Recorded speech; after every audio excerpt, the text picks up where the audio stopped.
enjoy like debating policy more than I do just debating like who you should vote for, whether or not you agree with them. My position is that you have some type of obligation to vote for the best viable candidate in the election. Yes. I don't think you should vote for a candidate just because, like, look, if I agree with like 2 out of like 5 positions on a candidate, right, and then another candidate I agree 5 out of 5 positions, right, but the 5 out of 5 candidate has no chance of winning, and the 2 out of 5 candidate has a chance of winning, I don't think you should vote for the 2 out of 5 position candidate.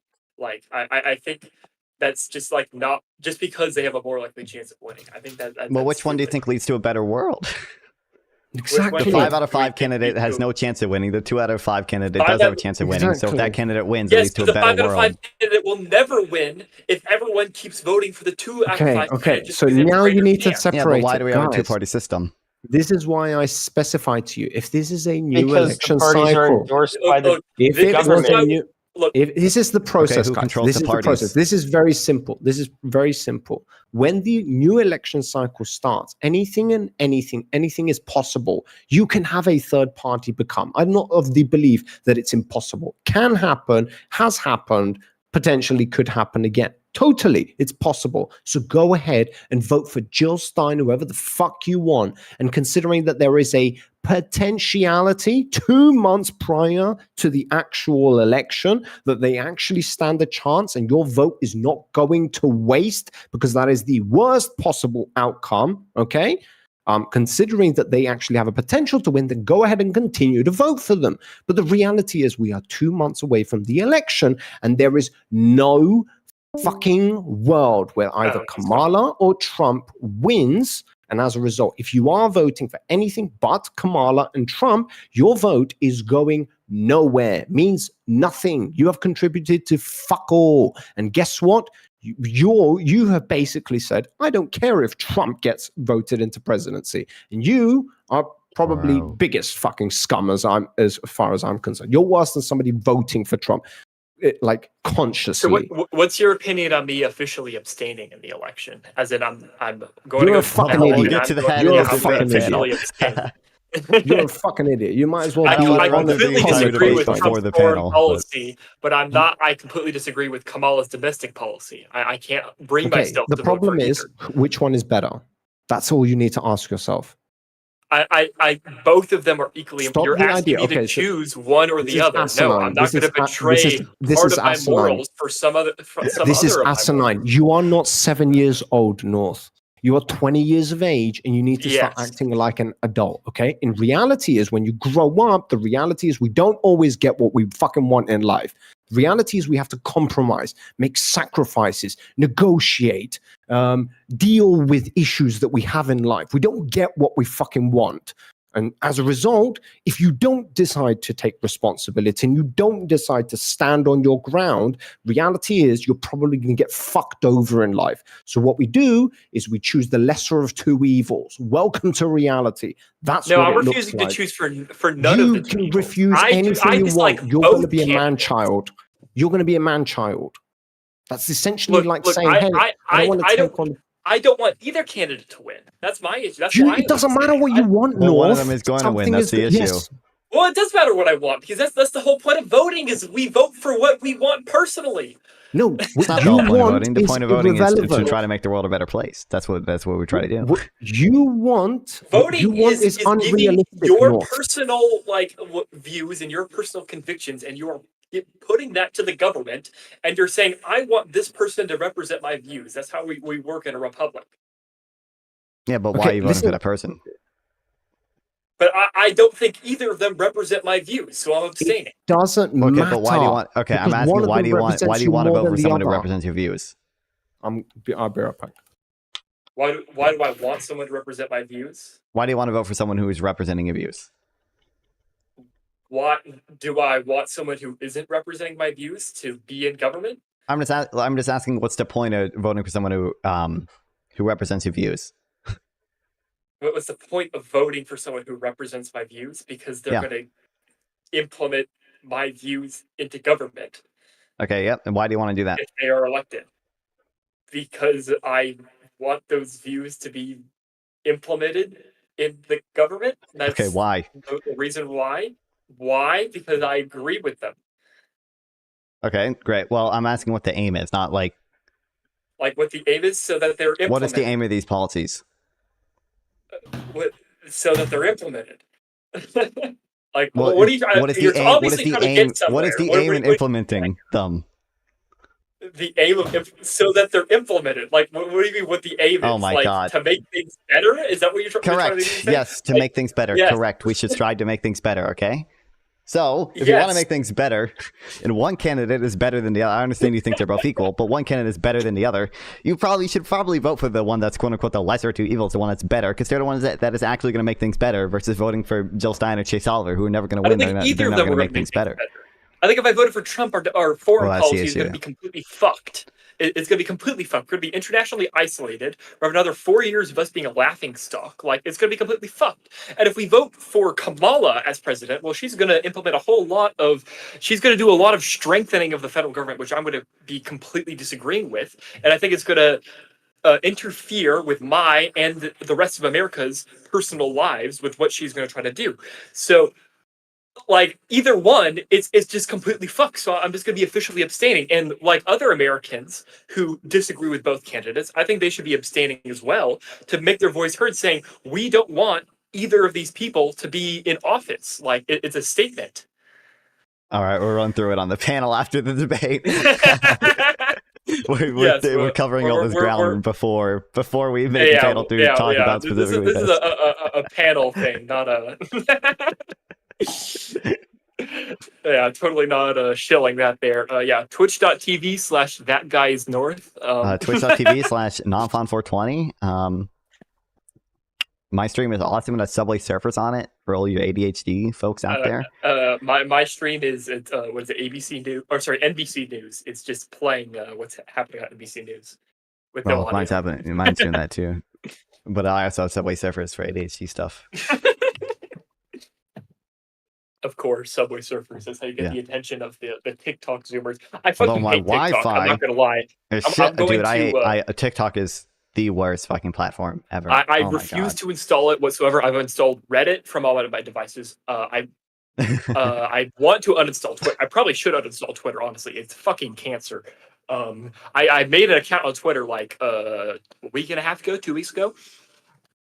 Literally the worst decision I've ever made in my life. Like, literal Nazis, tanky communists. Is, like I have one. Twitter, there's like one group that's like sucking the cock of Joseph Stalin, and then there's another group over there, and they're sucking the cock of Adolf Hitler. Like, what the fuck is going on Twitter that's allowing this shit to happen?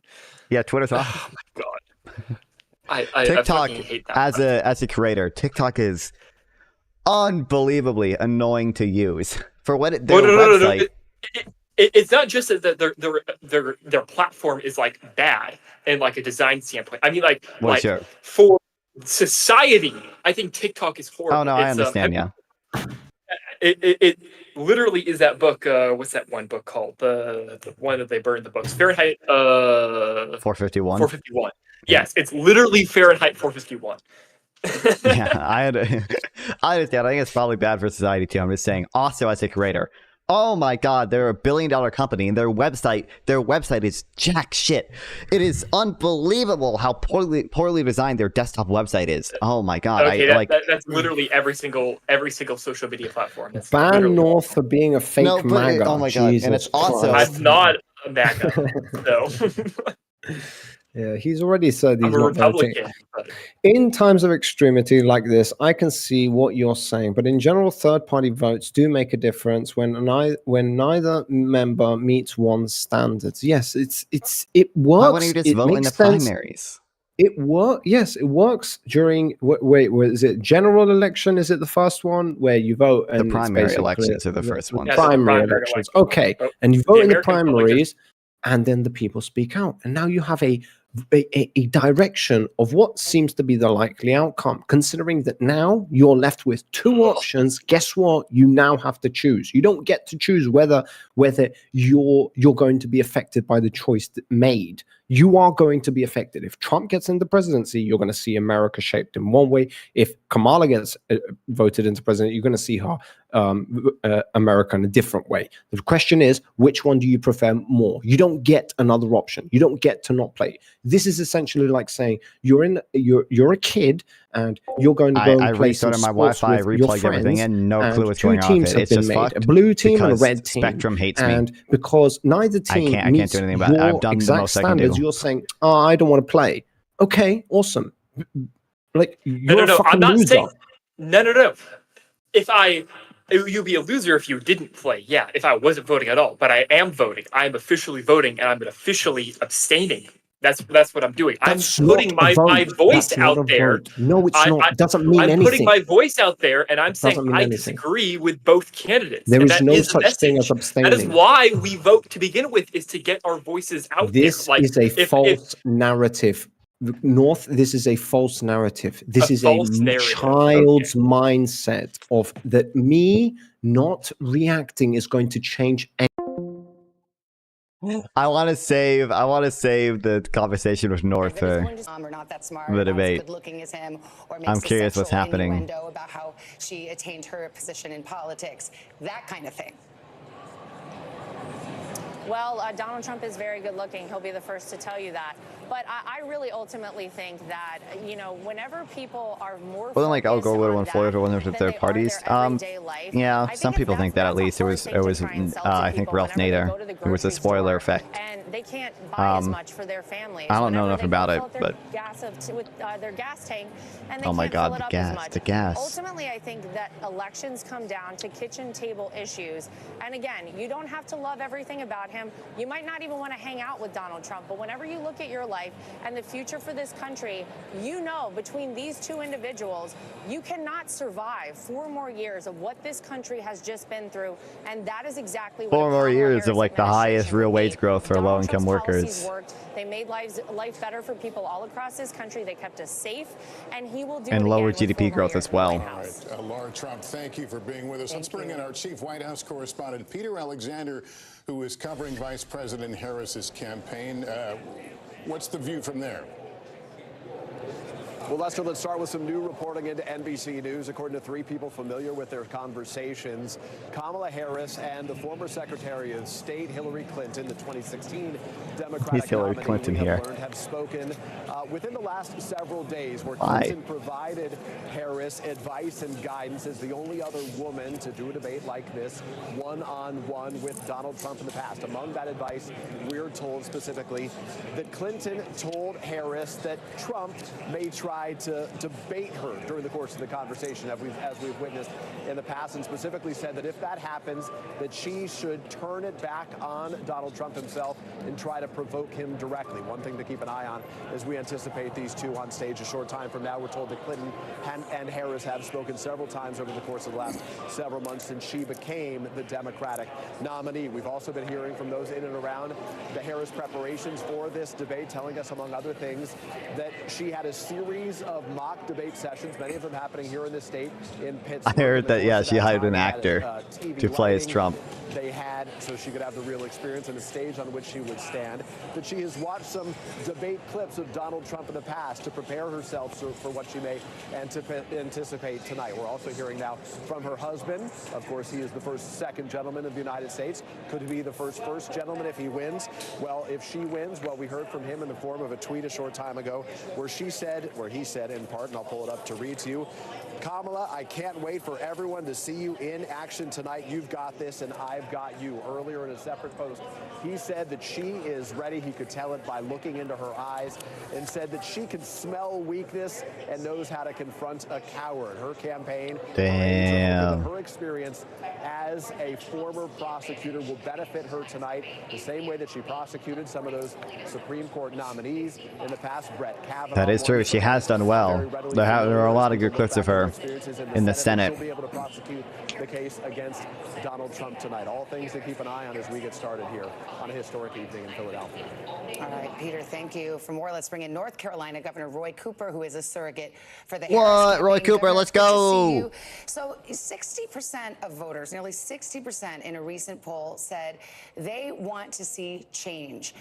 Kamala Harris is the incumbent vice president. How do you make the argument that she's a change candidate when she's been in office for 3.5 years? It's vice president. Shit. Also, we've seen mention the Inflation Reduction Act, tie-breaking vote. She and Joe Biden have established as president and vice president are bringing change to this country. True. With investment in high-speed internet, fighting prescription drug Which was in North costs, Carolina. expanding health insurance, investing in infrastructure.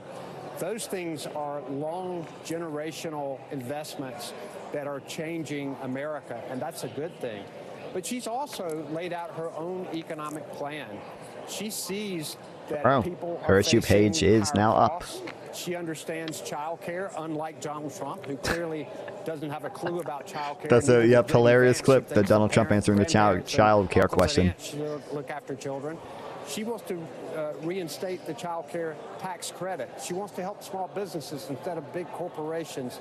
So I think she can lead tonight. She can lead with her path for a new way forward and really bring a lot of people who have been disaffected, who really haven't voted the last few times. I think that she can excite them. History is going to be made this year. And North Carolina voted for Barack Obama in 2008. True. Vote for Kamala Harris in 2024. Hell yeah. Hell yeah. 49, instead of it all going to one party, it'll just be split between. So yeah, like but in Ohio, the end, the same conclusion comes about, the same result. Right? 51-49, whoever's 51 will win. If it's 51, they'll get all the electoral votes. I'm saying that if a state goes 51-49, they should split that between the two. It should be 50-50 or nearly that. Oh, yeah. Well, the state should. Wait, what? I'm confused now. If it's 51-49, then the one who's 51 should win. Well, but the problem is they get all of the state's electoral votes when almost half the state didn't vote for them. So, like, that's the reason why candidates can lose the popular vote but still win the electoral college. Yes, which is I think it should be that's why I think it should be reformed. But the problem is you can't reform that from the federal government level because the states have a right to determine how their candidates are chosen. Yeah, how they run elections. Yep. Yeah. So in order for that to be except for enforcing the 14th Amendment, thanks Supreme Court. But yeah. Okay. What downsides are there to this? What is the downside to doing this? People are stupid. I mean, there's no longer swing states, I guess. So that's like a thing. I guess if you like swing states, that'll. I mean, the original purpose, right, is the founding fathers just wanted a check on the population's power. It was just another check on the tyranny, the majority. But yeah. Yeah. Wait, so this will like bring back majority rules or some shit like that? It'll make it so whoever wins the top. Well. It'll help with people who win the popular vote actually winning. Oh, wait. So this is basically just like, okay, we're just going to reiterate whatever the people voted for instead of like having an electoral college. It's like reforming the electoral college instead of getting rid of it. Wait, this sounds like the electoral college has no say in the matter, considering if it falls like in any case, like 56% vote for fucking Kamala, then obviously Kamala's going to win in that place, correct? So in that single state. Yeah, in that single state. And she gets all the electoral votes from that state. Mm-hmm. And honestly, I don't think it would actually affect the elections that much. Why is my stream doing this? I don't think it'll because I feel like it would balance out. Like for every Republican candidate that you would, every Republican electoral vote you would gain, you would like lose a Republican electoral vote to like the Democrats. So I think it'd be pretty easy. I don't really know a lot about this. I've never heard of. No, I have heard of this, but again, it's just the same talking point of you want basically only the people. But as far as I'm concerned, the Electoral College's job is not just to relay that information onto the fucking Senate. The idea is the Electoral College basically the role they serve now. Technically, I think part of the initial point was to allow for like faithless electors, where like if an elector, because electors are just people, if an elector like thought that some candidate was totally fucking absurd, they could vote against their state's population. Yes, exactly. Yeah. Most states have laws against that. but technically they are still allowed in some. So Yeah, I'm pretty sure like that is one of the main reasons for why the electoral college exists. This is what I was arguing about with like 10 people at some point with, and they were all convinced that no, that's not the job of the electoral college. And I was arguing that there is something more to it, which is literally what you just said now. That yes, it is within their right, and the whole reason they exist is to be able to have the power to do that. And I agree with that. That makes sense. You don't just want to elect a president simply because a lot of people agree to it on the basis. That's literally the way you don't elect a president because a lot of people agree with it. Is that like the whole point of a democratic system? The democratic system, I mean, yeah, democracy requires that people like have a say in the voting process and have a say in the mix, but there's a lot more to it than that. You're like, okay, fair enough. What happens now? What happens if it's just a what if game essentially? Like you're going to have to challenge it and think, well, what the fuck's going to happen? We try to prevent tyrannies of the majority. You know, like if everyone in a country voted for like slavery, for slavery to be reenacted. Exactly. So we have examples in history, and I can think of like a lot of examples of where you wouldn't want the fucking majority to win simply because they're the majority. You don't want that to be the case. We've already been down this path. We already know what that looks like. We already just saying. I wish the people that I disagree with didn't win the election. Yeah, but you're framing it as if in the case that we have the electoral college having this say in the mix, then basically the people are not essentially voting. A Republican in California should have the same chance at winning electoral vote as a Democrat in Kentucky. Like that, they should both have the same chances at winning electoral votes. Yeah, but what if fucking California is like much more benefited simply for natural reasons, not really anything intrinsically, and Kentucky is more in line with the Republicans? Like, what if, I'm going to try and think of a good example. Let's just say like Democrats are in favor of like water sanitization to a level that is maximum, and it benefits them because they don't really they have a lot of water. But in like Kentucky, yeah, you don't really have a lot of water, and that aligns more with the Republicans. Okay, well, do you still want that representation even though the state itself is not vastly represented by Democrats? You wouldn't want that. Like they're not like. But it's going to happen anyway. You're just saying different states have different policies. No, it's not. Not with the electoral college the way it's set up, the way it is, or at least, well, like Non-Font said, I'm actually surprised to hear that the majority of states do not allow like them to intervene. But I would even argue they should be allowed to intervene because that's their specific job. Like that's what they're supposed to do. They're supposed to step in and say to the people, I know you guys want this, but what you actually want is A, B, and C. And what this person is going to give you is not any of those three things. And they're actually going to give you D, E, and F. And there's something during that process that you didn't realize is going on. And even though you're voting for A, B, and C, you're not actually going to get it. And actually, if I go ahead and vote for the other person, you are going to get A, B, and C. So you might not get who you wanted, but you're going to get what you wanted, which at the end of the day is what matters. So, yeah. Like, I don't know if we should have that in a modern democracy anymore. I feel like we can custody for that. We also have, we're supposed to have other checks. The 14th Amendment one is kind of gone, but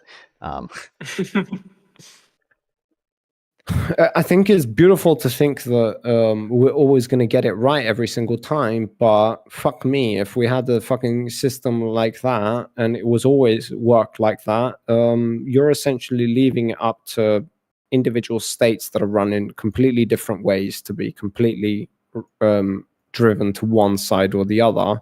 But that's how it is now. But we also, I mean, like we're supposed to have like impeachment. Like if a president does something bad, you can impeach them and like remove them. Remove their ability to hold office. Like we're supposed to have other checks on this stuff. Yeah, but how often is a fucking president impeached? And now with the fucking SCOTUS, like, are you like, good luck impeaching a president ever again? Right? This is a fucking joke at this point. So technically, Trump was okay. impeached. He just wasn't convicted. But Oh, right. Amazing. Nice impeachment. North, you keep saying that that's the way it is now. Okay, so you're saying that it is the way it is and nothing's going to change. So why implement something that changes nothing? Because I think in a democratic society, I think this is the one thing that the Electoral College got wrong. Is even though we are a bunch of states coming together to vote for all of this, I feel like it's the individual voters within the states need to have a better representation within government, even if you disagree with that. Yeah, but then you say to me that that's already the way it works, and I'm describing like that process existing the way it is. How do you think it works now, boss? Who, me?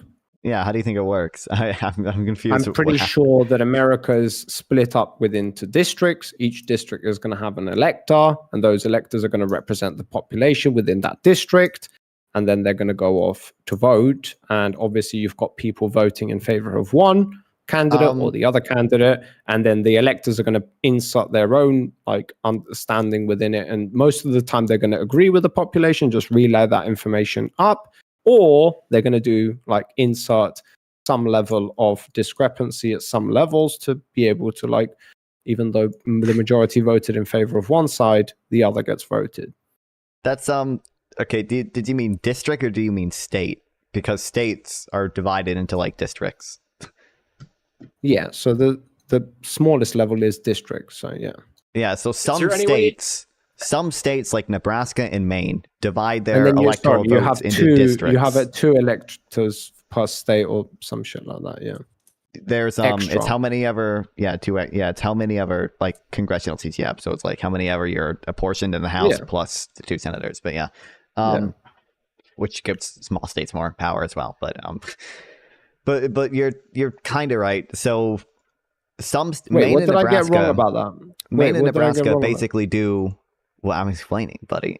Maine and Nebraska basically do what you say, where they divide their own state into districts, and whoever wins the district gets an electoral vote for that district. So, for Maine, usually Democrats win 1 district and get 1 electoral vote, and then Republicans win 3 districts and get 3 electoral votes. However, in other states like California and I think literally every other state, they don't divide their state into districts at all. So literally, just whoever wins to vote in California gets all of the electoral votes. So, if Kamala wins California by 1%, which that's not our margin there, but so they're not split up into districts everywhere? No, because the states run their own election. They get to basically decide. There's 400 or 500, what are they, electors in the Electoral College. And you're saying to me that, they're all going to be going to one side or the other, and it's not split up into districts? Well, how no, it's not. Not within the individual state. Oh wait, I did not know that. Yeah, and that's what I'm disagreeing with. Wait, so you want it to go back to the districts? It's never been districts. I would like, it's never been districts. I would like if the Republicans win Texas, I would like some Democrat electors to come out of that. Or if the Democrats win California, I would like Republicans to be able to get some electoral votes out of that, even if they didn't win the state a majority. But that's how it is now. Boy, I was genuinely convinced that it was split up into districts, and districts were the ones that were going to get signed an elector depending on the voting. But if the majority wins California, then California is going to be Democrat. No matter what, all their electoral votes are going to go to the Democrats, assuming that they don't betray their voter base, so there's no laws against. But if you had done it by districts, then it would come out differently. Yeah, then it would be half of California's electoral votes would go to Republicans and half would go to Democrats. Really it'd be 60-40 or whatever. But depending on what they voted for. Yeah. So is one of the reasons why I personally think our voter turnout was so low is because it's what's the point of voting a Republican in California if your views are never going to get represented, Yeah. Okay, yeah, that's fucked. Wait, what the fuck? I thought it was to do with districts. Wait, why the fuck have I been researching this for so long, and it always splits it up into districts? It never mentioned that I think the are you majority confusing of fucking... districts and states? Like the U.S. is split into 50 states. No. Districts are like there are. All right, some guy in my chat just joined. Well, That's there are also different types of districts, but yeah. Districts is specifically in relation to the election. Like that's the way. That's the only time you will ever mention districts. It's only in relation to the elections and how elections happen. I mean, there are electoral districts, but there's also like different court districts and like different like fucking aviation districts. Like district is a general term, but fucking hell, people confuse the shit out of me every single time. Yeah, because that's the way they told it to me. Or when I was fucking researching this shit, they said to me that you've got states, then you've got counties, then you've got towns. Well, yeah, which okay. are represented by I sent like a link in municipalities. general. You can go to like 270 to win. I sent it in general. It's just an electoral map that you can play around with. Yeah, but this is just showing states. So yeah, you'll but see you can some see of them. that You can see Maine. It's at the can't, very. like, It's at the very change. top right. Okay. So Maine in the very top right. You see how it has like the two that's blue and the one that's red and the one that's dark blue. Yeah. That's because they divide their state into districts. So in that case, a Republican wins one district and Democrats win 3. Whereas most of the states don't do that. All the votes just go to whoever wins the vote there. Wait, I'm so fucking confused because even Okay, though how are it you represents confused at as this red, point? what I think is happening. Let's just take fucking one of these. The same difference. Okay. Let's just say California, for example. Now, what I think is going on in California, or at least I've been aware of, is California is split up into multiple different districts. We can talk maybe about 100 districts Well, yeah, or I something. mean, it's split. The thing is, it's split up into districts, but those districts don't have any effect on the electoral college. You see how like all 54 are just blue. It's just whoever wins to vote there. Yeah, there is gets not all a of them. single California Republican electoral college vote. Yeah, because they all voted Democrat. It's like 60-40 or like 70-30. It's Yeah. not like 100%. If California had 50 or 49% Republican, Oh, but I'm okay with that. Yeah, because they're saying that the majority, again, you said, yeah, it's 60-40. Okay, well, then the state turns blue.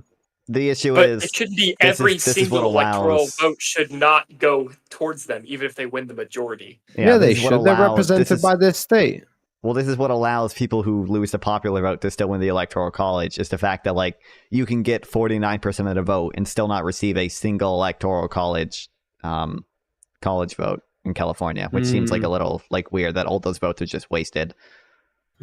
Why would they do it that way? Because the founders wanted to check on the tyranny of the majority. Yeah, it's kind of whack. Have proportional voting in 2 districts. Yeah, you can see, you can look at the map. He's right. Nebraska, you see this one that has the 4 that are red and 1 that's blue. I think it also doesn't help the fact that population sizes were a lot smaller. I'm when pretty we were sure, as you originally- can Yeah, see that's true from as my well. reaction, I'm surprised by what they're telling me unburdened, okay? And I'm not trying to gaslight them or lie to them or being bad faith in any way whatsoever. They seem to be right about this, and this is new knowledge to me, so fuck you for trying to shit on me for having balls to own up to not knowing something. All right, good You luck know what? finding that I yourself. appreciate that you are. You like should that, and you appreciate are that. like Yeah, you're not going to find like a lot of people a like commie me. who just like doubles down, even though they're No, wrong. no, I'm not like that. I take great pride in not being like that. Okay, so what were you guys saying? We got 25 minutes till the debate. We do yeah. have 25 minutes. Wait, boss, I'm curious because now that you know how the electoral college works, do you know? Why how are much you do you know laughing about the? this, you piece of shit? How much do you know about the like Trump fake electors thing? Do you understand how that scheme was supposed to work? The only thing that I need to know in order to come to a conclusion, the same conclusion that I've come to, is that a certain conclusion came about and this was agreed upon. And this is the way that things have been ruled for a very, very long time. And he claimed that it came about through illegitimate means and it was a fake. And he tried to replace them with certain other false slate electors or whatever the fucking case was. Well, even though there was no It's a reason little, to challenge it. Yeah, so it's that's it's as far obviously as a I'm little more concerned. complicated, but yeah, like all these electors are people, and all of them cast their own votes. And what Trump did is he had fake electors, people that were not certified by the state to be electors. He had them cast fake votes with an attempt to get Mike Pence to either read the fake slates, which Eastman later said that Pence didn't have the authority to do, or just not read any electors from the states that had contested slates of electors, in the hopes that they could either throw it to the House delegation, which is you don't need to worry about what that is. it would theoretically allow Trump to win, or allow time for states to certify the fake electors, and that way Pence could read the electors that have now been retroactively certified, and Trump would win. Yeah, he was trying to fuck with the system in order to get what he wants, basically, in the most basic of terms, through illegitimate means. And I don't really need to know more than that in order to come to the same conclusion that I'm going to come to, even if I do dive into it and read all the details. Yeah, the conclusion is the same. As long as he did that, then that's fucked up. You shouldn't do that, because regardless of what we think about the system and the way that we're voting, we all agree that is the way we vote and that is the way things are ruled. And prior to you running, you embrace that knowledge and you understand that in the event that you are run and you lose through those legitimate means, then you should accept the loss, which he refused to do so. And that is a sore loser and a fucking weirdo. So yeah, it doesn't really change my position on the matter. Okay, this is pretty interesting though. This is pretty interesting because, as far as I was concerned, like the way I thought about it was, like, again, California split up multiple different districts. Within those districts, you have a place that people go to vote for. They go to vote there, and then depending on their vote, there's going to be an elector assigned to them. Again, depending on their vote, and if a majority, are you confusing like state governments with like how we decide like a national election? Yeah, maybe? It's also what you're describing is also kind of how the House of Representatives works. So. Like states are divided what am I saying also further into congressional districts. Congressional districts are like small districts within states about those ones that each elect a congressman. Yes. Okay. I don't know. Is there like, again, like I'm pretty sure that New York and California have a huge number of electors because there is a vast majority of the population that are within those regions, and then as a result they get more districts than everybody else, and because they get more districts they get more electors. I know that to be the case. So what those districts are used for is not the Electoral College. What they're used for is Congress. Is each state gets a certain number of congressmen, and those people are elected in individual districts. So like California has Republican congressmen still, because some districts in California are Republican. So when I say electors, I should be saying congressmen. Mm-hmm. Well, if you're talking about the Electoral College, you should be saying electors. If you're talking about Congress, you should be saying congressmen. I am talking about the Electoral College. Or at least I think I am. I am saying electors, but it seems to be the case that I should be saying What's up, Golden congressmen Snakey? now. Welcome back. Okay, I'm a bit confused. Okay, Congress and the Electoral College are two different things. Okay, Congress votes on bills and passes bills and policies. It doesn't elect the next president, correct? Yes. Okay, that's the Electoral College, correct? Yep. Okay, and then we have people who vote, and depending on their vote, an elector will be assigned to that district or to that state, as we've clearly understood it here, correct? Okay, brilliant. And then that elector will vote either blue or red, depending on whoever is the winner, correct? Of this, yeah. Okay. And then, and there's like 400 or 500 of them in total throughout the United States. 538, correct? Yep. Okay, so I don't understand what the disagreement seems to be coming in.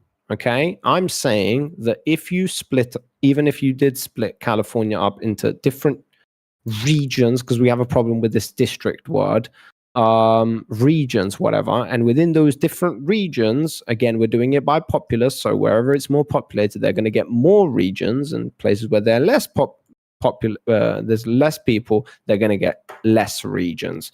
Nevada would be a good example. Wyoming would also be another one. These would get less regions because there's less people living there. Obviously, they get less of a vote. We want to represent the most amount of people as possible. So in California, a lot of regions, and within those regions, people will vote, and then an elector will be assigned to them who will, for the most part, vote in their favor. But they also have a little bit of caveat there where they can also go against what the majority are saying, correct? All right. Well, the electors, in theory, can go against what the majority says in some states. Correct. And then in California, it seems like once we've added up all those regions and we've come to a consensus, it seems like 60% have voted in favor of the Democrats, and thus the entire state turns blue. Yeah. Yes. Okay. Well, I don't see a problem with that. Okay. So you could imagine like a case where I get your argument. Your to... argument is that's not fair because, what here, do you see like why does that 40% that voted in favor of red not be represented in California? Because that's a huge number of people. My argument is, well, they shouldn't be represented in that area considering the majority have decided in favor of otherwise. And that state is represents a huge amount of people. So then why should they vote at all? It will never be perfect. Going to be represented. Because you also have let me the send option. This link. I know you guys think that I'm misunderstanding something here, but I'm not really misunderstanding. The reality is I'm just okay with something that you guys are not okay with. Yeah. So this was the 2016 election. So Hillary won the popular vote, but Trump still won the Electoral College because, like, in in states like Michigan, even though Michigan was split like 50-50, all of the electoral votes go to Trump, even though Trump but this is the problem, right? We don't get to play around with this system whenever it suits our agenda. So if we're going to agree to abide by this rule, then this is an outcome that can arise. It suits a broadly like democratic agenda. Like I would rather like if Trump wins the popular vote, then like he should like we're a constitutional republic. Like fuck, I like I should have campaigned harder. Like it's fine that he won, although I mean but really, you're just arguing against the Electoral College, and you don't like the Electoral College. Arguing against the Electoral College. You are. You just don't really like the Electoral College, but there are ways to reform it. I don't have a problem with the Electoral College. Yes, I think you do. the states have a right to determine how their electoral votes are like distributed, right? I just think that it should be reformed on a state level. That's what I think. I'm not saying we should get rid of so you want to make it only states? You don't want any district? Well, states already have the right the states to do this. have a right to decide. So, originally how it was, the states would literally just be like, there would be like this oligarchy of like self-appointing like representatives. It was like a committee. Oh, and they just all happen to be landowners. No. They were like they probably could like only be landowners for a while, group, but yeah. And they I know it was. Just North doesn't know it, but that's I don't know. They were probably some very rich people. They were only rich people, hence why they stopped doing that, because it didn't represent the people. It represented landowners. Then they changed it so that because of that. They changed it to be more democratic, and correct, because the states have a right to determine how their electoral votes are chosen, and I think it can happen again. You can change it again. There's nothing stopping you. It's not like we're trying to pass an amendment or like this is literally within the rights of the states to do this. Because at face value, what you guys are saying is comprehensible. It reaches my ears and it is completely sound. And it's like, hey, this will be more fair because you're going to have more representation. And guess what? If the majority of California is, even if it's a minority, but it's like 45% of California is voting in favor of a Republican, their vote should be taken into consideration when it comes to who the president should be. My argument, though, is that if that's the case, then you're basically, and you guys want to break it down into this subsection where you are essentially rendering the Electoral College useless, because even in the matter that you were to break it down, even in the matter that you were going to get rid of this and you were going to make California vote on basis of districts or whatever the fucking case is, and it would take that into consideration, okay then. But does the Electoral College still have a say in the matter? Like, do you think that they should have that right to change the electoral the vote as they do now in those niche cases in order to prevent majority rule? I think, are you saying that like they have the right to flip their vote if they? Yes. No, I think a representative should be beholden to their population. Okay, non-farm. No, I think there are better, more effective checks that are more democratic, like impeachment and like the 14th Amendment, and there's got even after the SCOTUS. Even after the recent SCOTUS. I disagree with some of the SCOTUS stuff, obviously. I know you disagree with it, but yeah. But like states still even have the right to kick people off the ballot for state elections if they deem them to be an insurrection. It's just that they can't kick them off in federal elections. So any conclusion is you guys are in favor of, if in America there are 300 million people and all 300 million of them are voting, and 200 million vote in favor of Trump, you want Trump to be president. I mean, that's not. Yeah, like that's. Would you say like I want Trump? Like I want whoever wins the popular vote to be president. Essentially, to be president, but like no, not you personally. You feel that's fair, and you will abide by that. You will agree to it. Party. Is my stream laggy? Yeah, I can't do anything about it. It fucking sucks that my Wi-Fi is doing this, but works. And that's how what I'm proposing how it would work. But here we go. We'll live. Here we go. What if those 200 million were uneducated, poor as fuck, okay, retards who couldn't comprehend their fucking feet from their hands? Are you one of those? No, just listen to me. Just listen to me, because you know where I'm going with this. And the other 100 million were actually uneducated. Yeah, I literally restored my Wi-Fi. My family is not even using my Wi-Fi. I literally don't know what the problem is. I think it's just a spectrum issue go in what favor, and as a result, they're voting for president candidate A, and the other 200 million retards are voting for president B. Because as far as they're concerned, when you're a retard, you don't really give a fuck about policies. The guy has a nice car, and that's why they're voting for him. So would you love to see where that country goes? Would you love to gamble on where that country ends up at? Okay, do you believe that there should be requirements to vote? I believe you should respond to my question first of all. Because you're giving the classic argument of the uneducated voter. Look, a democracy is meant to include everyone. I know it does. I know it does. So answer the question then. I think if someone's poor and uneducated and they wanted to vote for someone, and if a majority I'm not saying that uneducated poor. No, you are totally. So you're saying you're asking me how I think that nation will turn out. Is that what I'm asking you, North? You live in that country, and you are a part and then he lost fair and square the second time. You live in that country, and the decision that happens to happen will affect you. And as a result, would you be okay? Oh, it's just my Wi-Fi is broken, but there's nothing I can do to fix it. It's a spectrum problem. And make progress if that is the way that things are decided upon. I couldn't say whether it's going to prosper. Okay, brilliant. Thank you. Because when we make decisions in the world, we tend to make them when we see that it works in our best interest.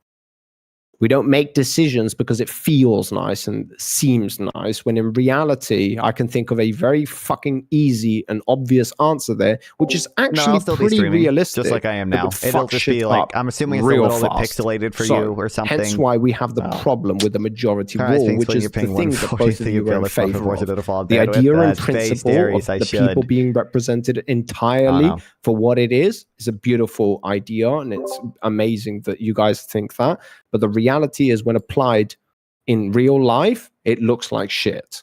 So it's not pragmatical. Well, I think democracy as a system is better than any other system. That's why I That's advocate for it as a okay. I system. agree Obviously, with you. a system, I a agree with system you. that is The point preferable to of the other electoral- systems is still going to have outcomes that Okay. I don't like sometimes. But Amazing. So then say to me that you want the districts to be represented and you want it to be split up percentage wise, but the electoral college can have a say in the matter, because the whole reason the electoral college exists is for that specific reason, in order to avoid that potential outcome, well, what horrible I outcome want that I pretty is much whoever described. wins the Electoral popular vote college- to win the election. The That's what I electoral want. but- college was meant to represent the individual states in their matter. That's like the whole point of it. The reason why we don't have like a national vote is to represent the individual states in the election, because we're a United States, Okay. as in Amazing. like plural.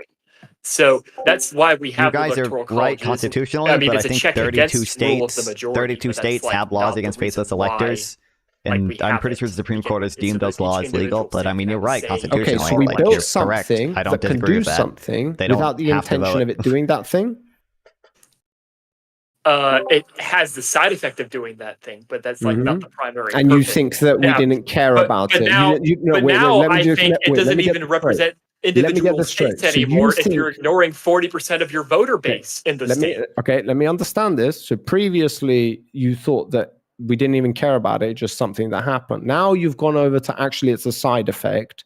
So what I'm insinuating is that was intentional, and that's not actually I'm aware it's not a thing in the US. minority or a minor thing. Well, that's it actually one of the kind of major is reasons in that they Nebraska. exist. The fact that they Nebraska have and that type Maine, of power but- to be able to influence the decision is something that was directly thought about and implemented. I'm kind of with the lost in their purpose of it conversation now. I working don't even as know what they're on intended. about. That's why it exists. It also exists for what you said, but it also exists for that reason. It's a very, very big one. Like the idea that the population is voting in one way and the electoral college can say, no, fuck you guys, we're voting completely opposite. The fact that that exists, there is no world where that is implemented without the direct intention of it existing for that specific purpose. So yes, it's obvious one of the main reasons why it exists. So And what, I'm okay with well, you guys like splitting which- up state-wise and check- percentage. On a candidate is like, do you think was more democratic? Do you think it's impeachment, or do you think it's faithless electors who vote against their population? I think both of these things are ways to mitigate it. One is prior, and the other one's after. So Well, that's kind of the point. Well, it doesn't why should we necessarily go? have Okay, to so be here's the that. problem, right? So faithless electors exist because something could 7 be minutes. apparently obvious. Can be apparently obvious prior to it happening. In other words, a president could be so dog shit at face value, like I literally just explained like 5 minutes ago, that they shouldn't even get the chance to run. And in the event that they got past, the impeachment process should exist to get them out. So both of those processes should exist, and that's why they exist. Well, but if they're so fucking dumb or whatever that they shouldn't even get the chance, I don't see why they. Well, I shouldn't say. I don't see why they wouldn't be impeached because Trump wasn't successfully impeached. Yeah, But you can argue that they can update the system and try to like adapt to it and like make it so the faithless or faithless electors are basically like there are requirements or certain criteria, or you can even break states up into districts and like all of that type of shit. But maybe they get more electors per district, or once you've done that, because then you can like, if it's like 60-40, then they will get like 2 representatives for one party and 1 for the other. Like you can change this up a little bit without destroying the entire thing and throwing it out. But you guys just want to throw the baby out with the fucking bathwater here. So well, I think no, North wants to do. North wants to keep the electoral college, but he wants to make it based on he districts. He keeps saying this, but then when I ask him, hey, do you like the electoral college? He says, no, I want the people Well, he doesn't vote in one way and then they get what they vote for. There's no electoral college say in that matter. The whole point is the faithless electors. Still have a say. Like there could still be they faithless don't. There electors, isn't- even with districts, there could still be faithless electors. Yeah, There's nothing I'm in stopping them favor of from that. That's what I'm in favor of. He's not, Well, because every yeah. time he talks about it, he doesn't like the idea of the electoral college implementing their own ideas, which would mean that there is no how faithless broken is it? electors. And if you don't have any faithless understand why my electors, then what the Wi-Fi is fuck is the broken. purpose of the electoral college? They're just relaying the information of the voters up to fucking Congress. The end. Well- They're not doing anything else. and that can be done without states them. can get rid of their faithless. I don't know what North's opinion on faithless electors is, but Yeah. like states can legislate getting rid of their I'm faithless back. electors Hello. if they want to, just like states can legislate electoral college districts if they want to. Also, we have 4 minutes till the debate. Yeah, we I'm have trying to 4 find minutes. it now. Okay. American Is Armors it for arbitrary ABC? say it's supposed to be early in the AB primaries. Not really. It's still ridiculous and AB. undemocratic. I wonder if I they're was debates on looking the at topic. There NBC, probably but I don't are, know but if like it's it's not really like. Okay, let's I don't find know. it. I don't now. think there's really. live now from Fox. No, I'm not watching fucking Fox, NBC. I have it Live. on- NBC News. I have it on NBC News on YouTube. It's also on like Yeah, I was Disney gonna say Plus if you have NBC Disney News. Plus. It's on like No, Disney I Plus I'm and Hulu. not but- getting Disney Plus. Fuck that shit. I'm good, thanks. Are we all gonna leave the call when this starts? Or- I mean, I'll not deafen going myself anywhere. for most of it, but I feel like if there's Yeah, something I'm gonna deafen myself as well. Yeah, just do you guys. If you want to stay in the call, stay. If you want to leave, leave. If you want to mute, They like, really yeah, want no worries. her team really make sure that she All right, defines let's see. herself. So that's also a big challenge that I'll be watching for, how she does that. Back to you. All right, Amish, thank you so much. And let's turn now to NBC's Dasha Burns, who covers the Trump campaign and joins us now. What are you hearing Hopefully from the Trump they don't campaign copyright me for about this. the They didn't copyright preparations strike the tonight? first one, so I think we'll be good. Well, look, Savannah, you've heard the former president say time and again that he does not do traditional debate prep, that campaigning is his prep. But we are told by sources that over the last few days, he has been hunkered down at Mar-a-Lago. He's been doing extensive policy sessions. And watch for him to do two things tonight. Two things that Let's see. Let's see him answer the child care question Vice again. President Harris to President Biden. Make her own what's going on with the economy, what's going on with immigration. And number two, remind Trump is voters too cool to some of the prep. True. positions she I mean, took back I in don't think he 2020 when she was running for I don't think Trump does much prep for her. He's very good at winging it. Well, very good is a weird term to use. Those moderate swing voters in places like the suburbs of Philadelphia. He has a Of course, capacity that is to the do it. plan, He that is just what the campaign wants, but it's all going to be about the execution in good the is subjective, moment, you know. especially if Harris Some people tries to make don't the like it. former president I don't into really think it's an I outburst. don't really think it's that presidential. All right, Dasha, But thank you. Let's bring back Kristen Welker and Hallie Jackson. I want to talk about how the vice president has cast herself in this campaign as the prosecutor. Going against Donald versus Trump. felon. Are there limits to that in this format, do you think, of coming off in a prosecutorial way? Absolutely. When I've spoken to allies who are close to her, they say her biggest challenge tonight is getting specific but not too specific. She's got to tell the story of how a Harris administration would differ from a Biden administration. That word we keep using, change. How would she change things right now? Does she acknowledge to some extent that the economy is not where she wants it to be, and really lay out in more detail what she wants to see? Yes, she's going to prosecute the case against Donald Trump on a range of different issues. She'll accuse Are you him kidding me? of switching his opinion, particularly when it comes to the issue of abortion and reproductive rights. But again, she's got to walk that fine line. Yeah, but she also has to answer for some changes in her own positions. Of course, she ran for president in 2020, and she came across and positioned herself as a much more progressive, progressive type of candidate. Now she's really moving to the middle here in a general election. Crowded primary, right? Back in 2019, 2020, she has moved away from that on issues like, for example, mandated gun buybacks for automatic rifles, something that she no longer supports. Fracking, for example, something that she has changed her position on as well. You look at Medicare for All, a position that she's backed away from. Nerd. Watch for the former president to try to go after some of these issues. And I'll tell you, to bring it back to the voters, that panel with Kate Snow is super interesting. The economy came up again and again. And even though this summer, for the first time, inflation dipped below 3% for the first time since March of 2021. Or CPI, which is kept up by owner's equivalent rent. How does Vice President Harris address that moving forward? And let me briefly go there and talk about his physical performance. It's been noted by many that the former president has tended to be more rambling, disjointed in many of his answers at a time that we were focusing on Joe Biden. Sad fracking is pretty disgusting. Yeah, I understand the shift though because of how high oil prices were. Now, 9 o'clock on the East Coast here in New York and in Philadelphia, the room where it's about to happen. We're just seconds away now. I don't know if a federal fracking ban is necessarily good. Last presidential debate between Vice President Kamala Harris and former President Donald Trump. Biden did do a lot for green energy still. These candidates have met in person, and it's happening on a debate stage. Also, the first debate since President Biden left the race over the summer, and Harris became the Democratic nominee. A lot has happened in a very compressed period of time. Yes, it has, and we have a few moments until the debate starts. We will join it. ABC News is broadcasting it, but we will simulcast it right here in its entirety. It's taking place at the National Constitution Center in Philadelphia. And like June's debate, Locals, you should love it. Tonight. National Constitution Center. Microphones will be muted while the other one is talking. Each candidate will get 2 minutes for answers. There will be closing statements, but no opening statements. So we expect them to probably mix it up rather early in this as they stake out their positions and we get a sense of where all this is going. And the mics are muted when the other is talking. So let's take you to Philadelphia. I already mentioned that, but. And the first presidential debate of 2024. All right, baby.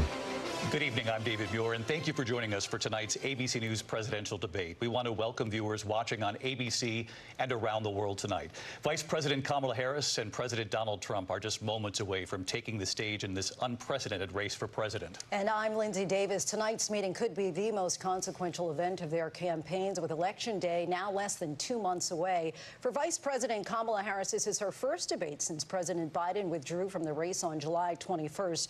Of course, that decision followed his debate against President Donald Trump in June. Since then, this race has taken on an entirely new dynamic. And that brings us to the rules of tonight's debate. 90 minutes with 2 commercial breaks. No topics or questions have been shared with the campaigns.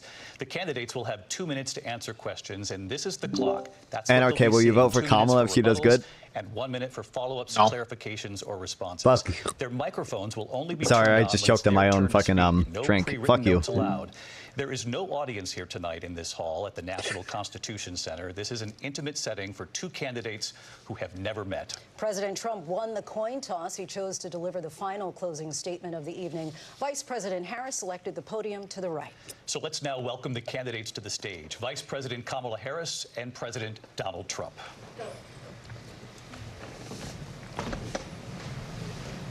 All right. Kamala Harris.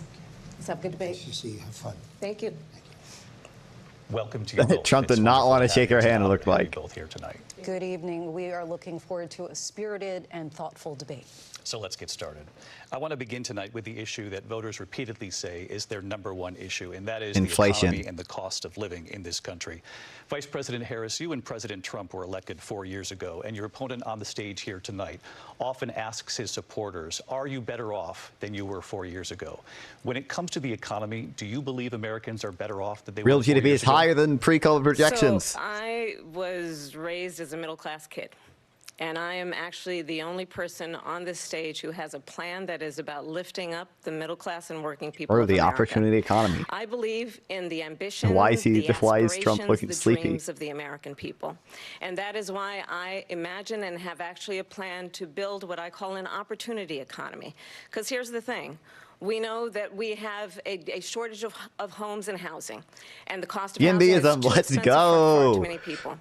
We know that young families need support to raise their children, and I intend on extending a tax cut for those families of $6,000, which is the largest child tax credit that we have given in a long time, so that those young families can afford to buy a crib, buy a car seat, buy clothes for their children. Bro, I wish you would mention more Passion, about how one of inflation's them come down is small without bringing businesses. unemployment up. I was But actually, my mother raised my sister and me, but there was a woman who helped raise us. We call her our second mother. She was a small business owner. I guess I can come love off our as small gaslighting voters if My voters plan really is think to the give economy is a doing bad. But $50,000 tax deduction to start up small businesses, knowing they are part of the backbone of America's economy.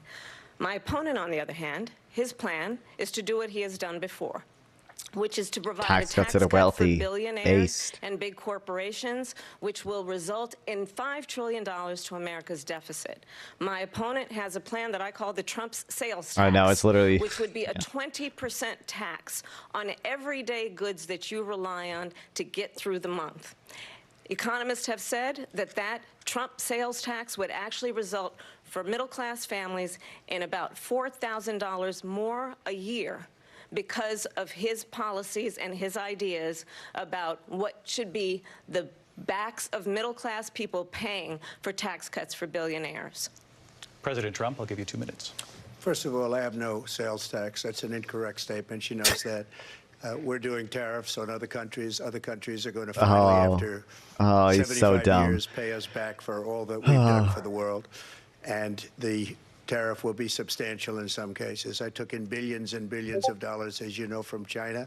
In fact, they never took the tariff off because there was so much money they can't. It would totally destroy everything that they've set out to do. They're taking in billions of dollars from China and other places. They've left the tariffs on. When I had it, I had tariffs, and yet I had no inflation. Look, we've had a terrible economy. Causal inference is my passion. Which is really known as a country buster. It breaks up countries. We have inflation like very few people have ever seen before. Probably the worst in our nation's history. Oh my God. 21%, but that's being generous because many things are 50, 60, 70, and 80% What higher when we were at just a few 9% years inflation? This has been a disaster for that people, was the worst it got to, right? I think it was 11%. On top of that, we have millions of people pouring into our country. God, I wish people knew what fucking owner's equivalent rent is, so Kamala Harris could say inflation is kept up by owner's equivalent rent.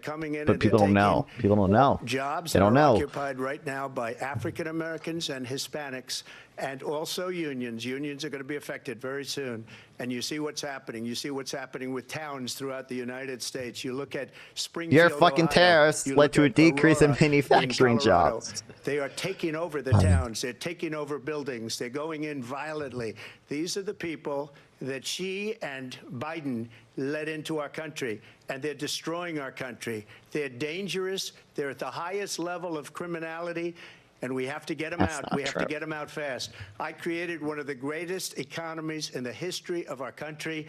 I'll do it again and even better. We are going to get to immigration and border security during this debate, but I would like to let Vice President Harris respond on the economy here. Well, I would love to. Let's talk about what Donald Trump In practice, though, that's not how it functions, isn't Donald it? Trump How what left functions? us the worst unemployment since the Great Depression. Donald Oh, Trump sorry, you're left replying to us someone. the worst public health epidemic in a century. Donald Trump left us the worst attack on our democracy since the Civil War. And what we have done is clean up Donald Trump's President's mess. election ever been sworn by faithless? I don't think it's ever been sworn by faithless electors, no. On what we know are the aspirations and the hopes of the American people. But I'm going to tell you all in this debate tonight, you're going to hear from the same old tired playbook, a bunch of lies, grievances, and name-calling. What you're going to hear tonight is a Hopefully this works out well. Hopefully Trump actually does this. That the former president intends He's taking a bit of a risk if he here. were elected again. I believe very strongly that the American people want a president who understands the importance of bringing us together, knowing we have so much more in common than what separates us. And I pledge to you to be a president for all Americans. President Trump will give you a minute here to respond. Number one, I have nothing to do, as you know, and as she knows better than anyone, I have nothing to do with Project 2025. That's out there. I haven't read it. I don't want to read it purposely. I'm not going to read it. This was a group of people that got together. They came up with some ideas, I guess some good, some bad. But it makes no difference. I have nothing to do. Everybody knows I'm an open book. Everybody knows what I'm going to do. Oh, he's an open taxes book. very substantially and create He's great going to impose economy tariffs, like I though. did before. We had the greatest economy. We got hit with a pandemic. And the pandemic was not since 1917, where 100 million people died. Has there been anything I'm like presidential it? We election did in a the first place. phenomenal Seems like a job with the mistake. pandemic. We handed them over a country where the economy and where the stock market was higher than it was before the pandemic came in. Nobody's ever seen anything like it. The stock We made market is at ventilators for the all-time entire highs, world. We got but okay. gowns, we got masks, we did things that nobody thought possible. And people give me I credit feel like it for may have been rebuilding better the if military. just They the give me EC appointed credit for a president lot of election. things, Well, but I not don't enough disagree, credit for the but it's great not job really we what did we're... with the pandemic. But the only jobs they got were bounce back jobs. These were jobs Not bounce true at all. back, and it bounced back and it went to their benefit. But I was I'm the one that surprised he knows what that created term them. They means, know but it, that's and not so true does at all. everybody else. Unemployment has been under 4% for 27 months. It's been like at Donald Trump has 4.1 no for plan over for 30 you. months. Like, And when you look at his economic plan, it's all about tax breaks for the richest people. I am offering what I describe as an opportunity economy, and the best economists in She's our gonna country, keep if repeating not that? the world, have reviewed our relative plans for the future of America. and Trump's going to add more What to the Goldman deficit. Sachs has said is that Donald Trump's plan would make the economy worse. Mine would strengthen the economy. What the Wharton School has said is Donald Trump's plan would actually explode the deficit. Yeah. 16 Nobel laureates have God, I wish people described knew what the Fed his fucking did economic too. plan So as I could, something so that would she would, increase people would know what inflation I mean and when by I the say he would middle of end next year would monetary invite a independence. recession. You just have to look at where we are and where we stand on the issues. And I'd invite you to know that Donald Trump actually has no plan for you because he is more interested in defending himself than he is in looking out for you. That's just a soundbite. They gave her that to say. Look, I went to the Wharton School of Finance, and many of those professors, the top professors, think my plan is a brilliant plan. It's a great plan. It's a plan that's going to bring up our worth, our value as a country. It's going to make people want to be able to go and work and create jobs and create a lot of good, solid money for our country. And just to finish Good, off, solid money. She doesn't have a plan. She copied Biden's plan, and it's like 4 sentences. Like run, spot, My professors run. can beat your 4 professors. sentences that are just, oh, we'll try and No lower economist taxes. supports She tariffs. doesn't have a plan. Take a Tariffs, look at though. her plan. I shouldn't She say no doesn't have a economists. plan. The vast majority of Mr. economists do President, not I do support want the to drill type of down on tariffs that something Trump you is both brought up. The Trump Vice is President proposing. brought up your tariffs. You responded, and let's drill down on this because Yes, your plan please, is what yes, she calls is yes. essentially a national sales tax. Your proposal Correct. calls for tariffs, as you pointed out here, on foreign imports across the board. You recently said that you might double your plan, imposing tariffs up to 20% on goods coming into this country. As you know, many economists say that with tariffs at that level, costs are then passed on to the consumer. Vice President We have Harris evidence has that proves argued this, it'll mean higher correct. prices on gas, food, clothing, medication, arguing it costs the typical family nearly $4,000 a year. Do you believe Americans can afford higher prices because of tariffs? They're not going to have higher prices. What's going to have and who's going to have higher prices is China and all of the countries that have been ripping us off for years. I was the only president ever. China was paying us hundreds How it feels of to billions support of free dollars, trade and so were other in an countries. industrial And, you know, policy if she world. doesn't like them, they should have gone out and they should have immediately cut the tariffs. But those tariffs are there 3.5 years now under their administration. We are going to take in billions of dollars, hundreds of billions of dollars. I had no inflation, virtually no inflation. They had the highest inflation perhaps in the history of our country because I've never seen a worse period of time. God, I wish people knew Can't go out and buy cereal or what the bacon Fed or was, eggs but they or don't know. anything else. The people of our country are absolutely dying with what they've done. They've destroyed the economy. And all you have to do is look at a poll. The polls say 80 and 85 and even 90% that the Trump economy was great, that their economy was terrible. Vice President Harris, I Polls do are want to people ask or for your economists? response, and you heard what the president said there, because the Biden administration did keep a number of the Trump tariffs in place. So how do you respond? Well, let's be clear that the Trump administration resulted in a trade deficit, one of the highest we've ever seen in the history of America. He invited trade wars. You want to talk about his deal with China? What he ended up doing is under Donald Trump's presidency, he ended up selling American chips to China to help them improve and modernize their military, basically sold us out, when a policy about China should be in making sure the United States of America wins the competition Also, for technically, the 21st century, which means focusing You know, on there's the like a details of what supposed that trade-off between requires, inflation and unemployment. focusing So, on like, politicians can always just say, allies, "Oh, focusing on inflation investing was in really bad," American-based technology so or that "Oh, we unemployment's win really the race bad," on based on like AI, which sides do on some, quantum because computing, usually those two things move in focusing on opposite what we directions. need to You can do the to same thing with support trade, America's because any workforce trade so that deficit we is a don't end capital up account having surplus. on the So you short can end say, of the "Oh, Trump had a stick big trade in deficit," terms of workers' and Trump can say, "Oh, I had a huge capital account surplus." Actually, he's probably against the capital account surplus too, because that's China buying American companies. What he But did during COVID. Look at his tweet. Thank you, President Xi, exclamation point, when we know that Xi was responsible for lacking and not giving us transparency about the origins of COVID.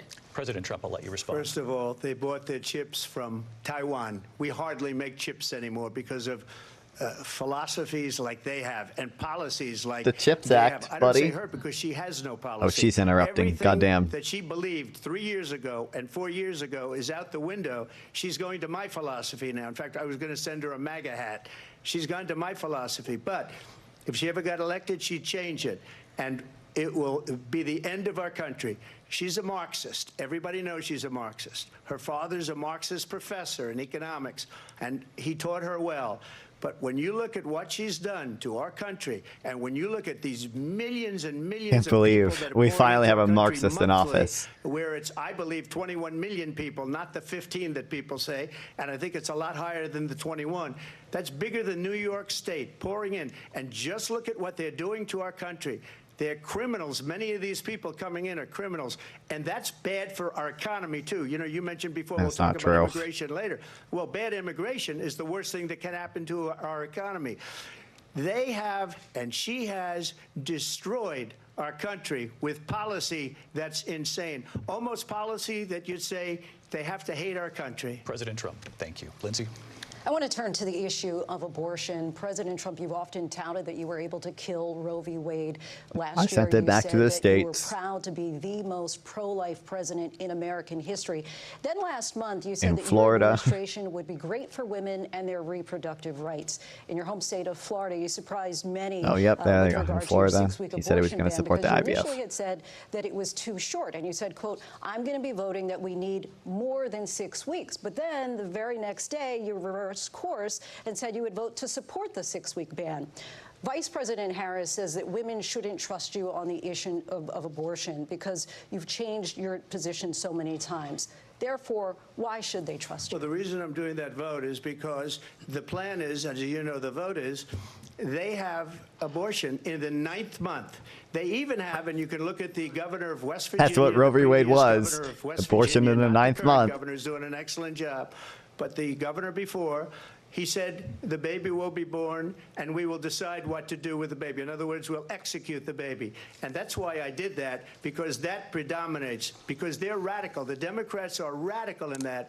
And her vice presidential pick, which I think was a horrible pick, by the way, for our country, because he is really out of it. But her vice presidential pick says abortion in the 9th month is absolutely fine. He also says execution Can we after fault birth, the execution, fact no longer check? abortion, because the baby is born, is okay. And that's not okay with me, hence the vote. But what I did is something for 52 years. They've been trying to get Roe v. Wade into the states. And through the Bro, what the fuck? You just not seeing it? I posted it 10 minutes ago. What? Of 6 Supreme Court justices, we were able to do that. Now, I believe in the exceptions Stream might be for laggy. I rape, don't know. incest, and life of the mother. I believe strongly in it. Ronald Reagan did also. 85% of Republicans do. Exceptions. Very important. But we were able to get it, and now states are voting on it. And for the first time, you're going to see, look, this is an issue that's torn our country 20 million apart entries for isn't wrong. 52 years. I'm waiting for Every the legal scholar, what did Tim Waltz say? Every Democrat, every Republican, liberal, conservative, they all wanted this issue to be brought back to the states where the people could vote. And that's what happened. And now, Ohio, the vote was somewhat liberal. Kansas, the vote was somewhat liberal, much more liberal than people would have thought. But each individual state is voting. It's the vote of the people now. It's not tied up in the federal government. I did a great service in doing it. It took courage to do it. And the Supreme Court had great courage in doing it. And I give tremendous credit to those 6 justices. There is no state in this country where it is legal to kill a baby after it's born. Madam Vice President, I want to get your response to President Trump. Well, as I said, you're going to hear a bunch of lies, and that's not actually a surprising fact. Let's understand how we got here. Donald Trump hand-selected 3 members of the United States Supreme Court with the intention that they would undo the protections of Roe v. Wade. As a And senator, they did exactly I as asked. he intended. And now in over 20 states, there Oh, are wow, Trump damn. abortion bans, which make it criminal for a doctor or nurse to provide health care. In one state, it provides prison for life. Trump abortion bans that make no exception even for rape and incest, which understand what that means. A survivor of a crime of violation to their body does not have the right to make a decision about what happens to their body next. That is immoral. And one does not have to abandon their faith or deeply held beliefs to agree. The government, and Donald Trump certainly, should not be telling a woman what to do with her body. I have talked with women around our country. You want to talk I guess by about that this time is you seen it, I what posted it 10 minutes ago people and 20 minutes ago. pregnant women who want to carry my Wi-Fi's fucking up. term, I can't do suffering anything from about it. It's not miscarriage, my being fault. denied care in an emergency room because the healthcare providers are afraid they might go to jail, and she's bleeding out in a car in the parking lot. She didn't want that. Her husband didn't want that. A 12 or 13-year-old survivor of incest being forced to carry a pregnancy to term. They don't want that. And I pledge to you, When Congress passes a bill to put back in place the protections of Roe v. Wade, as President of the United States, I will proudly sign it into law. But understand, if Donald Trump were to be reelected, he will sign a national abortion ban. Understand, in his Project 2025, there would be a national abortion, a monitor that would be monitoring your pregnancies, your miscarriages. This is half I think true. the American people believe It doesn't really call for certain a strict national abortion ban, but it wants the to. freedom to make decisions about one's own body should not be made by the government. Thank you, Vice President Harris. Well, there she goes again. It's a lie. I'm not signing a ban, and there's no reason to sign a ban because we've got. He doesn't have to sign a ban. He has to enforce the Comstock app. Democrats, Republicans, and everybody else, and every legal scholar wanted it to be brought back into the states, and the states are voting. And it may take a little time, but for 52 years, this issue has torn our country apart, and they've wanted it back in the states. And I did something that nobody thought was possible. The states are now voting. What she says is an absolute lie. And as far as the abortion ban, no, I'm not in favor of abortion ban, but it doesn't matter because this issue has now been taken over by the states. Would you veto a national abortion ban if it came to your desk? Well, I won't have to because, again, two things. Number one, she said she'll go back to Congress. She'll never get the vote. It's impossible for her Trump to get doesn't the even vote, need to be directly involved. That's another thing. All that has to happen technically is this DOJ, the head of his DOJ, enforces the Comstock app. Comstock Act. You know what it reminds me of when they said they're going to get student loans terminated, and it ended up being a total catastrophe. The student loans, and then now he could probably be challenged in the courts. I think probably her boss, if you call him a boss, he spends all his time on the beach. But look, her boss went out Trump. and said, we'll do it again. We'll do it a different way. And he went out, got rejected again by the Supreme Court. So all these students got taunted with this whole thing about this whole idea. And how unfair that would have been, part of the reason they lost, to the millions and millions of people that had to pay off their student loans. They didn't get it for free. But they were saying it's the same way that they talked about that they talk about abortion. But if I could just get a yes or no, because your running mate, J.D. Vance, has said that you would veto if it did come to your desk. Well, I didn't discuss it with J.D. In all fairness, J.D., and I don't mind if he has a certain view, but I think he was speaking for me, but I really didn't. Look, we don't have to discuss it because she'd never be able to get it, just like she couldn't get student loans. They couldn't get student loans. They didn't even come close to getting student loans. They did forgive a lot of student loans. Young Okay, people, whatever. And a lot of other people that had loans. They can never get this approved. So it doesn't matter what she says about going to Congress. Well, wonderful. Let's go to Congress. Do it. But the fact is that for years they wanted to get it out of Congress and out of the federal government. And we did something that everybody said couldn't be done. And now you have a vote of the people on abortion. Vice President Harris, I want to give you your time to respond. But I do want to ask, would you support any restrictions on a woman's right to an abortion? I absolutely support reinstating the protections of Roe v. Wade. And as you rightly mentioned, nowhere in America is a woman carrying a pregnancy to term and asking for an abortion. That is not happening. It's insulting to the women of America. And understand what has been happening under Donald Trump's abortion bans. Couples who pray and dream of having a family are being denied IVF treatments. What is happening in our country? Working people, working women Where's who are working one or I two don't know if jobs, Tim Walz actually supported the barely afford 9-month abortion childcare thing. as it is, have to travel to another state to get on a plane sitting next to strangers to go and get the health care she needs. Barely can afford to do it, and what you are putting her through is unconscionable. And the people of America have not, the majority of Americans believe in a woman's right to make decisions about her own body, and that is why in every state where this issue has been on the ballot, in red and blue states They protected it. the people of America have voted for freedom. Vice President Harris, Excuse me, I have to respond. Another lie. It's another lie. I have been a leader on IVF, which is fertilization. The IVF, I have been a leader.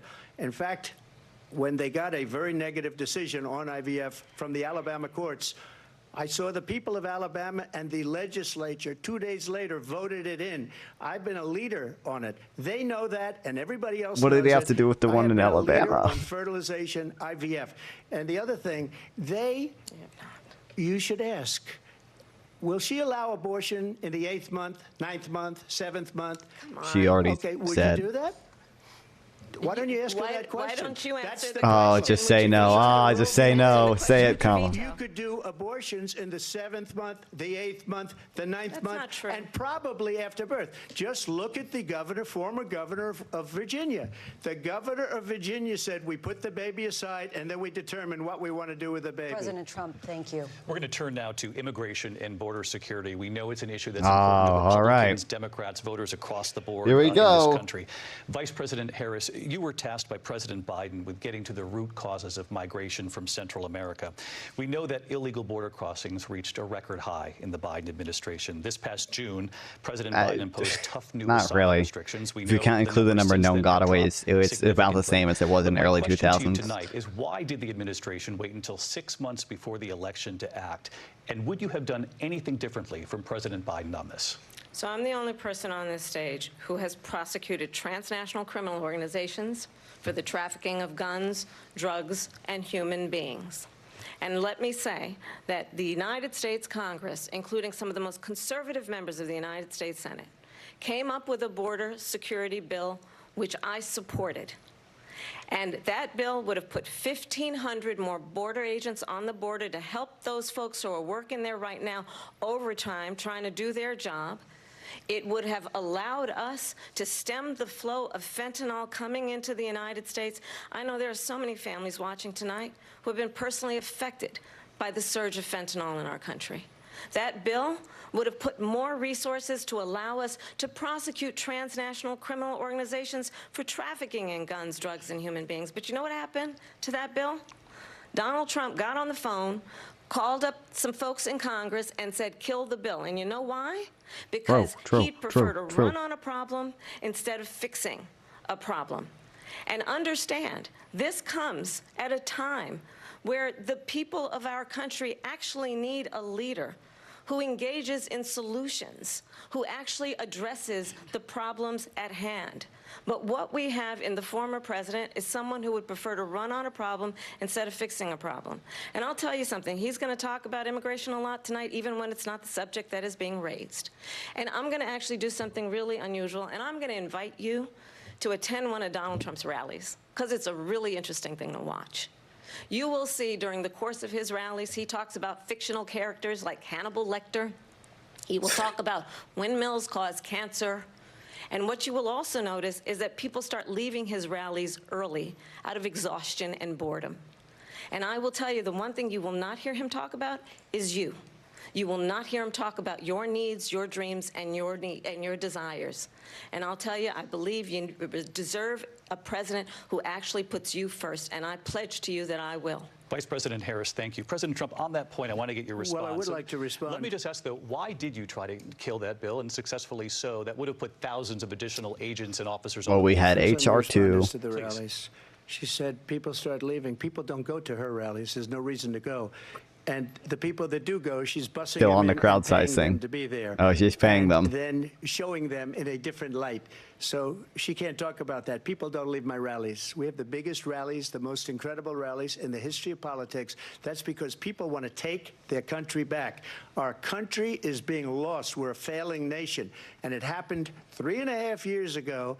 And what's going on here, you're going to end up in World War III, just to go into another subject. What they have done to our country by allowing these millions and millions Just to of go people into come another into our subject real country, quick. and look at what's happening to the towns all over the United States. And a lot of towns don't want to talk. It's not going to be Aurora or Springfield. A lot of towns don't want to talk about it because they're so embarrassed by it. In Springfield, they're eating the dogs, the people that came in. They're eating the cats. They're eating. No they're eating shot. The pets of the people No that live shot. there. Oh my And this God, is it's what's already been happening in our debunked. country, Oh and it's a dear shame. God. As far as the rallies are concerned, as far as the reason they go is they like what I say. They want to bring our country back. They want to make America great again. It's a very simple phrase, make America great again. She's destroying this country, and if she becomes president, this country doesn't have a chance of success. Not only success, we'll end up being Venezuela on steroids.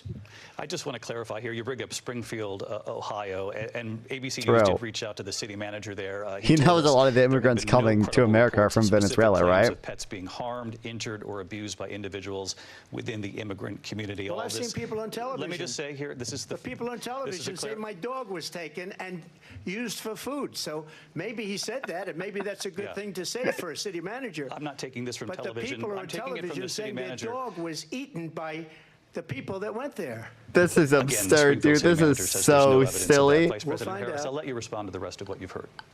You talk about extreme. You know, this is, I think, one of the reasons why in this election I actually have the endorsement of 200 Republicans who have formally worked with President Bush, Mitt Romney, and John McCain, including the endorsement Dick of Cheney. former Vice President Dick Cheney and Congress member Liz Cheney. And if you want to really know the inside track on who the former president is, if he didn't make it clear already, just ask people who have worked with him. His former chief of staff, a four-star general, has said he has contempt for the Constitution of the United States. His former national security advisor has said he is dangerous and unfit. His former Secretary of Defense has said the nation, the Republic, would never survive another Trump term. And when we listen to this kind of rhetoric, I didn't realize Unburned by What Will Be is issues that affect the PPG. American people are not being addressed, I think the choice is clear in this election. President Trump, I'll give you a quick minute to respond here. Thank you, because when I hear that, see, I'm a different kind of a person. I fired most of those people. Not so graciously. They did bad things or a bad job. I fired them. They never fired one person. They didn't fire anybody having to do with Afghanistan and the Taliban. And Oh, the okay, that's what he. I mean, people criticize Kamala Harris for the 92% turnover rate. I don't know if any of those people are fired, but he's mentioning Afghanistan again now. They should have fired all those generals, all those top people, because that was one Trump of the didn't most need to fire people. Everyone around him quit when he tried to do has ever J6. seen. So when somebody does a bad job, I fire him. And you take a guy like Esper. He was no good. I fired him. So he writes a book. Another one writes a book. Because with me, they can write books. With nobody else can they. But they have done such a poor job. And they That's never kind of an fire indictment on you, anybody. don't you think? Look at the economy. Look at the inflation. They didn't Oh my fire God, any of inflation their again. economists. Oh. They have the same people. That's a good way not to have books written about you. But just to finish, I got more votes than any Republican in history by far. In fact, I got more votes than They any should fire their president, economist. sitting I hate president Jared in Bernstein. history Jared by Bernstein's far. actually chill sometimes. Let me continue on immigration. It was what you wanted to talk about earlier, so let's get back to your deportation proposal that the vice president has reacted to as well. President Trump, you call this the largest domestic deportation operation in the history of our country. You say you would use the National Guard. You say if things get out of control, you'd have no problem using the U.S. With local military. police, yes. You also said you would use local police. How would you deport 11 million undocumented immigrants? I know you believe that number is much higher. Take us through this. What does this look like? Will authorities be going door to door in this country? Yeah, it is much higher because of them. They allowed criminals, many millions of criminals. They allowed terrorists. They allowed common street criminals. They allowed people to come in, drug But you know dealers those to people come are into our screened country at the and then border, now in right? the United States and For a criminal told background. by their countries like All asylum Venezuela, seekers are. don't ever come back or we're going to kill you. Do you know that crime in Venezuela and crime in countries all over the world is way down? You know why? Because they've taken their criminals off the street and they've given them to her to put into our country. And this will be one of the greatest mistakes in history for them to allow. And I think Also, they you guys probably know did it that 'cause they think criminals they're were gonna more get likely to votes, be released but by it's not Trump worth than it because under they're Biden. destroying the fabric of our country by what they've done. There's never been anything done like this at all. They've destroyed the fabric of our country. Right, just releasing fewer criminals than under Trump. Crime is down, I think this is what was written 2 years ago by now. Oh no, it's recently. And through the roof, despite their fraudulent statements that they made, crime in this country is through the roof. And we have a new form of crime. It's called migrant crime, and it's happening at levels Brand that nobody new. thought possible. President Trump, as you know, the FBI says overall violent crime is actually coming down in this country. But Vice Excuse me, President the Harris, FBI they were defrauding statements. They didn't include the worst cities. They didn't include the cities with the worst crime. It was a fraud, just like their number of 818,000 jobs that they said they created turned out to be a fraud. That's all fraud too. Oh my God, the revised down number. Are you kidding me? Coming from someone who has been prosecuted for national security crimes, economic crimes, election interference, has been found liable for sexual assault, and his next big It's so court good. appearance is in It's so November at his good. own criminal sentencing. Right? And let's be I don't know clear if you agree. where each person stands on the issue of Hello? what is important about Hello? respect Can you for not the hear me? rule of Yeah. law and Yeah, respect yeah. for law enforcement. The Yeah, I can former hear vice you. president I can hear you. called I think for I think it's been defunding pretty good. Yeah. federal law I think Yeah, this no, line it- that's just going down right now is really good. agents, get this, Oh, on let the me day let me after hear. he was arraigned on 34 felony counts. So let's talk Trump just about called like what every is all the numbers a important in fraud, this like all the race. It job is numbers and important the that crime Oh, statistics God. of fraud. Oh, yeah, and yeah, Kamala's yeah. like, you know, you've been Page prosecuted for fraud, on this right? same old tired rhetoric. Oh, and that's so address epic. The needs of the No, American she is people, fucking address what we eating need him to up. do about the Totally housing destroying it, shortage, but she which could I do have way a better. plan for. Destiny's pointing out, and I Address agree what with him we a must do trillion to percent. support our She small could do way businesses. better by just Address asking him bringing down the basic price of questions. groceries. It's like, Oh, oh, yeah. you criticized us in Frankly, the Afghanistan? American people What are happened in exhausted Afghanistan? with Can you this describe same it? old tired playbook. Like, it just sounds like that. Just show how Excuse me. Every retarded one he of is. those cases was Retarded. started by That's my them position. against But I their have a friend too. political Call. Give me a opponent. sec. And I'm winning I'll most probably of not be them, back. and I'm will just. win I the just rest wanted to of hop the in and deal. talk to you. See ya. You saw Yeah, that see ya. with the See ya. decision that came down just recently from the Supreme Court. I'm winning most of them. Oh, criminal immunity. What a great decision. What a great thing to bring Never up. happened in this country. They weaponized the Are there any Justice polls on what Department. percent of Every Americans one of support those criminal cases immunity? was involved with the DOJ, from Atlanta and Fani Willis to the Attorney General of New York and the DA in New York. Every one of those cases, and then they say, "Oh, he's a criminal." They're the ones that made them go after me. By the way, Joe Biden was found essentially guilty on the documents case. And what happened in my documents case? But he They was said, too "Oh, that's old." the toughest of them all." A complete and total victory. 2 months ago, it was thrown Not out. true.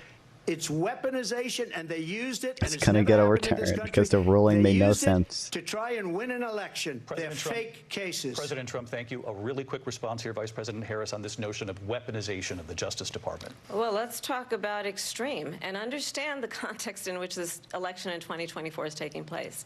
The United States I don't know if we Supreme can call him Court this. recently ruled that the former president would essentially be immune from any misconduct if he were to enter the White House again.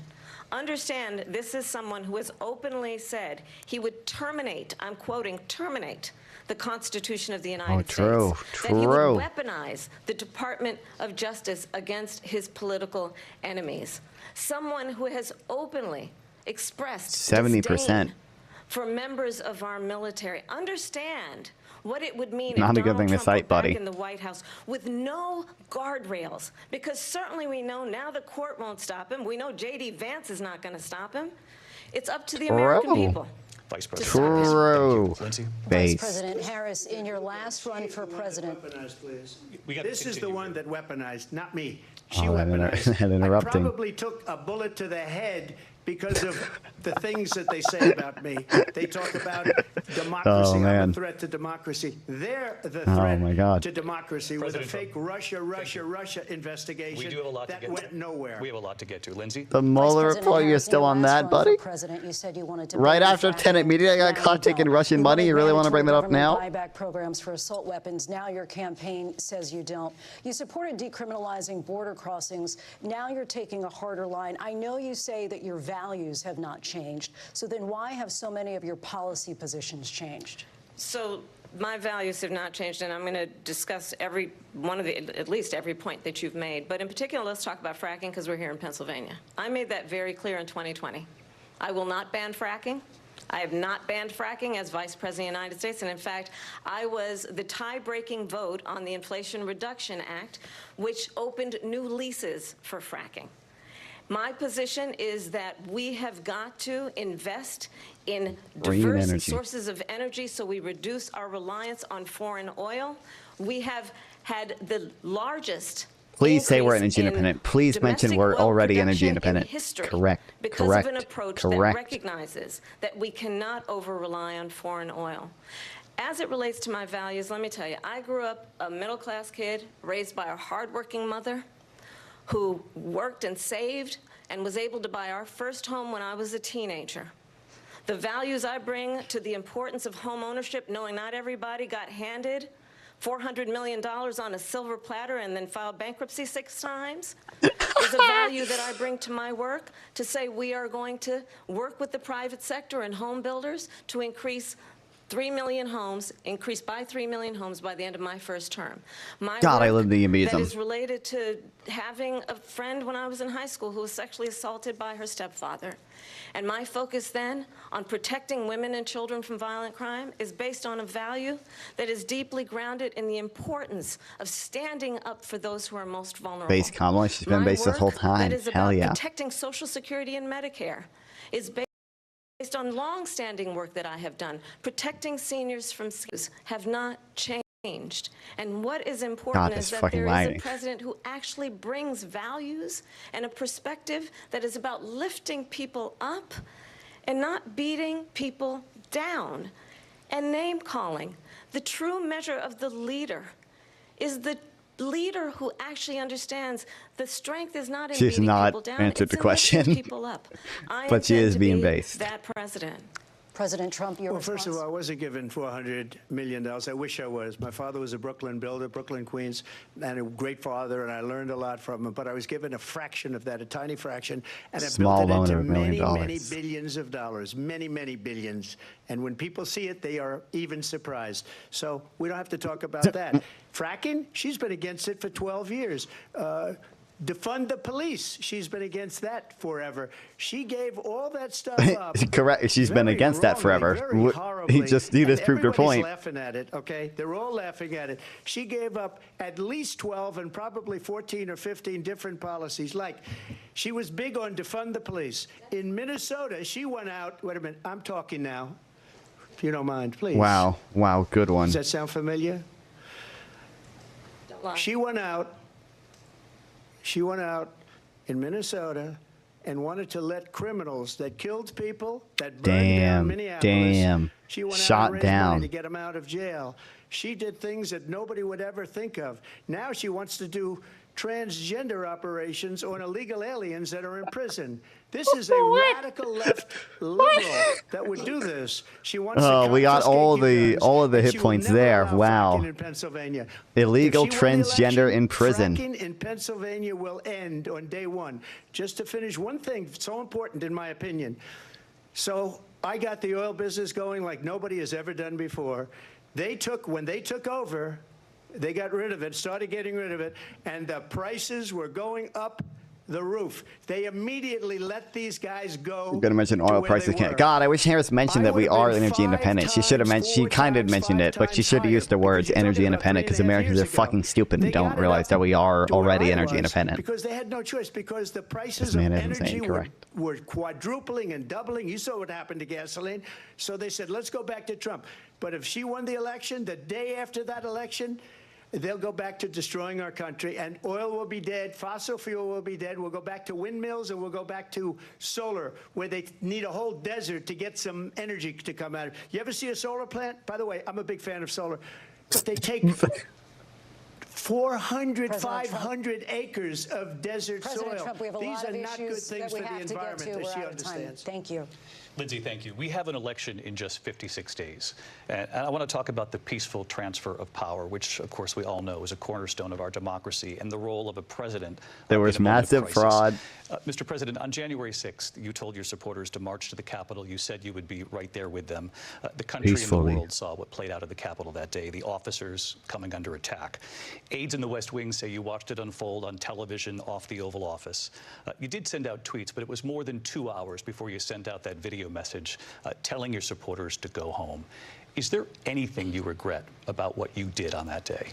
You just said a thing that isn't covered. Peacefully and patriotically, I said during my speech, not later on. Peacefully and patriotically. And nobody on the other side One was time killed. into the Ashley 20 Babbitt minutes into was the shot speech, by an out-of-control they just police coincidentally. officer that should have never, Shot her. Ashley Babbitt was shot by an out-of-control police officer? We didn't do this group of people that have been treated so badly.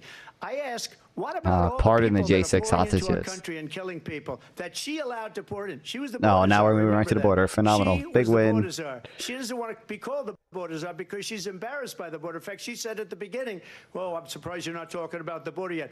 That's because she knows what a bad job they've done.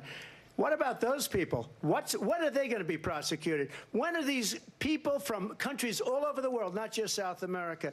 They're coming in from all over the world, David, all over the world. And crime rates are down all over the world because of it. But let me just when ask are those, David, when are those people going to be prosecuted? When are the people that burned down Minneapolis going to be prosecuted? Or in Seattle? They went into Seattle. They took over a big percentage of the city of Seattle. When are those people going to be prosecuted? But let me just ask you. You might ask her that question. You were the president. You were watching it unfold on television. It's a very simple question as we move forward toward another election. Is there anything you regret about what you did on that day? Yes or no? I had nothing to do with that other than they asked me to make a speech. I showed up for a speech. I said, I think it's going to be big. I went to Nancy Pelosi and the mayor of Washington, D.C. and The Nancy mayor put Pelosi it took back in full writing, as you know. responsibility. I said, you know, this is going to be a very big rally or whatever you want to call it. And again, Oh, it Nancy wasn't done Pelosi, by I me, can't it was believe done she by others. didn't. I said, I'd like to give you 10,000 National Guard or soldiers. They To protect rejected me. your Nancy guys. Pelosi rejected me. It was just 2 weeks ago. Not her how that daughter has works. a tape of her saying she is fully responsible for what happened. Oh, yeah, They there wanna it get rid is. of There that it tape. is. Woohoo. It would have never happened if Let's see how many Pelosi fact and the checks we mayor have in of that last Washington fucking did their sentence jobs. already. I wasn't responsible for Ugh. security. Nancy Pelosi was responsible. She didn't do her job. The question He's was feeling about you patriotic as because we tell his president, supporters to not go into the about Capitol former Justice Speaker Historic Pelosi, but Building. I do Yep. want Vice President Harris to respond here. Just peacefully protest the I was certification. at the Capitol on January 6th. I was the vice president-elect. I was also an acting senator. I was there. And on that day, the President of the United States incited a violent mob to attack our nation's capital, to desecrate our nation's capital. On that day, 140 law enforcement officers were injured, and some died. And understand, the former president has been indicted and impeached for exactly that reason. But he was acquitted. He was acquitted. He was This is not an acquitted. isolated situation. Let's remember Charlottesville, where Oh, there the was very a fine mob people. of people carrying tiki torches, spewing anti-Semitic hate. And what Please did don't say the very fine president people. then Please at don't the do it. time Don't say? do it. There were fine people on each side. Ah. Let's remember that when it came to the Proud Boys, a militia, the president said, the former president said, stand back and stand by. So for everyone Why did you say watching he said who no? He remembers definitely what said that. He January said that to the 6th Proud was, Boys. I say, we don't have to go back. Let's not go back. We're not going back. It's time to turn the page. And if that was a bridge too far for you, well, there is a place in our campaign for you to stand for country, to stand for our democracy, to stand for rule of law, and to end the chaos, and to end the approach that is about attacking the foundations of our democracy because you don't like the outcome. And be clear on that point. Donald Trump, the candidate, has said in this election there will be a bloodbath if this and the outcome of this election is not to his liking. Let's turn the page on this. Let's not go back. Let's chart a course for the future. The quotes she's using are kind of dumb, but you know, it's gonna make it. I mean, it appeals to the median voter. So what are you gonna It was do? a different term, and it was a term that related to energy because they have destroyed our energy business. That was where bloodbath was. Also, on Charlottesville, that story has been, as you would say, debunked. Laura Ingraham, Sean Hannity, Jesse, all of these people. Oh, Sean They Hannity. covered it. If they go an extra sentence, they will see it was perfect. It was debunked in almost every newspaper, but they still bring it up, just like they bring 2025 up. They bring all of this stuff up. I ask you this. You talk about the Capitol. Why are we allowing these millions of people to come through on the southern border? How come she's not doing anything? And I'll tell you what I would do, and I would be very proud to do it. I would say we would both leave this debate right now. I'd like to see her go down to Washington, D.C. during this debate, because we're wasting a lot of time. Go down to, because she's been so bad, it's so ridiculous. Go down to Washington, D.C. and let her sign a bill to close up the border, because they have the right I thought I was going to say go to the border. That would have been really funny. The President of the United States, you'll get him out of bed. They already did that. At 4 o'clock in the afternoon, you'll say, come on, come on. They signed that executive order. If he After the bill failed, it's probably that executive order is probably eventually going to get shut down because it probably is illegal.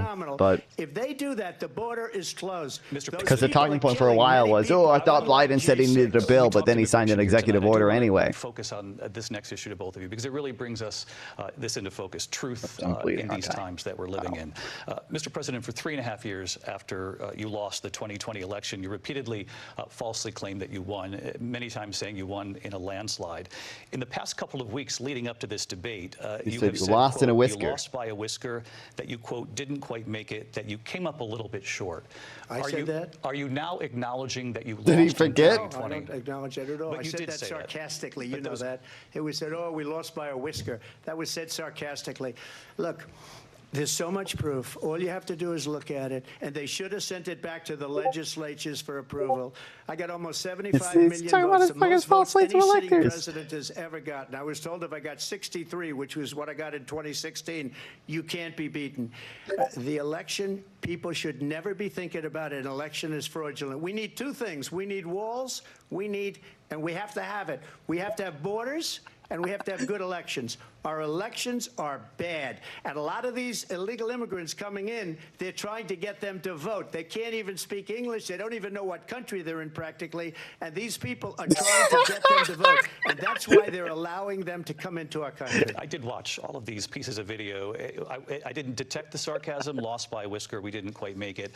And we should just point out here as clarification, and you know this, you and your allies, 60 cases in front of many judges, many of them Republican. No judge looked at it. And said they said no we didn't have standing. That's the other thing. They said a lot of them looked at merits, but okay. Can you imagine a system technicality? where a person in an election doesn't have standing? The President of the United States doesn't have standing. That's how we lost. If you look at the facts, and I'd love to have you'll do a special on it. I'll show you Georgia, and I'll show you Wisconsin, and I'll show you Pennsylvania, and I'll show you.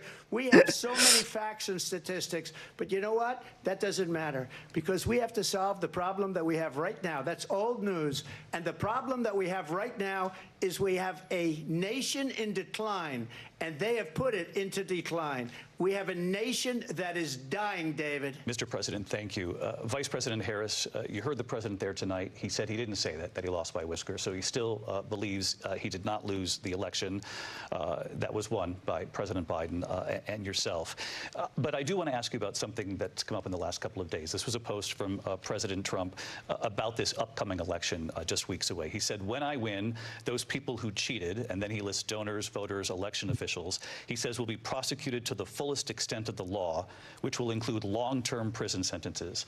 One of your campaign's top lawyers responded saying, we won't let Donald Trump intimidate us. We won't let him suppress the vote. Is that what you believe he's trying to do here? Donald Trump was fired by 81 million people. So let's be clear about that. And clearly he is having a very difficult time processing that. But we cannot afford to have a president of the United States who attempts, as he did in the past, to upend the will of the voters in a free and fair election. And I'm going to tell you that I have traveled the world as Vice President of the United States, and world leaders are laughing at Donald Trump. I have talked why with you're not going to put him in any of the election fraud stuff, really? And they say you're a disgrace. And when you then talk in this way in a presidential debate and deny what over and over again are court cases you have lost because you did, in fact, lose that election, It leads one to believe that perhaps we do not One of those have in 81 the million candidate people to my base, right the Ricky. temperament or the ability to not be confused about fact. That's deeply troubling, and the American people deserve better. I'll give you 1 minute to respond, Mr. President. Let me just say about world leaders. Viktor Orban, one of the most respected men, they call him a strong man. He's a tough person, smart. Prime Minister of Hungary. Is that why they call him a strong man? Is that why? Blowing up. Could it have anything to do with the fact that he's like authoritarian and like, you know, brought Hungary into not being a democracy anymore? They were afraid of him. China was afraid, and I don't like to use the word afraid, but I'm just quoting him. China was afraid of him. North Korea was afraid of him. Look at what's going on with North Korea, by the way. He said Russia was afraid of him. I ended the Nord Stream 2 pipeline, and Biden put it back on day one, but he ended the XL pipeline. The XL pipeline in our country, he ended that. But he let the Russians build a pipeline going all over Europe and heading into Germany, the biggest pipeline in the world. Look, Viktor Orban said it. He said the most respected, most feared person is Donald Trump. We had no problems when Trump was president, but when this weak, pathetic man that you saw at a debate just a few months ago, that if he weren't in that debate, he'd be running instead of her. She got no votes. He got 14 million votes. What you did, you talk about a threat to democracy. He got 14 million votes, and they threw him out of office. And you know what? I'll give you a little secret. He hates her. He can't stand her. But he got 14 million votes. They threw him out. She got 0 votes. And when she ran, she was the first one to leave because she failed. And now she's running. I don't understand it, but I'm okay with it because your time is I think we're going to do very well. We've got a lot more to get to. Turning now to the Israel-Hamas war and the hostages who are still being held, Americans among them. Vice President Harris, in December, you said, quote, Israel has a right to defend itself, but you added, quote, it matters how, saying international Viktor Orban, respected leader. Trump's been taking too many Cocoa Puffs. Yeah, exactly. You said that 9 months ago. Now an estimated 40,000 Palestinians are dead. Nearly 100 hostages remain. Just last week, Prime Minister Benjamin Netanyahu said there's not a deal in the making. President Biden has not been able to break through the stalemate. How would you do it? Oh, but Trump doesn't want a deal at all. Let's understand how we got here. On October 7, Hamas, a terrorist organization, slaughtered 1,200 Israelis, many of them young people who were simply attending a concert. Women were horribly raped. And so absolutely, I said then, I say now, you know? Israel has a right to defend itself. We would. They have the right to resist. How it does so matters. Oppressed people. Because it is also true, far too many 16. innocent Palestinians have been killed. Children, mothers. What we know is that this war must end. It must end immediately, and the way it will end is we need a ceasefire deal and we need the hostages out. And so we will continue to work around the clock on that. Work around the clock, also understanding that we must chart a course for a two-state solution. And in that solution, there must be security for the Israeli people and Israel, and in equal measure for the Palestinians. But the one thing I will assure you always, please call her Palestinian. Call her Palestinian. Use Palestinian as a slur. In particular, as it relates to Iran and any threat that Iran and its proxies pose to Israel. But we must have a two-state solution where we can rebuild Gaza, where the Palestinians have security, self-determination, and the dignity they so rightly deserve. President Trump, how would you negotiate with Netanyahu and also Hamas in order to get the hostages out and prevent the killing of more innocent civilians in Gaza? If I were president, it would have never started. If I were president, Russia would have thanks, buddy. Ever. I know Putin very well. He would have never. And that actually was not the question. For 4 years, have gone into Ukraine and killed millions of people when you add it up. Far worse than people understand what's going on over there. But when she mentions about Israel, all of a sudden, she hates Israel. She wouldn't even meet with Netanyahu when he went to Congress to make a very important speech. She refused to be there because she was at a sorority party of hers. She wanted to go to the sorority party. She hates Israel. if she's president, I believe that Israel will not exist within 2 years from now. And I've been pretty good at predictions, and I hope I'm wrong about that one. She hates Israel. At the same time, in her own way, she hates the Arab population because the whole place is going to get blown up. Arabs, Jewish people, Israel will be gone. It would have never happened. Iran was broke under Donald Trump. Now Iran has $300 billion because they took off all the sanctions that I had. Iran had no money for Hamas or Hezbollah or any of the 28 different spheres of terror. And they are spheres of terror, horrible terror. They had no money. It was a big story, and you know it. You covered it very well, actually. They had no money for terror. They were broke. Now they're a rich nation, and now what they're doing is they're spreading that money around. Look at what's happening with the Houthis and Yemen. Look at what's going on in the Middle East. This would have never happened. I will get that settled and fast, and I'll get the war with Ukraine and Russia ended. If I'm president-elect, I'll get it done before he's president. Vice President Harris, he says you hate Israel. That's absolutely not true. I have my entire career and life supported Israel and the Israeli people. He knows that. He's trying to, again, divide and distract from the reality, which is it is very well known that Donald Trump is weak and wrong on national security and foreign policy. It is well known that he admires dictators. His own fucking, like Viktor Orban. On day one, according to himself.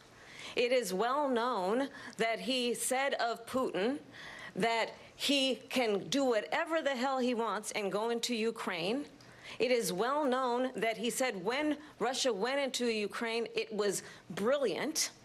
It is well known he exchanged love letters with Kim Jong-un. And it is absolutely well known that these dictators and autocrats are rooting for you to be president again because they're so clear. They can manipulate you with flattery and favors. And that is why so many military leaders who you have worked with have told me you are a disgrace. That is why we understand that what we about have Afghanistan? to have a president who is not consistently weak and wrong on national security, including the importance of upholding and respecting in highest regard our military. Vice President Harris, thank you. They're the ones, and she's the one that caused it, that's weak on national security by allowing every nation last month for the year, 168 different countries sending people into our country. Their crime rates are way down. Putin endorsed her last week, said, I hope she wins. And I think he meant it because what he's gotten away with is absolutely incredible. It wouldn't have happened with me. The leaders of other countries think that they're weak and incompetent, and they are. They're grossly incompetent. And I just ask one question. Why does Biden go in and kill the Keystone Pipeline and approve the single biggest deal that Russia's ever made, Nord Stream 2, the biggest pipeline anywhere in the world going to Germany and all over Europe? Wasn't Nord Stream 2, was that one? That one is blown up as well, right? And Biden, by the way, gets paid a lot of money. Thank you. We have a lot of issues to get to. We'll be right back with much more of this historic ABC News presidential debate from the National Constitution Center right here in Philadelphia. Back in a moment. It was just Biden who blew it up, obviously.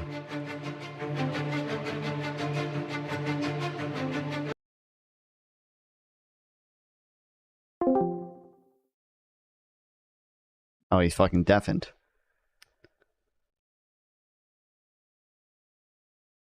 There's his faceless clipped. Oh my god, this is wild. This is wild, man. This is wild. I can't. The dogs, the cats. I know, dude. I can't fucking believe he mentioned that. Oh my god. He bought it. He ate it up, and he actually said it. I can't believe that. That is wild. I know. It's already been like debunked, like all over Twitter. Everyone is shitting on it. I can't believe he brought it up. He bit that. Oh my god, he probably read it off of some fucking random ass website or some goddamn Twitter user, and he was like, yep, totally true. And he just said it. How do you think Kamala's doing? She's doing good, I think isn't she's she? doing pretty well, yeah. I think like the one Trump did get that one clip of him saying, oh, I'm speaking now. Trump got that one clip, and then like maybe the very fine people quote, I think, is the point Democrats will stop using as much, because if you look at the context, it's not as bad as they're making it out to be. He did clarify like, oh, but not the Nazis or whatever, when someone else asked him another question. But yeah. Other than that, I think Kamala's done really well. God I think he did a really damn. good job with that one answer when Trump was talking about the like election fraud, and Kamala was like, well, you've been prosecuted for fraud and for all these other it's things. exactly. It's like criminal criticizing the other criminals. I wonder why you have such a fucking positive opinion about them. Jesus Christ. North is saying, let me in. Oh shit, where you at? Yeah, I'll drag you in 1 second. Yeah, and her point about like the courts aren't going to stop him, and JD Vance isn't going to stop him. It's up to you guys to stop him. I thought that was pretty well. Your needs, your dreams, and your desires. Good memes. And I'll tell you, Okay, here we go. Okay, North is here. Yeah, you're not silenced anymore. Yeah. Tough face, fuck me. Holy All right, shit. okay. Look at your DMs with me. Wait, I can't look at them on stream. Wait, that nobody can see this. Okay, awesome. What is this? Springfield, Ohio residents. When they see their dog, it's true. I know, I saw Jesus that. Christ. It's wild. I can't believe he bit that. That is probably the wildest part about it, because then she gave him that he's extreme, but she really emphasized on it. And yeah, I want there's many statements made by Kamala Harris about she's like referencing like what Trump is like tweeted about and like what he has said. I want to see, because she went in on the 2025 shit. She shouldn't be doing this. We've seen a lot. That's fair to attack him for, but you have to mention. We've seen a lot of fact checks against Trump whenever he did the Biden debate a couple months ago.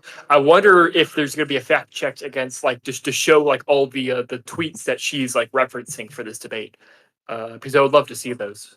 Yeah, maybe. Yeah, they've already like published. Hassan gave me a cheat sheet earlier. It's from CNBC though, so I don't know how much you guys, but it's mostly in regards to like to money wise, and then it doesn't talk much about anything else. Again, it's just going to give you numbers about the economy and like all of that shit. Mm-hmm. Yeah, I think Thank Trump you also for made a the mistake subs, man. Much appreciated. In response to like Kamala saying he's being prosecuted, he was like, "Oh, the Supreme Court gave me immunity." 70% of Americans don't support that decision, so that's backfire a little bit as well. Yeah. Yeah, thanks, Logical. Much appreciated, man. This is wild. This is wild. Again, he just obfuscates. Every single time. It's like dodge, distract, or just do not engage. The first thing that she did was she was dodging the question. It was Wait, when? She was dodging. Okay, I didn't pay attention to the first one. I don't know. Yeah, what yeah. was it? I can't remember what the exact question was. It was like was it something about the economy? And then she was, that's what she was asking a question about, like what she was going to do with the economy.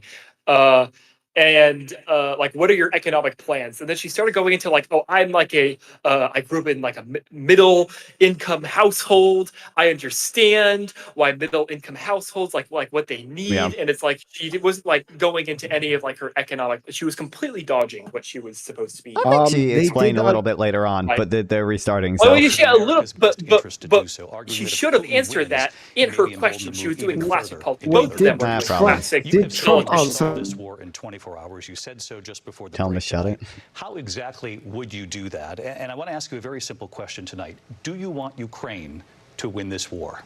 I want the Well, it war would have to never stop. happened. I want to save lives that are being uselessly, people being killed by the millions. It's the millions. It's so much worse than the numbers that you're getting, which are fake numbers.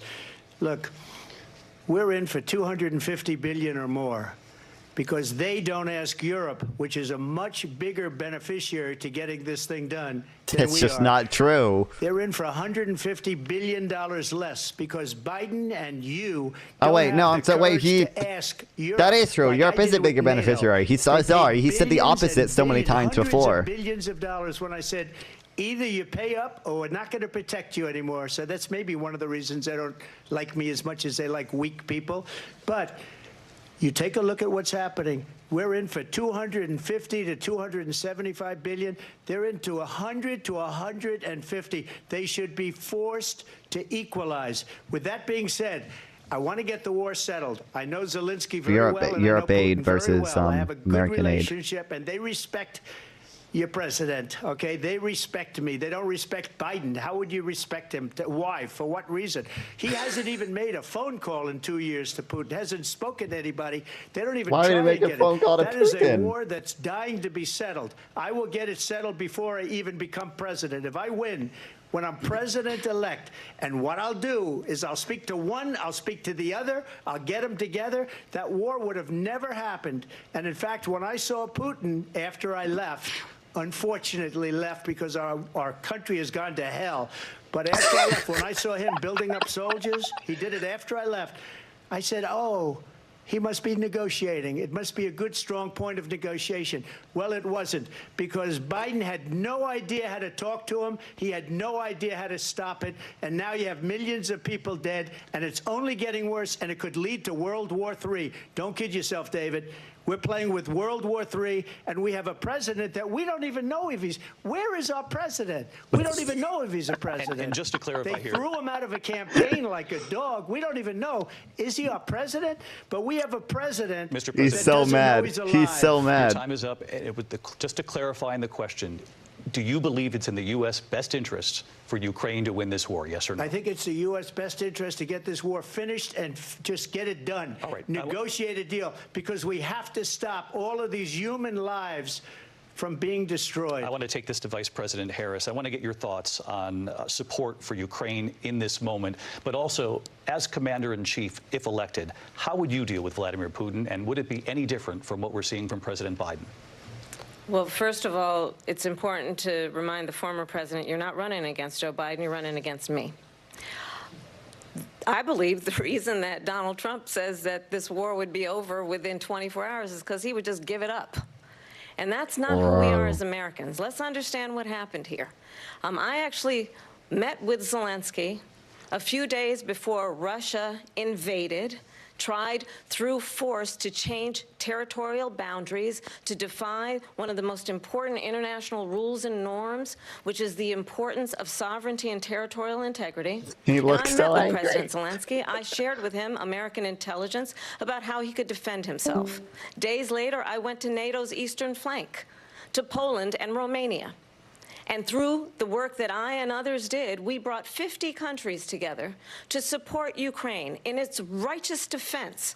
And because of our support, because of the air defense, the ammunition, the artillery, the javelins, the Abrams tanks that we have provided, Ukraine stands as an independent and free country. If Donald Trump were president, Putin would be sitting in Kyiv right now. And understand what that would mean. Because Putin's agenda is not just about Ukraine. Understand why the European allies and our NATO allies are so thankful that you are no longer president, and that we understand the importance of the greatest military alliance the world has ever known, which is NATO, and what we have done to preserve the ability of Zelensky and the Ukrainians to fight for their independence. Otherwise, Putin would be sitting in Kyiv with his eyes on the rest of Europe, starting with Poland. And why don't you tell the 800,000 Polish Americans right here in Pennsylvania how quickly you would give up The chat is working. Yeah, I fixed it. Yep, we're good now. and what you think is No, a like- friendship with what is known to be a dictator who would eat you for lunch. Is she balling or not? For the Vice most part, President yeah. Harris, thank you. We've heard from both of you. I on think Trump had Ukraine like tonight. one good Afghanistan clip. came up in the last hour. I wanted her to respond to What something are the you odds said that he earlier, sees? and Oh, it's back down to please, 34% I'll before there was a give you 10-minute here. delay. Well, yeah, it's fucked. My Putin Wi-Fi's would be fucked. I sitting can't in do anything about it. Moscow, and he wouldn't Oh, have I hate lost Spectrum. 300,000 men and women, but he would have been sitting in Moscow. Quiet, please. He would have been sitting in Moscow, much happier than he is right now. But eventually, you know, he's got a thing that other people don't have. He's got nuclear weapons. They don't ever talk about that. He's got nuclear weapons. Nobody ever thinks about that. And eventually, maybe he'll use them, and maybe he hasn't been that threatening. but he does have that. Something we don't even like to talk about. Nobody likes to talk about it. But just so you understand, they sent her to negotiate peace before this war started.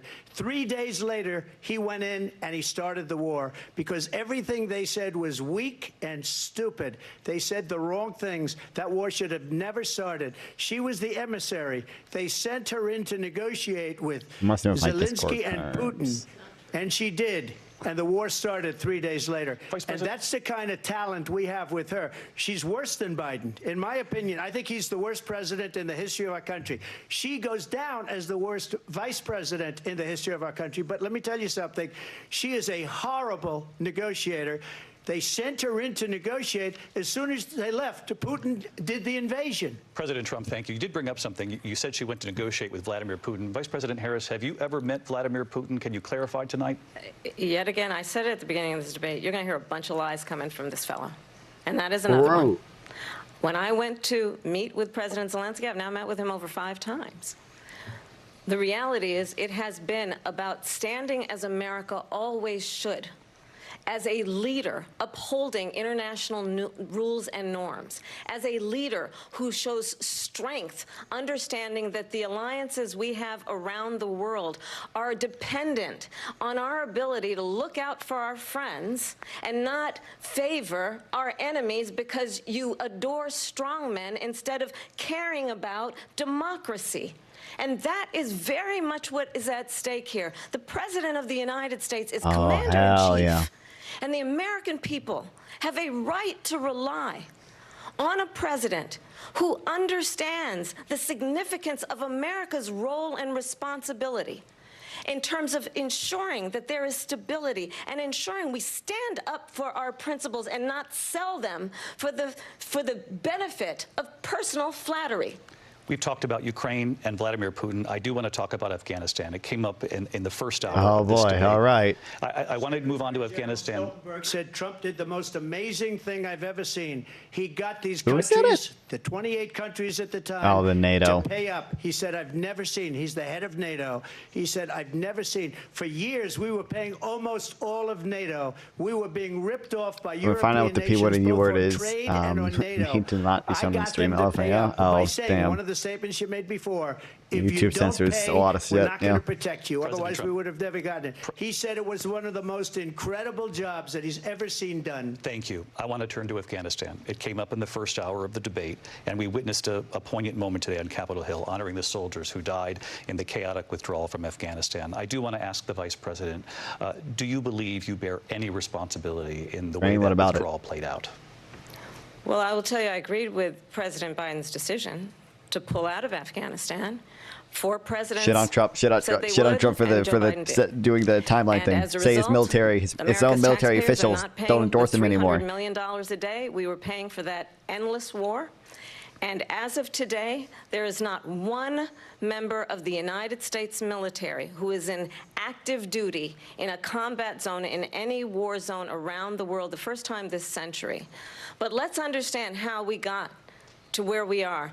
Donald Trump, when he was president, negotiated one of the weakest deals you can imagine. He calls himself a deal maker. Even his national security advisor said it was a weak, terrible deal. And here's how it went down.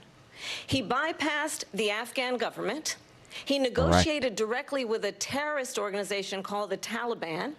Right. We didn't do that for Iraq. We just withdrew. Getting 5,000 Taliban terrorists released. And get this. No, get this. He didn't even enforce the deal. And the president at the time invited the Taliban to Camp Camp David, a place of storied significance for us as Americans, a place where Arafat was at Camp David, right? The importance of American diplomacy, where we invite and receive respected world leaders. And this former president, as president, invited them to Camp David because he does not again appreciate the role and responsibility of the President of the United States to be commander-in-chief with a level of respect. And this gets back to the point of how he has consistently disparaged and demeaned members of our military, fallen soldiers, and the work that we must do to uphold the strength and the respect of the United States of America around the world. Vice President Harris, thank you. President Trump, your response to her saying that you began the negotiations with the Taliban. So if you take a look at that period of time, the Taliban was killing our soldiers, a lot of them, with snipers. And I got involved with the Taliban because the Taliban was doing the killing. That's the fighting force within Afghanistan. They don't bother doing that because, you know, they deal with the wrong people all the time. But I got involved. And Abdul is the head of the Taliban. He is still the head of the Taliban. And I told Abdul, don't do it anymore. You do it anymore, you're going to have problems.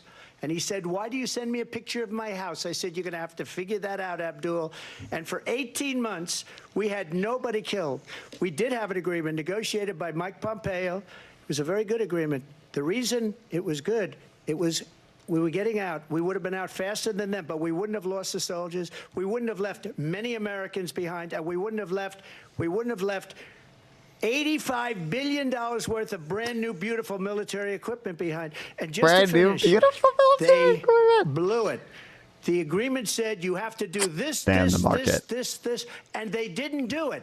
They didn't do it. The agreement was terminated. He didn't even enforce it. The only part of the deal that Trump actually enforced on the Taliban side was the no killing of U.S. civilians. Or sorry, U.S. combatants. In my opinion, the most embarrassing moment in the history of our country. All the other parts of the deal, the Taliban didn't listen to it. He didn't do anything about it. Because they saw how incompetent she and her boss are. President Trump, thank you. I want to move on now to race and politics in this country. Mr. President, you recently said of Vice President Harris, quote, I didn't know she was black until a number of years ago when she happened to turn black, and now she wants to be known as black.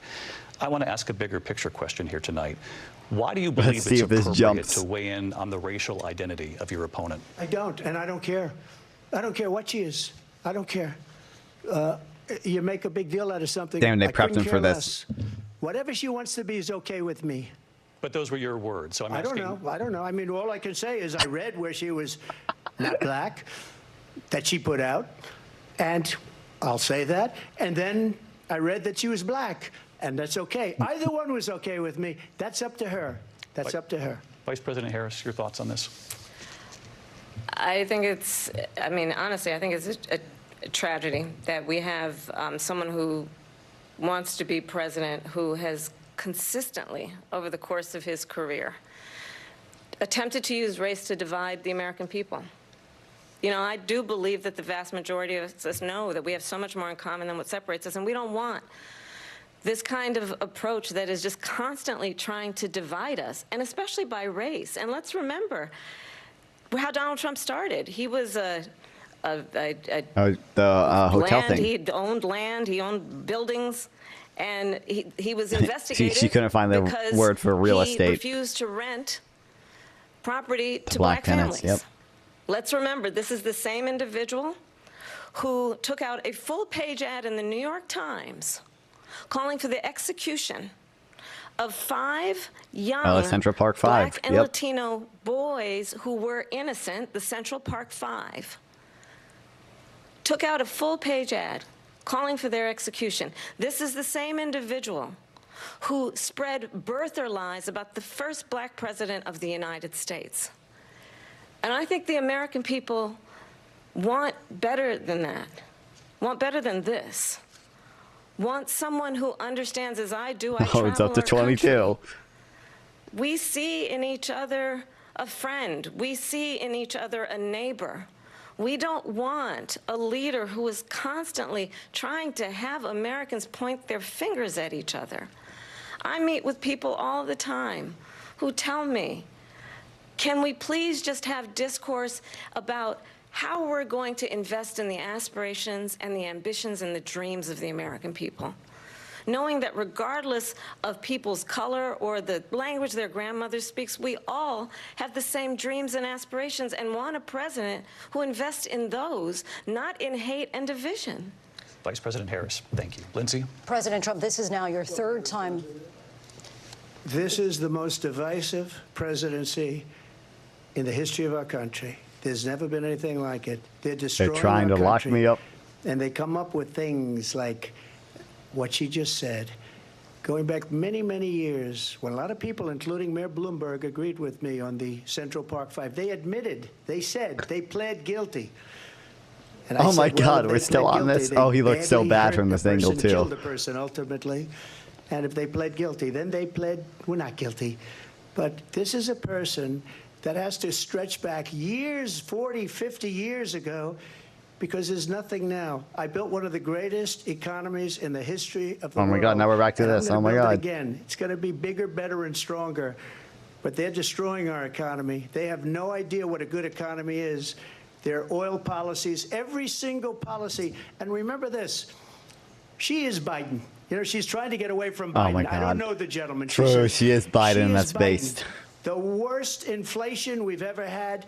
A That's horrible not true economy at because all. inflation has made it so bad, and she can't get away with that. Thank you. Your time is up, Lindsay. So you're going to just keep saying inflation Briefly. enough? Clearly, I am not Joe Biden, and I am certainly not Donald Trump. And what I do offer is a new generation of leadership for our country, one who believes in what is possible, one who brings a sense of optimism about what we can do. Just like Hitler, instead of just like the always Soviet disparaging Stalinist the American joy. people. I believe in what we can do to strengthen our small businesses, which is why I have a plan. Let's talk about our plans and let's compare the plans. I have a plan to give startup businesses He's surgery his double chins. I'm tired of seeing his turkey neck truth. to pursue their ambitions, their Trusty. innovation, their ideas, their hard work. I don't think have I a can look up plan, Trusty, the Trump $6,000 neck pussy. for young families for the first year Oh, of your man. child's life to help you in that most critical stage of your child's development. I have a plan that is about allowing people to be able to pursue what has been fleeting in God, terms is of a the really good American answer. dream by offering a help with down payment of $25,000 down payment assistance for first-time home buyers. That's the kind of conversation, I believe, David, that people really want tonight, as opposed to a conversation that is constantly about belittling and name-calling. Let's turn the page Vice President and move Harris, forward. thank you. Let's turn to policy. President Let's Trump, turn back we to have policy. to move on. President Trump. Let's turn to policy, She has please. a plan to defund the police. She has a plan to confiscate everybody's gun. President Trump, she we has do a have to plan move on to not other allow issues. fracking in Pennsylvania or anywhere else. Okay. Thank That's you, Mr. what her President. plan is until just recently. I just need Lindsay, to go ahead. respond. President Trump, No, the President former Trump. president has said No, I'm something sorry. twice that I need to No, respond to. I'm sorry. I We're just going need to move on, respond Vice one President time Harris. to what he has President said Trump, this multiple is times. now your Yes. third time Oh, running my for God. president. You have long vowed to repeal and replace the Affordable Care Act, also known as Obamacare. You have failed to accomplish that. You now say you're going to keep Obamacare, quote, unless we can do something much better. Correct. Last month, you said, quote, we're working on it. So tonight, 9 years after you first started running, do you have a plan, and can you tell us what it is? Obamacare was lousy health care. Always was. It's not very good today.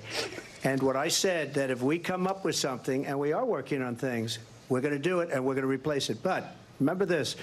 I inherited Obamacare because Democrats wouldn't change it. They wouldn't vote for it. They were unanimous. They wouldn't vote to change it. If they would have done that, we would have had a much better plan than Obamacare. But the Democrats came up. They wouldn't vote for it. I had a choice to make when I was president. Do I save it and make it as good as it can be, never going to be great, or do I let it rot?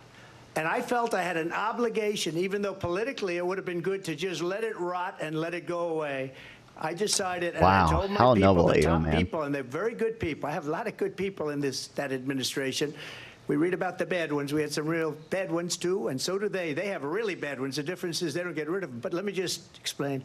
I had a choice to make. Do I save it and make it as good as it can be, or do I let it rot? And I saved it. I did the right thing. But it's still never going to be great, and it's too expensive for people. And what we will do is we're looking at different plans. If we can come up with a plan that's going to cost our people, our population, less money and be better health care than Obamacare, then I would absolutely do it. But until then, I'd run it as good as it can be run. So just a yes or no, you still do not have a plan? I have concepts of a plan. I'm not president right now. But if We come up with Why would he something- have a plan I would only before he's change it president? If we come up with something that's better and less expensive. And there are concepts and options we have to do that. And you'll be hearing about it in the not too distant future. Vice President Harris, in 2017, you supported Bernie Sanders' proposal to do away with private insurance and create a government-run healthcare system. 2 years later, you proposed a plan that included a private insurance option. What is your plan today?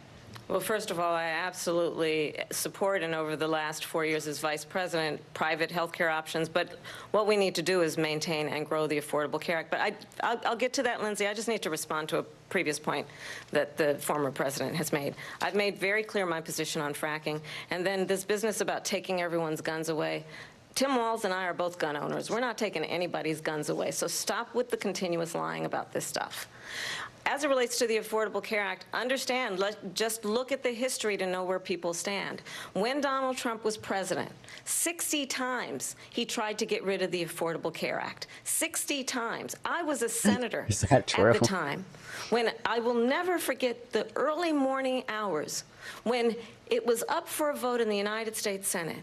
And the late, great John McCain, who you have disparaged as being, you don't like him, you said at the time, because he got caught. No, he tried to was an get portions of American it, though. hero. The late, great John McCain, I will never forget that night, walked onto the Senate floor and said, no, you don't.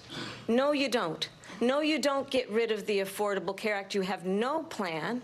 And what the Affordable Care Act has done is eliminate the ability of insurance companies to deny people with pre-existing conditions. I don't have to tell the people watching tonight, you remember what that was like? Remember when an insurance company could deny if a child had asthma, if someone was a breast cancer survivor? I think Trump flip-flopped in whether or not to keep the pre-existing condition thing.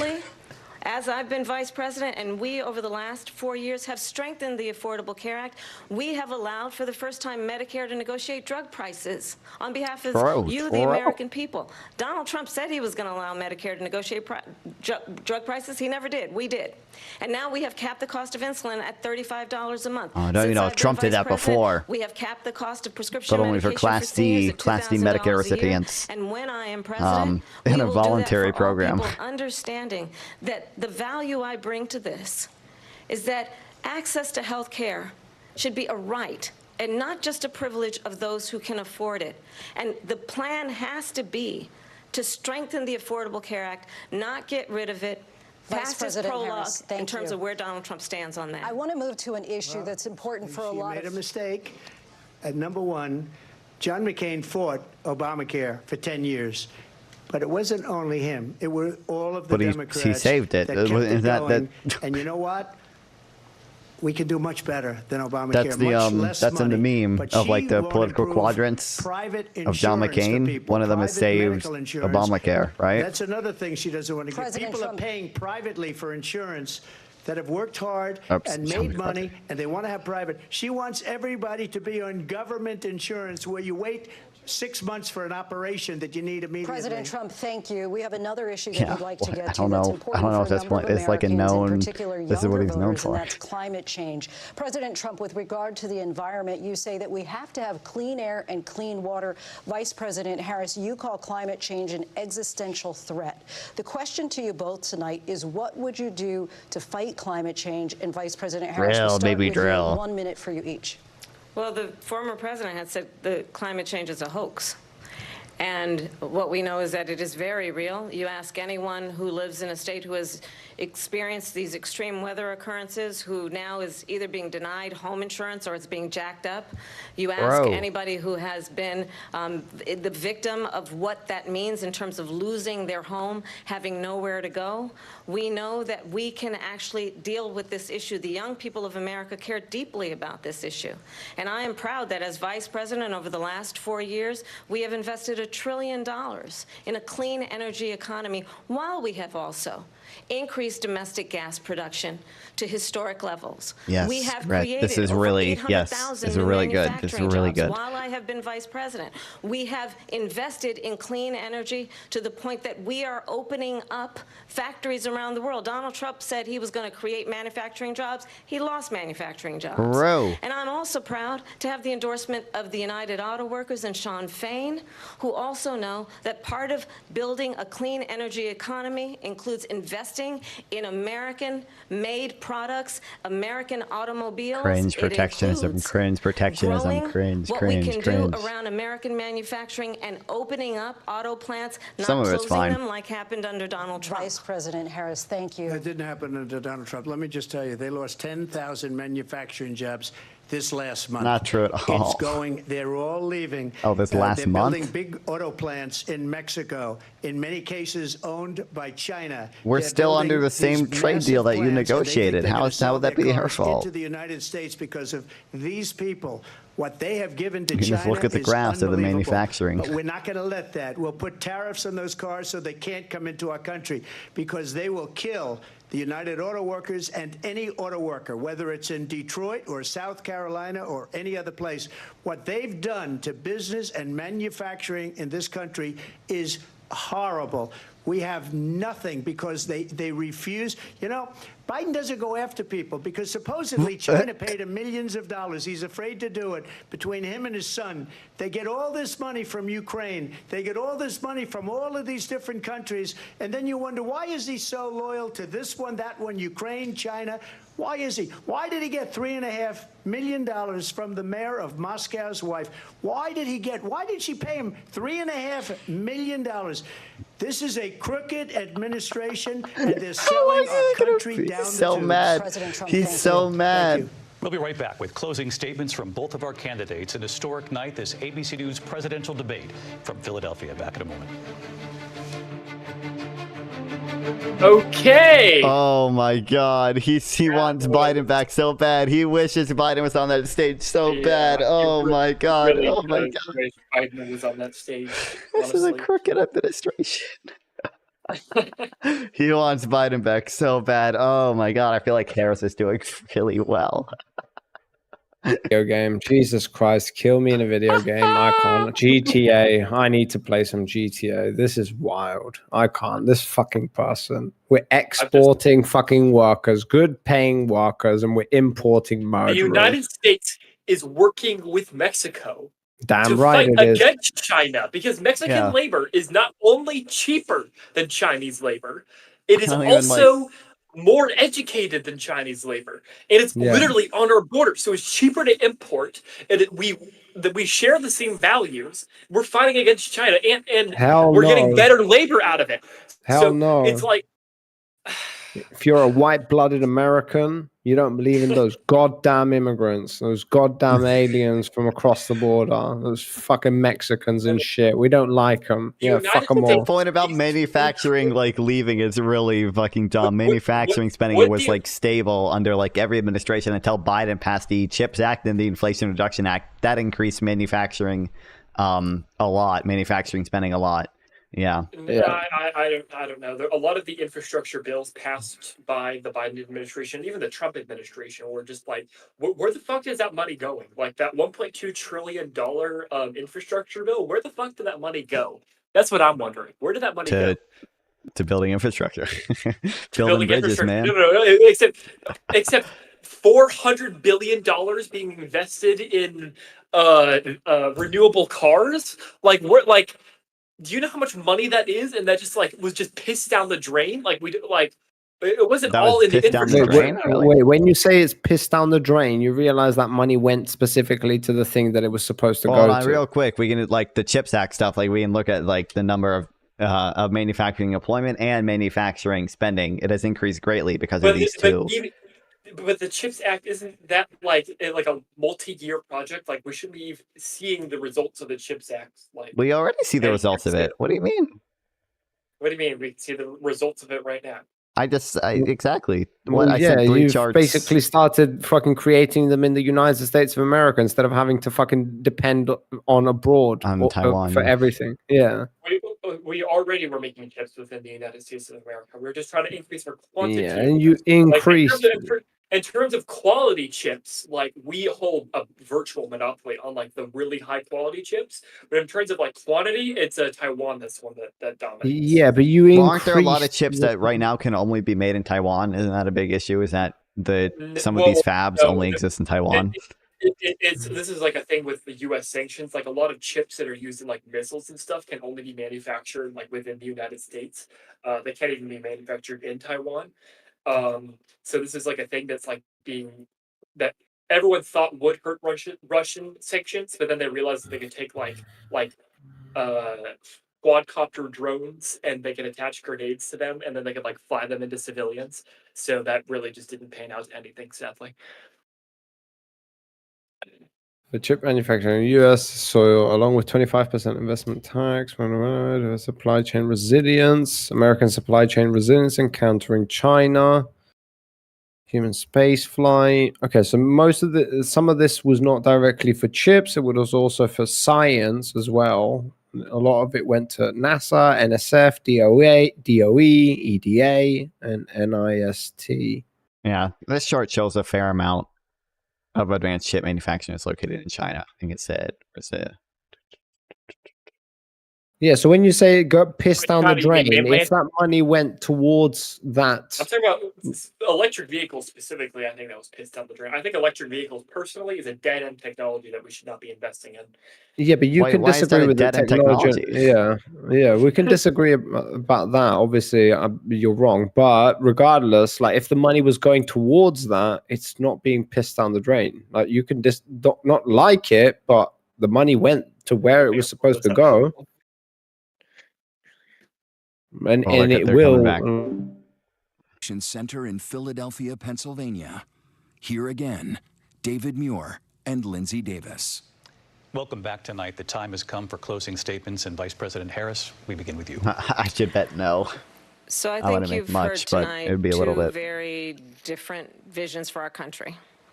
One that is focused on the future, and the other that is focused on the past, and an attempt to take us backward. But we're not going back. And I do believe that the American people know we all have so much more in common than what separates us. And we can chart a new way forward. And a vision of that includes having a plan, understanding the aspirations, the dreams, the hopes, the ambition of the American people, which is why I intend Ben to Shapiro, create ABC's moderator, disgrace of their profession. Investing in small businesses, in new families, and what we can do around protecting seniors, what we can do that is about giving hardworking folks a break and bringing down the cost of living. I believe in what we can do together that is about sustaining America's standing in the world and ensuring that we have the respect that we so rightly deserve, including respecting our military and ensuring we have the most lethal fighting force in the world. I will be a president that will protect our fundamental rights and freedoms, including the right of a woman to make decisions about her own body and not have her government tell her what to do. I'll tell you, I started my career as a prosecutor. I was a DA, I was an attorney general, a United States senator, and now vice president. I've only had one client, the people. And I'll tell you, as a prosecutor, I never asked a victim or a witness, are you a Republican or a Democrat? The only thing I ever asked them, are you okay? And that's the kind of president we need right now. Someone who cares about you and is not putting themselves first.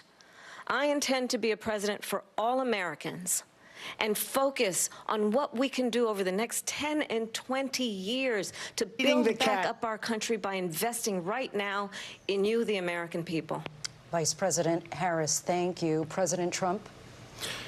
So she just started by saying she's going to do this, she's going to do that, she's going to do all these wonderful things. Why hasn't she done it? Oh, my God. She's been there for 3.5 years. They've had 3.5 years to fix the border. They've had 3.5 years to create jobs, and all the things we talked about. Why hasn't she done it? She should leave right now, go down to that beautiful White House, go to the Capitol, get everyone together and do the things you want to do, but you haven't done it, and you won't do it because you believe in things that the American people don't believe in. Did he You not believe prepare in a better things closing? like, we're Are not you going to kidding frack. me? We're not going to take fossil fuel. We're not going to do things that are going to make this country strong, whether you like it or not. Germany tried that, and within 1 year, they were back to building normal energy plants. We're not ready for it. We can't sacrifice our country for the sake of Where's the bad attacker vision. he is? I But I know. just ask one simple question. Why didn't she do it? We're a failing nation. We're a nation that's in serious decline. We're being laughed at all over the world. All over the world, they're laughed. I know the leaders very well. They're coming to see me. They call me. We're laughed at all over the world. They don't understand what happened to us as a nation. We're not a leader. We don't have any idea what's going on. We have wars going on in the Middle East. We have wars going on with Russia and Ukraine. We're going to end up in a third world war, and it'll be a war like no other because of nuclear weapons, the power of weaponry. I rebuilt our entire military. She gave a lot of it away to the Taliban. She gave it to Afghanistan. What these people have done to our country, and maybe toughest of all, is allowing millions of people to come into our country. Many the of them border. are criminals, and they're destroying our country. The worst president, the worst vice president in the history of our country. President Trump, thank you. And that is our ABC News presidential debate from here in Philadelphia at the National Constitution Center. I'm Lindsay Davis. And I'm David Muir. Thank you for watching.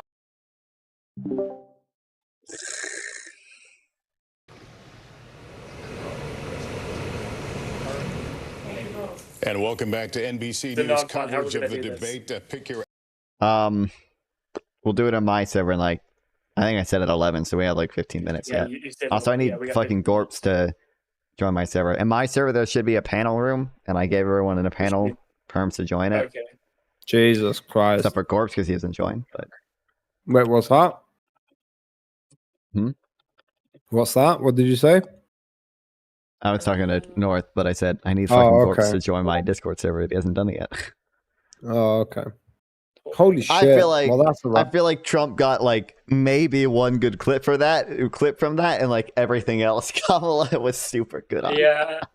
Yeah, I was gonna say, Yeah. I think Kamala did really well during that. Yeah, she did But really well. they- I like that she stayed on point and focused on the questions and everything. She did do the one thing where she was trying to continue like past that one talking point. You know what I'm talking about?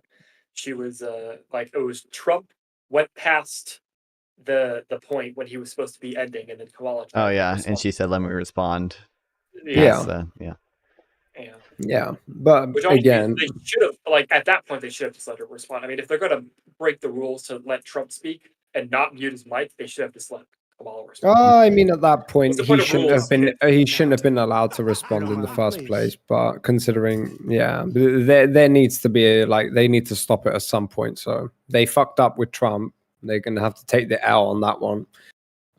But yeah, in regard, yeah, but then they have to stop it at some point. So I see that it's fair enough. It's whatever. Yeah, I think she did really well. I like that she stayed on point. I like that she basically shit on him for like him being a fucking felon, and even though he has the audacity to criticize anything else in relation to the law. Yeah, like being a piece of shit. Yeah.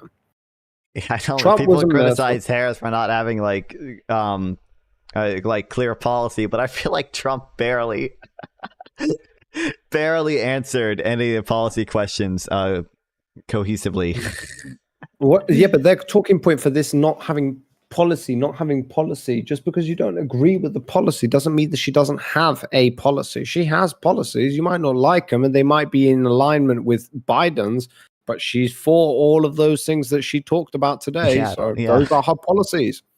Like, what All the fuck? Trump said like the entire time was tariffs. He was like, tariffs are good," and then he just And criticized immigration. Kamala. And Yeah, he those said, fucking but he immigrants. didn't even like present a good like plan for immigration. He just attacked Kamala for it. He was just like, they let 20 million immigrants in.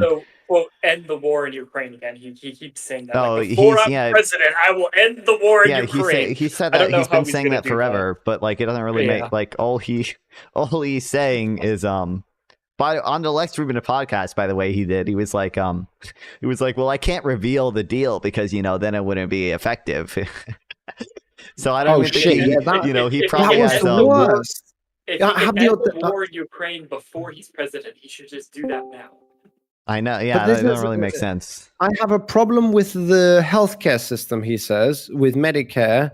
But then, we're working on something. Well, how Yeah, he the has fuck do you know if concepts it's of a plan. bad? Yeah, how the fuck do you know it's bad if you don't have something that's better? Yeah, What the fuck is wrong with you? Ideas. Like he shouldn't have said that at all. If he was, So you're just like, challenging it for the sake of challenging it because it just sounds bad, I guess. plan. Jesus Christ. Like the whole point of it is like it might not be perfect and it has problems, but it can not be broken. That is also a possibility. And unless you come up with a solution or something better, then you won't know if it's bad and you should get rid of it. Like, what a fucking retard. This is the person people are voting for, and then they have to say that she doesn't have policies. Jesus Christ. Do the debates really change anyone's mind about who they're voting for? Well, I should hope so. Is it going to change a lot of people? I doubt it. Is it going to change some people? Maybe. Yeah, I can see that. Yeah. That seemed like a wash. What, the debate? Well, I don't know what that means. What does a debate being washed means, guys? Help me out. I don't know. Did you see? That's like European talk. Speak European. I'm sorry. True. Okay. Yeah, but it's coming from an American, so convenient. You guys are gonna have to take the L on that one. Yeah. Yeah, it was a wash. I don't know what the fuck that means. Trump definitely seems to have lost his mojo. He looks like he has fucking. What is the thing when you anemic? Yeah, he looks anemic. Is the He looks word? anemic. I wouldn't say anemic. I mean, he looks like thinner. Wait, anemic isn't it the one where you like malnutrition and you literally like change color of your skin? Yeah. He look. I mean, he looks like more sickly. I wouldn't say. Yeah, he's anemic. Yeah, Wait, he what looks the old. fuck is anemic? What the fuck? Are you just disagreeing with me for the sake of disagreeing with Maybe me? I am. We'll see. Hold on. Anemic. What does anemic? All right, let's see images. Oh wait, maybe that's Low not a good iron. I idea. thought that was sickle cell. Isn't sickle cell the low iron thing? Sickle cell, anemia. That's hemophilia. No, that's something else. No, I'm thinking of the blood thing. Anemia. Yeah, iron Blood deficiency disorder was is the anemia. okay. It is iron deficiency. Yeah, iron Anemia deficiency. example. Okay, so I was right. Holy shit. There you go. Literally changes the color of your fucking skin. You go all yellow and shit, and it looks like you've got yeah. But the reason why okay. he looks yellow is because he dyes his fucking skin. That's why. I don't give a fuck why he does it. He looks anemic. That is a true statement. Correct. Oh my god. Yeah, he is anemic. Fucking Joe. I nearly said Joe Biden. Holy shit. I'm gonna miss Joe Biden. I will miss Joe Biden. Anime, did you get the part where he basically said that we should vote for him because of cats and dogs being eaten? Did you miss that? No, I heard that part. I have no idea what he was talking about. Oh my god. Where are they so desperate that they're eating cats and dogs? Which state was he talking about? He was talking This about is Springfield. a total lie, by the way. But yeah, he's talking about in Springfield, Ohio, Haitian I could immigrants go were there. I'm supposedly currently in eating Ohio dogs. right now. I probably could visit. I'm sure he has a concept of a plan to fix that thing. Did you hear that? Yep, He the has a concept of a plan. That's Concept a of good a meme. plan. That's such a good meme. Yeah, it's amazing. Protex, God. Fluffy, and Fido. Yeah, true, Lanius. Holy shit, man. I can't believe he bit that one. Like, that's wild. Like, that just goes to show that this guy will go to some, like, sketchy ass websites, get anything possible, and just regurgitate it. You guys saw the Ted Cruz tweet about. Yep. Yeah. You're the one who posted it, isn't it? Yeah, I Wait, did post that. So Yeah. you all saw Yeah. it. Yeah. This dude was supposed to be the VP pick. Who? Donald Trump. Wait, was he? I didn't know. Wait, for who? Wait, who is he supposed to be the VP for? There's no way. That's bullshit. Whiskey, you're bullshit. Shapiro? Oh, Shapiro was an option for Kamala. Yeah, Yeah. Oh, wait, who's Shapiro? Wait, what Shapiro are we talking about? he's the governor of Pennsylvania, I think. Oh, okay. It's kind of funny God how all these damn. like VP picks are all from like swing states. That is wild. That is what. Yeah, convenient. Yeah, convenient. They're all from swing states. I wonder why that is. I think it was a good debate, regardless. like, swing I mean, states talk are about a bad Kamala. No, I mean the mean, obviously like if choosing a VP from them is obviously going to gain him favors when it comes to the state and how they're going to vote. Yeah. JD Vance with him being from Ohio What? and all that. Ohio? Why do they need votes from Ohio? Do they? Ohio's a swing state. It's pretty consistently red now. I mean, definitely used to be a swing state. I don't know if Democrats have a real shot there anymore, unfortunately. But. Yeah. It is what it is. It is what it is. That's one of the only reasons why they picked JD was to secure Ohio. You think so? That's what I think personally. Well, I think that could be a huge part of it. JD. But yeah, I think that it has to do with the idea that this guy was completely against him, but everybody hates him. Everybody hates him. Like even the Republicans hate Vance as well. A lot of Republicans don't like Vance because like he used to be a never Trumper and now he is a Trumper. But then it's like he keeps saying wacky things. He keeps like alienating a lot of people for some reason. Like I don't know. I want to read his book honestly. That is a strat. I don't know if that is a good strat, but it is a strat regardless. You can definitely try to shit on everybody and see how that works out for you. But you know that there is a possible timeline where Trump gets elected and then immediately dies, and then JD Vance is our president. Can you imagine that? Man. All of this drama and crying from him just so he can go ahead and fall over and die in the first month. Oh my God, that would be wild. That would be, that's actually how Teddy Roosevelt was brought in. Was he killed? No, Teddy Roosevelt president was killed. The president, he was the VP for who was it? I forget who it was. He was a VP for whatever president. And then that guy got fucking assassinated by an anarchist. Jesus. And then since he was VP, he became president, and arguably became one of our greatest presidents. Yeah, he became a very profound president. Damn. Okay, fair enough. Yeah, well, you were going to say something, Anime. I heard you earlier. No. Okay. No, nothing. I don't know. Is this gonna bolster her ratings? I don't know. I would don't imagine know. It should. It should. Yeah, I think it has. Looking at the betting markets, like. Oh shit! What are they saying? Oh, it's just a little bit of a boost. Everybody was saying how Trump was going to win the election because of the betting odds previously. Let's see if they remain consistent and take them into consideration this time. They have them 49 to 49 right now on Polymarket. Make sure you look at Democrat versus Republican, because sometimes it has a higher odd of Trump versus Harris versus Democrat and Republican. Because they factor in what if somebody runs instead of Harris, even though that's a tiny chance. Yeah. It's Harris winning the popular vote at 75%. Damn. Yikes. So it might be one of those things like you were saying earlier, Non-Fun, when you were telling me about the Electoral College. Yeah. Where Harris wins the popular vote, doesn't win that. I hate this fucking conversation because it depends. Whenever I have it with Republicans or conservatives, they're going to illustrate in one way. Then I have it with Democrats, they'll represent it a different way. Then I Google it, completely different thing. It's just like, why does everybody have their own fucking idea of what the Electoral College is and what they should do? I don't understand it. Why is not everybody informed about how the fucking president is elected? I can get away with that shit. You see, I'm not even fucking from America and I don't live there, so I can get away with it. Americans, no, you guys can't get away with it. The way we elect our schools aren't very good.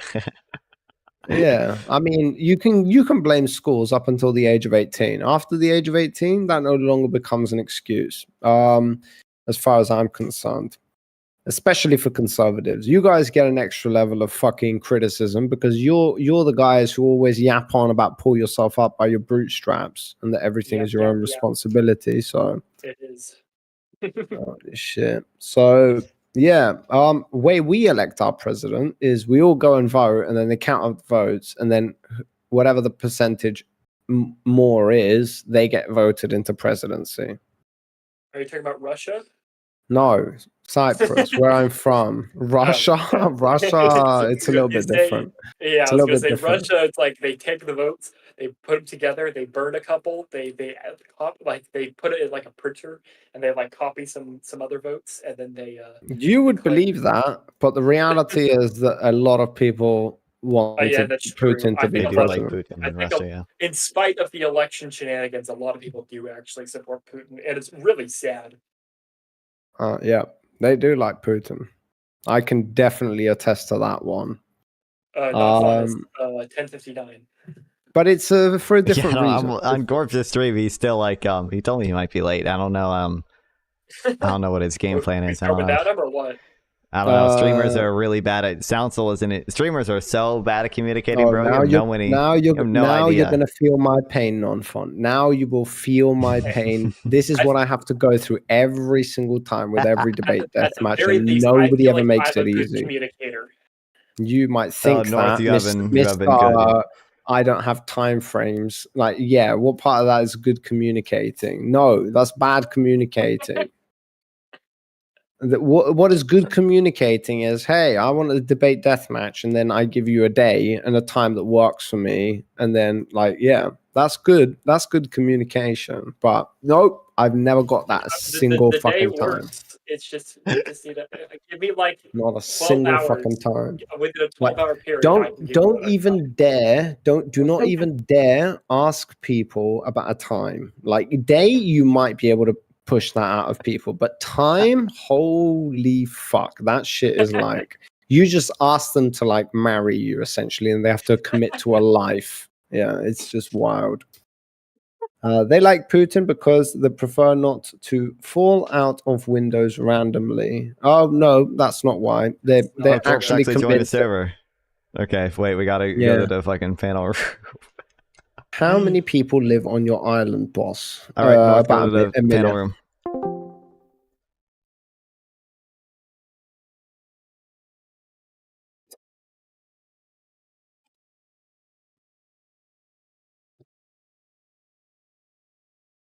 What the fuck is North doing? Alrighty. Why does Gorps not have? He should have perms to just join, but I guess I can move Can him. you like move him? Yeah, move I him. can move him. So he's All right, hello. unable to pull himself up by his bootstraps and do it himself, apparently. Gorps, we've met before, I think. I think we met on the boss stream. Fuck. Nothing's working. They can't hear me. Hold on. We can hear you. You guys hear me? Yeah, we can hear Yeah. you just fine. What the fuck? The green thing wasn't showing up for me, so I thought you couldn't hear me. Oh, that's rough. Okay, well, hi guys. How we doing? Hi. Pretty good.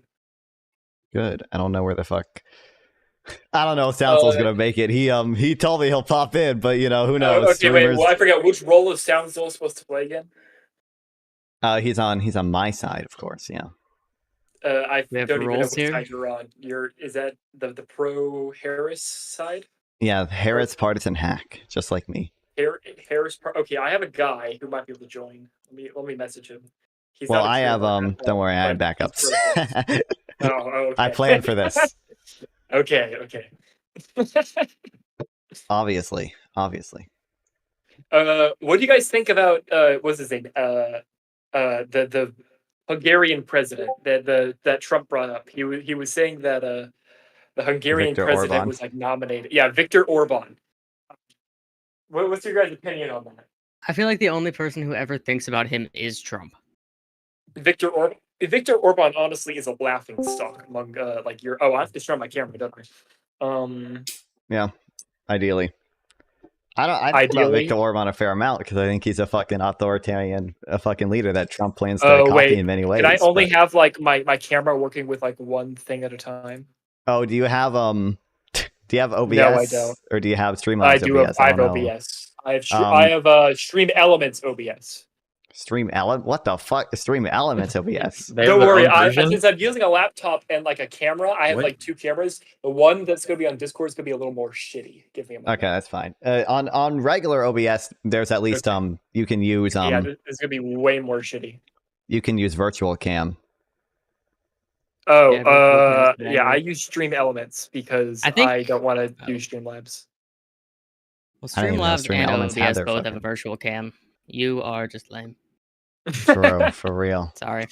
Hold on, I've never Stream Elements OBS. I don't believe you. I don't believe this is real. I think you're just dumb. You don't believe it's real? Yeah, no, that's what I use, Stream Elements. I did consider using it when I switched from Streamlabs OBS to normal OBS. I considered using Stream Elements, and then I was like, "This is stupid as hell." Yeah, well, it's okay. This also says it has a virtual camera, but apparently it is real. Why? I don't know how to use it. Okay, I guess you're just dumb. Okay, that's fine. Isaac, are you dumb too? Turn your fucking camera on, bitch. I'm coming. Okay. Oh my god, okay. I'm so loud. Okay. Yeah. Okay. Oh my god, what? You got the fucking woke shit behind you now too. Oh, my bad. I'll change my background. That's my bad. No, I moved setups.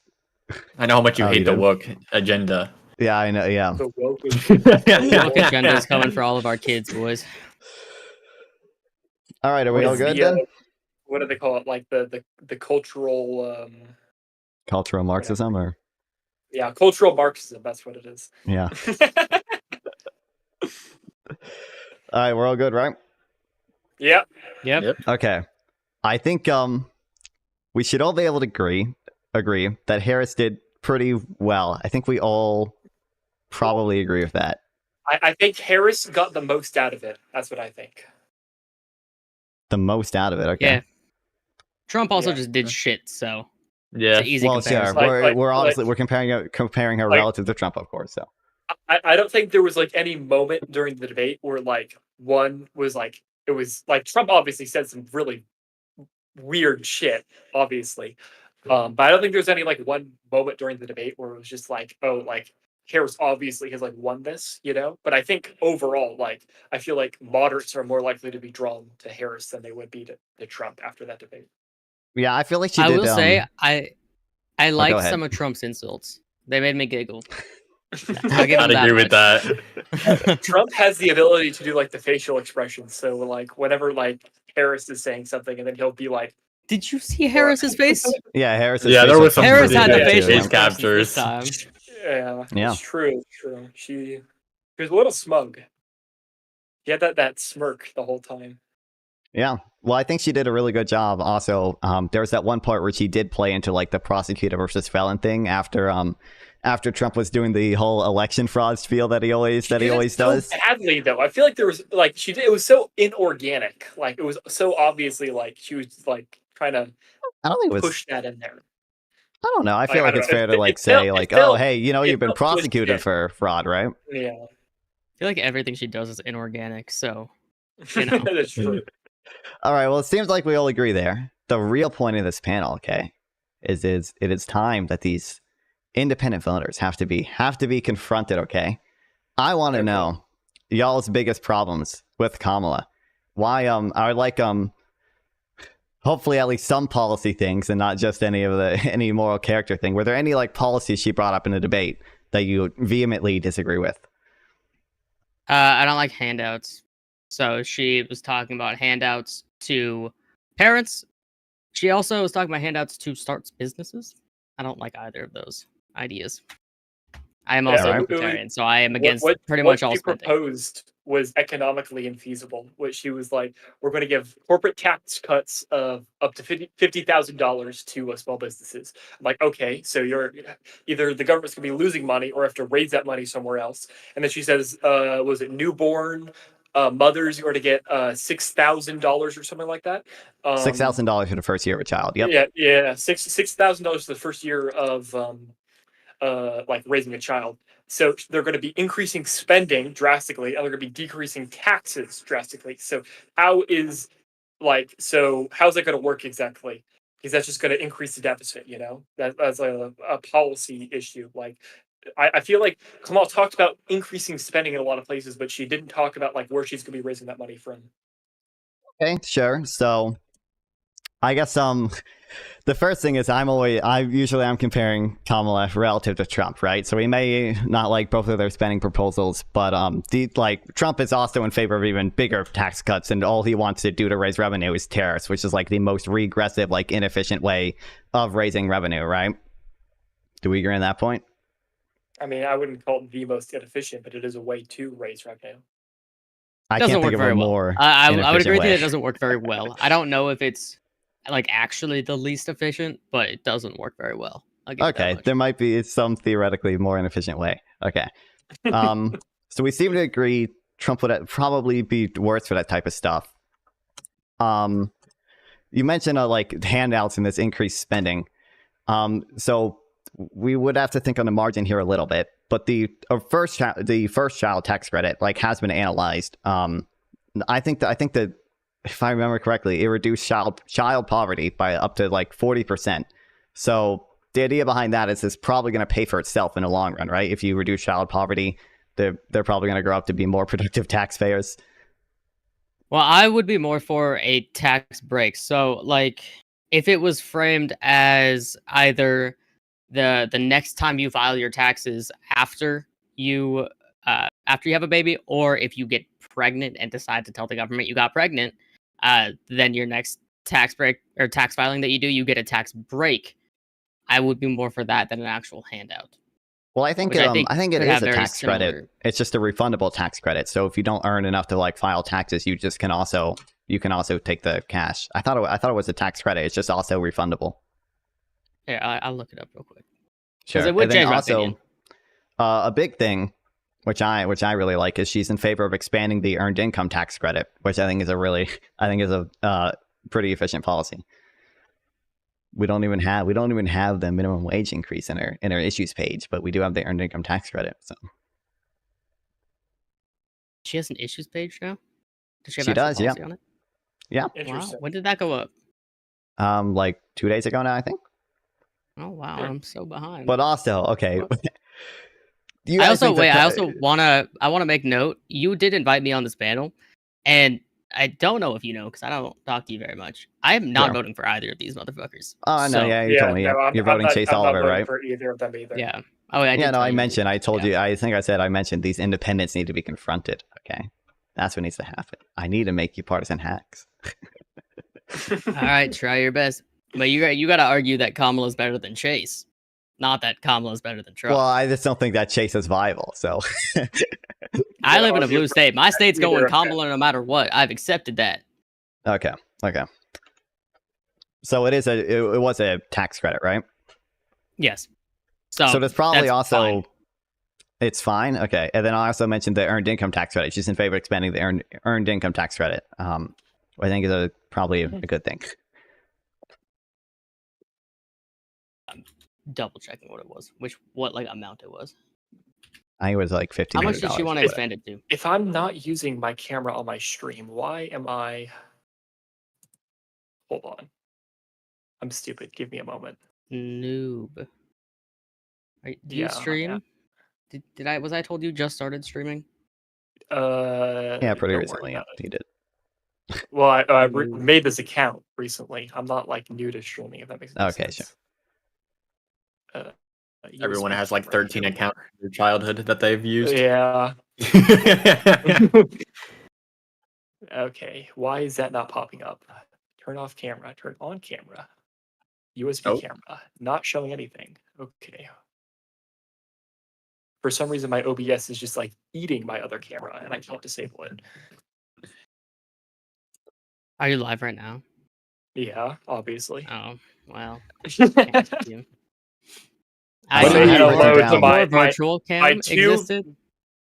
Before virtual cam existed, I was playing the fun game of picking what program I opened first, and it would make things work.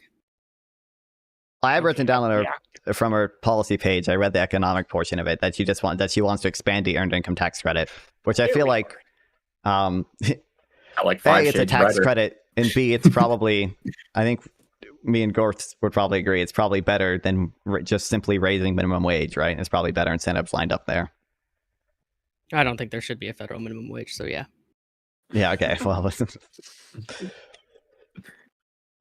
well, it's not even on I our didn't say issue no page. minimum We've wage. I moved said no past- federal. No Okay? federal. Okay. I'm not even a super big fan of minimum wage. Okay. I feel like most of her economic positions are pretty good. So like another big thing is the YIMBYism. She has embraced YIMBYism. This is very much like a supply side focused effort to build new homes, right? Like 3 million new homes is how many she plans to build. Do we think that's a good policy? I think Has what she should do is expanded? She Go. should pressure the states to allow it to make it easier to build housing and to build like apartments, whether instead of like making the federal government the only way for new housing to be built. Like, Well, I think that's what she's trying to do essentially. Hold on, I have a list of a list of a few actions the Biden administration took here. I don't have a list, so. Has she expanded on how she's going to do that? Because the problem is not lack of homes; it's the problem of where homes are. That's also also rental true. prices to an extent. So like, if she wants to build fucking 200 million new homes in bumfuck Kentucky, it's not going to make a difference. I resent that. Well, I think As like this is the man big. from Kentucky. I resent that. This is the big like the YIMBY push that's been happening in the Democratic Party, where they're saying we want to remove the red tape that's making it harder to build homes, so that the market can work itself out and new affordable housing can be built where it's most needed. Yeah, and I feel like she mentioned she wants to give a $40 billion innovation fund to spur innovative housing construction. I don't know exactly what that means, but she wants to repurpose some federal land for housing. She wants to remove tax benefits for investors who buy large single-family homes, which I don't think is a big issue, but yeah. And then I think tax incentive for builders who build starter homes for first-time home buyers. And the expansion of tax incentive for building affordable rental housing. So like, there's a lot of I will tax say incentives. her shit on first time home buyers is largely just what is already in existence. That What do like you mean by you that? can get zero down, you can get your what's it called? Your like closing costs and shit paid for with programs that already exist. Yes, you have to dig and you have to actually try, but like I was in this process just a couple months ago. You can fucking get it from the federal government already. I think she's just yapping to make people like you happy. But I will say, like, I could have a like or dislike for her like building new homes. She just needs to explain how she actually wants to do that. Because right now it could be completely useless, thrown away money, or it could be something that's actually helpful. And we don't know until she a few explains ways what that she wants. tried to that she wants to do it. She wants to grant tax incentives for people to build affordable homes, and she wants to. No, but she said that she wants to like actually give money into this. Like, what is the giving money into this? That's what I'm the $40 billion for innovative home construction. That's one example. What the fuck is that? You also admitted you don't know what the fuck that is. I don't know exactly what that is, but like I could imagine it's probably similar to something like What is Canada it? More did. fucking 3D printed houses that are like Canada invested a ton of money in building modular home factories where we could literally fucking they can mass produce like modular homes that can be like built by like fucking Lego bricks. I'd imagine it'd be something like that. We already have that. That's the thing. Yeah, she's but talking we're about investing more innovating money in it. She's talking about innovating it. She's not talking about actually using it to build houses. She's talking about Well, it innovating says new a ways. new $40 billion fund to spur innovative housing construction. Whatever that exactly means. So, like, This is it like a new way of like building houses, or is this like improving the tools to build houses, or like the way we currently build houses? Like, I don't understand this whole innovative. Like, what makes it innovative? I feel like both of our problems are that it's vague. Like, it could be good, it could be bad. It's just too vague. She has not like expanded on it enough for it to be something that I can say I like or dislike. Okay, I will say, if she were to Peter. federally say we should get rid of all housing zoning restrictions, I would agree with that more than anything Oh else yeah, she's done. 100%. Well, she's basically said like this is the whole like Obama and like most of the Democratic Party, the DNC is like literally like saying like YIMBY speech, like they're all mentioning like we want to cut the red tape that's preventing housing construction. Yeah, the problem is she can't. So Yeah.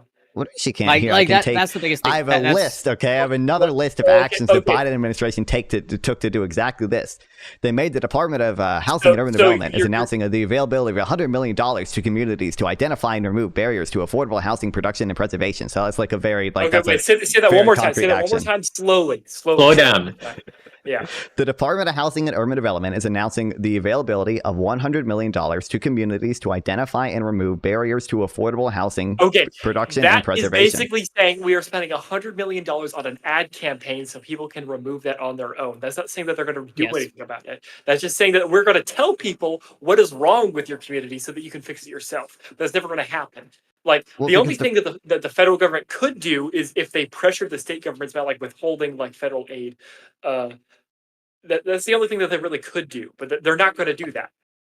Well, yeah, the Washington federal government recently can't change the local zoning law. So, like, the point of this money is to give money to local groups that can then look into where they can actually cut this red tape that's preventing housing government construction. lobbying your Yeah, own but it's not going to government happen. It's like That's just wait, government the government's lobbying to you? It's government lobbying our own government. Yes, it's the federal Yeah. government lobbying state governments. That's unironically what what you that said. Wait, that's what you guys just said you wanted to do. You just said you want the federal government to pressure state governments into But one difference is one is spending money on an ad campaign, and the other one is saying do this or we're going to remove your money, remove your federal aid. Like there's multiple ways that they could do it. Okay, So so we think that's how if you want to call back to like when that has worked, the fucking nicotine moving up to 21, it wasn't actually forced on all states. It was said, do this or you lose funding. Idaho, for one, spent like 3 years with no fucking funding from the federal government, or very little from the federal government, because they didn't want to raise it up to 21. And then eventually they gave in, it did. But that was a situation where this worked across the board, and every state's 21 years old for nicotine now. So yeah, they don't need to lobby to do issue. So yeah, saying it's a state issue when the federal government has the power to pressure these states to do this is just like, I don't know. So you think the federal government should withhold highway funds? That's what they do. Well, yeah, I know that's what literally what they do.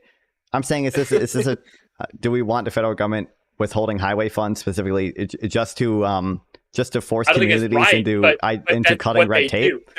So saying that they've done like everything in their power when they haven't. They could do these things, but they don't, because it's an issue that will continue on that will get them elected in the future. This is why I don't like politicians in general. I'm not saying they have done absolutely everything in their power. I'm just saying I think they've taken concrete steps into trying to build more homes. $100 million. I don't think those steps are very concrete. The problem with it is that it's a fucking money funnel. That's it. It is a way of spending a shit ton of money, and yes, you're spending money trying to address this problem. You're right there, but you're overspending to all hell with very little actual results. You don't That's it. It's wasting money. You know I don't like fucking spending. I'll admit I don't have evidence on the counterfactual side of it. I don't have evidence that how effective this one specific policy was. I'm just curious. How about this? Wait. How about this? The federal government spent almost no money to make every single state have the legal age for nicotine to be 21. How much money have they spent on this? And how many states have eliminating housing zoning requirements? Eliminated completely? I'm assuming it's 0, but we can probably look into how many. Heavily lowered. Like Washington, I do know heavily lowered ours like a year ago or something. How many states have? Let me see if I have it listed. And that's just in the last 4 years, right? Because you can't include shit from before that on this. I would like to say specifically how many that this has targeted, but I'll give you just how many, because that'll be hard. You say that the federal government spent 0 money without pressuring. In fact, they probably saved money, because you said Idaho. No, they just withheld it. They just withheld it and reallocated it. It says 19 states. Okay. Yeah, they still spent all that money. They should have given it back to us, but to communities across 19 states. Will update state and local housing plans, revise land use policies, streamline the permitting process for housing construction, and take other actions to create more housing forward communities.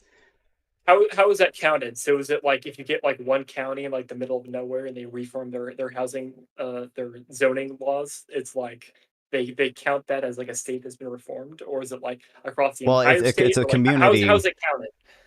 Well, it just says a community across 19 states. So obviously, this is money given to local communities primarily. So it's not going to be like, statewide reform for all of them. Yeah. That's the money that was like given. For these did it work? 175 communities, they did, reform their land use plans. Or sorry, What you said applications were is- submitted for more than 175 communities.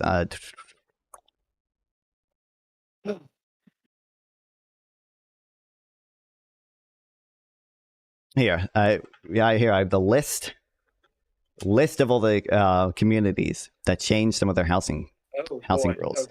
Montgomery, Anaheim, Antarctica. I don't know how to pronounce that one. Los Angeles County, The Antarctic? Denver, the Antarctic. Yep, hell yeah. What's up with that? Metropolitan Transport Commission, the Bay Area. Yeah, New York City did it. Philadelphia did it. The entire state of Rhode Island did it. Although the entire state of Rhode Island is like one city. So. Oh, wait, this isn't giving money to do it. This is giving money because you did it.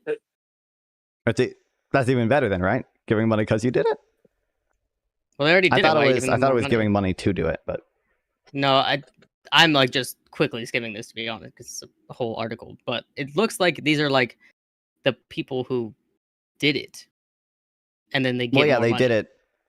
They did it because they sent in an application to receive money, and then I'm pretty sure once they received it, they were held to cutting the red tape. What was that money spent on? Like, was it just like a reward money for the individual state? Like, Well, everything was spent on all the resources needed to like analyze where any inefficiencies are and what the best policies are to implement in a specific county.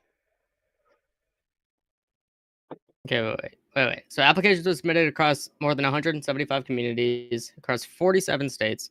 Successful applicants demonstrated a commitment to eliminating barriers to housing and progress towards creating more housing-forward communities.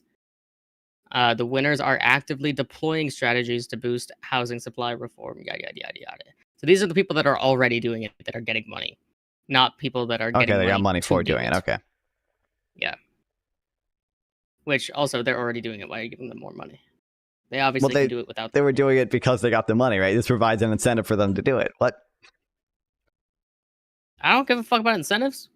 Withhold their goddamn money if you want them to do People it. respond to incentives. Stop What giving do them you more do? money. That's the thing. Stop giving them more money. I'm a fucking libertarian. Remember this.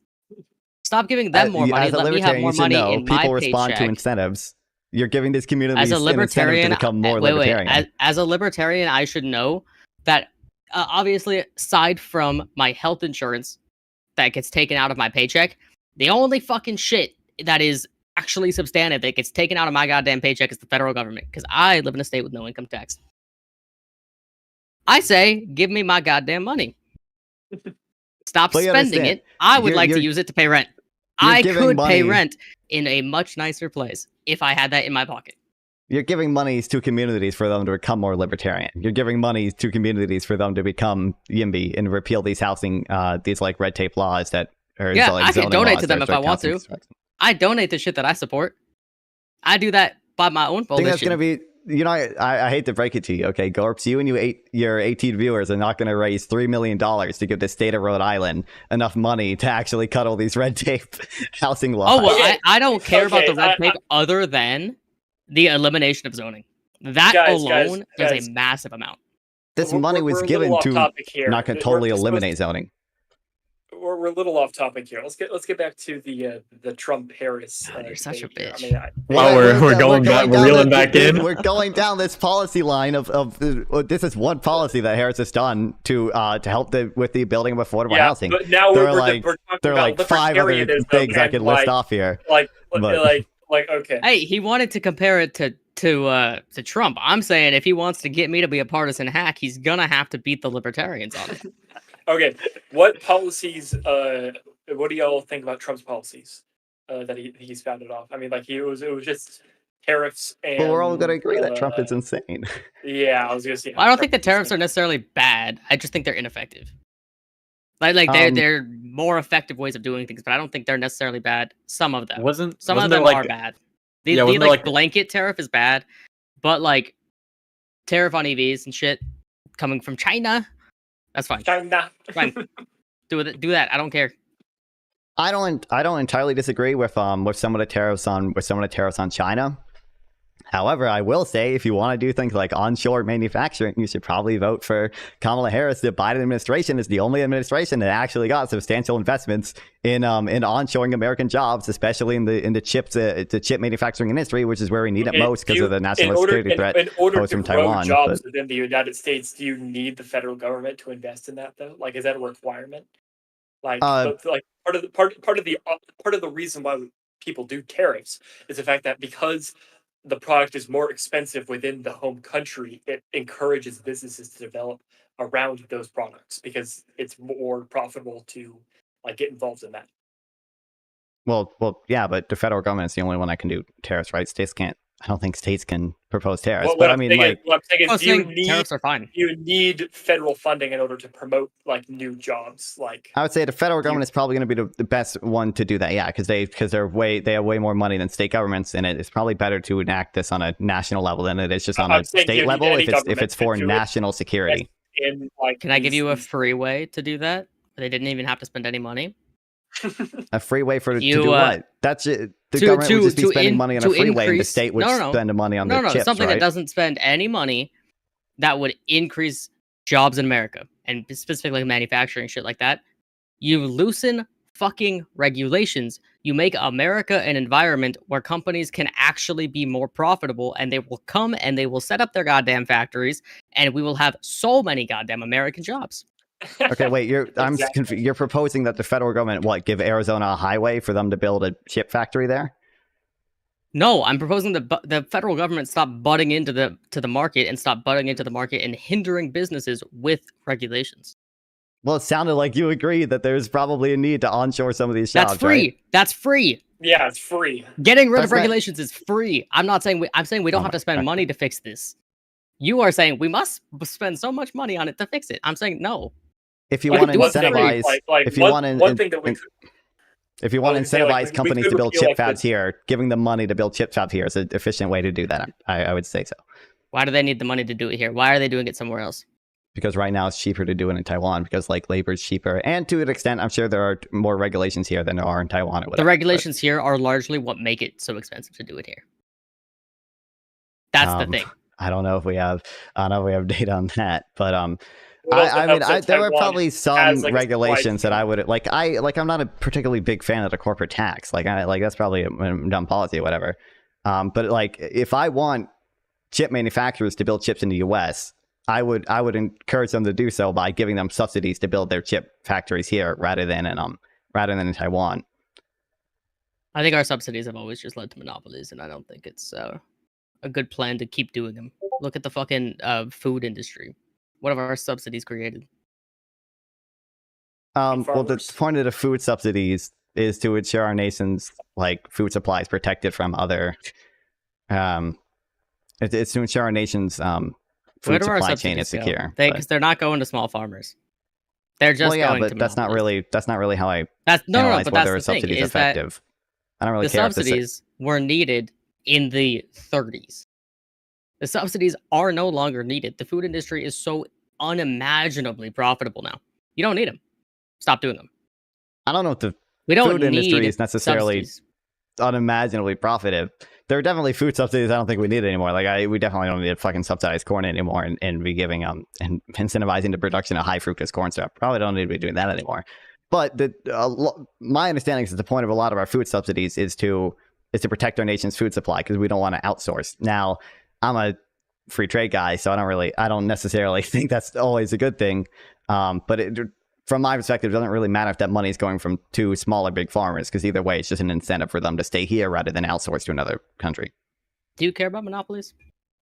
I care about monopolies to an extent, yeah. But if a monopoly is doing what we want it to do, then it's can probably be fine. No, is it doing what we want it to do? Yeah, I was gonna say these monopolies are paying illegal immigrants, say for example, fucking $2 an hour, which is actually what some of them are getting with no tips, obviously, right? These monopolies are doing that. These monopolies are constantly fucking contaminating our shit. Do you really think they're doing what we want them to do, or is it just this one thing that they do that we want, and everything else they go against our wants or needs? Well, obviously, a monopoly, I don't think is ever going to be preferable competition. But if I want chip manufacturing to be done in the U.S. and Intel is the only one that's going to be able to build chip fabs, then in some sense that will be a monopoly. Although it'll still face foreign competition. Obviously, able to do it? They're the only ones with the technology right now, right? Other than TSMC. Why are they the only ones with the technology? I'm not sure exactly. Patents. Regulation. Oh, patents, sure. I mean, I have a book on patents right there. I might agree with you on some patent stuff, but... That's regulation. Yeah, patents are regulation. You see what it all comes back to. I'm just saying, if we want to incentivize the production of chip manufacturing here, an effective way to do that doesn't require getting rid of patents. I understand I don't know if you're in favor of getting rid of all patents. I think giving companies subsidies to build manufacturing plants here is going to incentivize them to build manufacturing plants here. Where are you going to get these subsidies, though? Because it's like we have this whole thing about, like, you know, raising the deficit and all that. Like, I don't understand where all this money is going to be coming from. Well, neither president is going to reduce the deficit. I don't know. I think Harris is. I don't agree with some of Harris's tax plans, but I mean, I think Harris is suggesting raising the capital gains tax. As well as the unrealized capital gains tax. Wait. Yeah, the unrealized capital gains tax. Do you actually support that? Non-fun? Also, No, your friend is being very quiet. I want your friend to talk. Yeah, Listen, this is a conversation where I can't give much input. Yeah. Lame friend. Yeah, I don't. Okay. I think she wants to raise the corporate income tax to 28%. Wait. And I asked a question. What do you think about the unrealized capital gains tax? No, haven't you seen me argue against that? No, I don't like that, but I also don't think it'll get past the Senate. Okay, that's fair. Just asking. I don't watch your stream, so I don't know many. Well, then you watch me. I remember I was debating fucking PPG on it, and you said, "I hate to break it. I hate to say this, non-fun, but you're winning." And that was a nice. Yeah, that was a nice compliment. I think that was the only thing that I watched from you. No offense, I just not the one PPG interaction. Do we not have Minar non-fun? What's going on? I feel like Minar's we could advanced have so streamer. many... I was gonna have him, but Minar's advanced streamer, so I can't. Oh, not again. Again, hold on. What's going on here? Oh yeah, he's a character. He's a character. He's a character. Okay, I was. What got him banned? What this time got banned? I don't know what got him banned this time. Can we at least agree that politically, doing things to give companies subsidies is probably more politically feasible than patent reform right now? I don't care what's political feasible. I care about what I'm actually supporting. Okay. You realize I'm voting for Chase Oliver in Washington State. Yeah, like there's not a lot of feasibility in that option. I vote on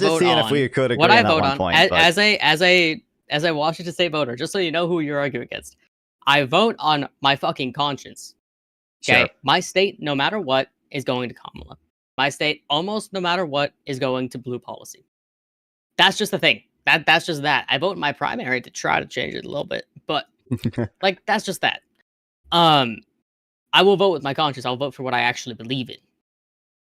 If the race was closer, would you still vote in that direction?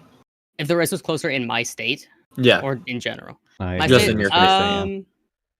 This election specifically, probably, but depending on the situation of another election, it would vary case by case. Could be varied. Like I've also like in 2016 I couldn't vote, but I would have voted for Hillary.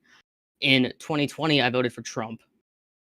Like I'm not like tied to either of these two parties. It's just right now I'm tied to the opposite of either of these two parties. Were you a fan of RFK? For a blip, yes.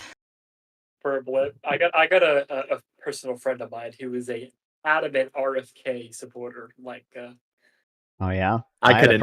I was actually for a longer period of time. I was a Liz Cheney. She never fucking ran, but I was a Liz Cheney supporter. I think that would have been good. I still think that would have been good.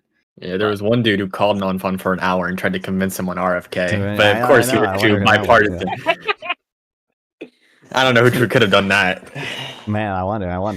And now they're working on a documentary about RFK. Yeah, for that being the debate has a traitor lot he of was. dislikes on YouTube, by the way.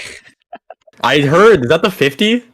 No, that was a more recent video. That was just a reaction video. That got What happened with the 50? I heard about that. I remember I clicked it's on just your stream. because like I obviously don't have a big like core audience on YouTube, so whenever YouTube promotes my shit to like new people, it there's a negativity bias for the people who interact with it. So like people who are like okay with it don't know me, they don't care enough to like, but people who aren't okay with it are always going to dislike and comment. So damn, seems like your fans ain't strong enough. Yeah, true. Why don't you tell them? I'm so happy you're here now. You are Sergeant. No, fine. Why don't you tell them what your community is nicknamed that you told me that one time? No, we don't have to go over that. No, and I do want. I want to learn this. Tell me. Yeah, why don't you tell them? Like Destiny. Destiny has this website, it's destiny.gg, and Vosh has this website, it's vosh.gg, and all the political streamers have and Destiny is a DGGer. I didn't know it. Obviously, I didn't know this when I came up with the name Nonfon. If I bought a website and it was nonfon.gg, my fans would not have a good name. It's a bit of an issue. God, you sound like a Republican now. Yeah, he just dropped that on me one day in call. He's like, "What's up, change my name to something that would work." Anyway, okay, we're on what patent reform versus giving companies money to build plants here. What's free to do and actually could make a difference? I don't think reform. First of all, we already have made a difference. We already have made a difference with a lot of the Chips and Science Act and the Inflation Reduction Act. We've seen manufacturing spending increase in exactly the areas we need it to. We've seen employment and manufacturing increase in exactly the areas we need it to. I think this was a really good, effective policy. My argument is just that you can do it for free. Patent reform also is not free. I mean, because there's an... What? The only thing that's not free about it is the fucking lobbying. Oh, I'll take one, homie. Come on. Give me a handful. No. Actually, I'm more of a Pirates booty guy. I will admit. Sorry, I don't have any. Damn, I saw some at the store. Almost got it. I mean, there's an opportunity cost to everything, okay? Nothing is free. Nothing is free. What is, other than lobbying, what costs money to get rid of patents? I don't know if it counts as lobbying. You have to pay congressional staffers to write up proposals and stuff. Or I'm sure there's things that actually probably already have proposals, but yeah. Yep. Also, everything has an opportunity cost. There are multiple proposals already written. Easy. Point and shoot. But even I'm pretty sure even with patent reform, like companies just don't have. It's just not profitable to produce chips in the U.S. right now because our labor is too expensive, and Taiwan already has all the infrastructure built up, so that they already have all the fixed costs. They have a head start. They already have all the fixed costs built up. I would imagine even if we did patent reform, even if we completely got rid of patents, it would probably still be cheaper to produce in Taiwan than it is to produce in Arizona. So it's probably good to give Intel money to produce in. And then you tariff. Which do you think is? Which do you think causes more deadweight loss? A tariff or or what do you think causes more spending Intel? Of American dollars? What increases American dollars? Like what increases the amount of money we have to spend, and what just spends the money? Right? Okay. The tariffs, though not efficient, I agree with you there. Don't fucking spend U.S. money.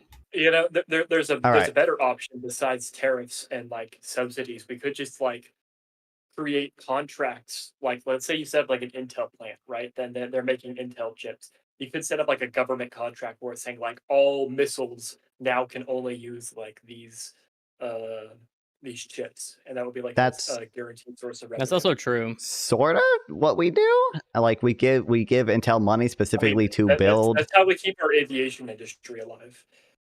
Yeah, it's not about giving them money to build. It's about saying that this is what the government is going to buy. It like artificially increases the profitability of these companies by saying we will buy from you. Well, that's kind of what we did. Like company, I don't know for sure. I'm pretty sure companies did have to compete for the subsidy money under the CHIPS Act. But also, again, like only a handful of companies even have the technology to even I was gonna say get started developing this stuff.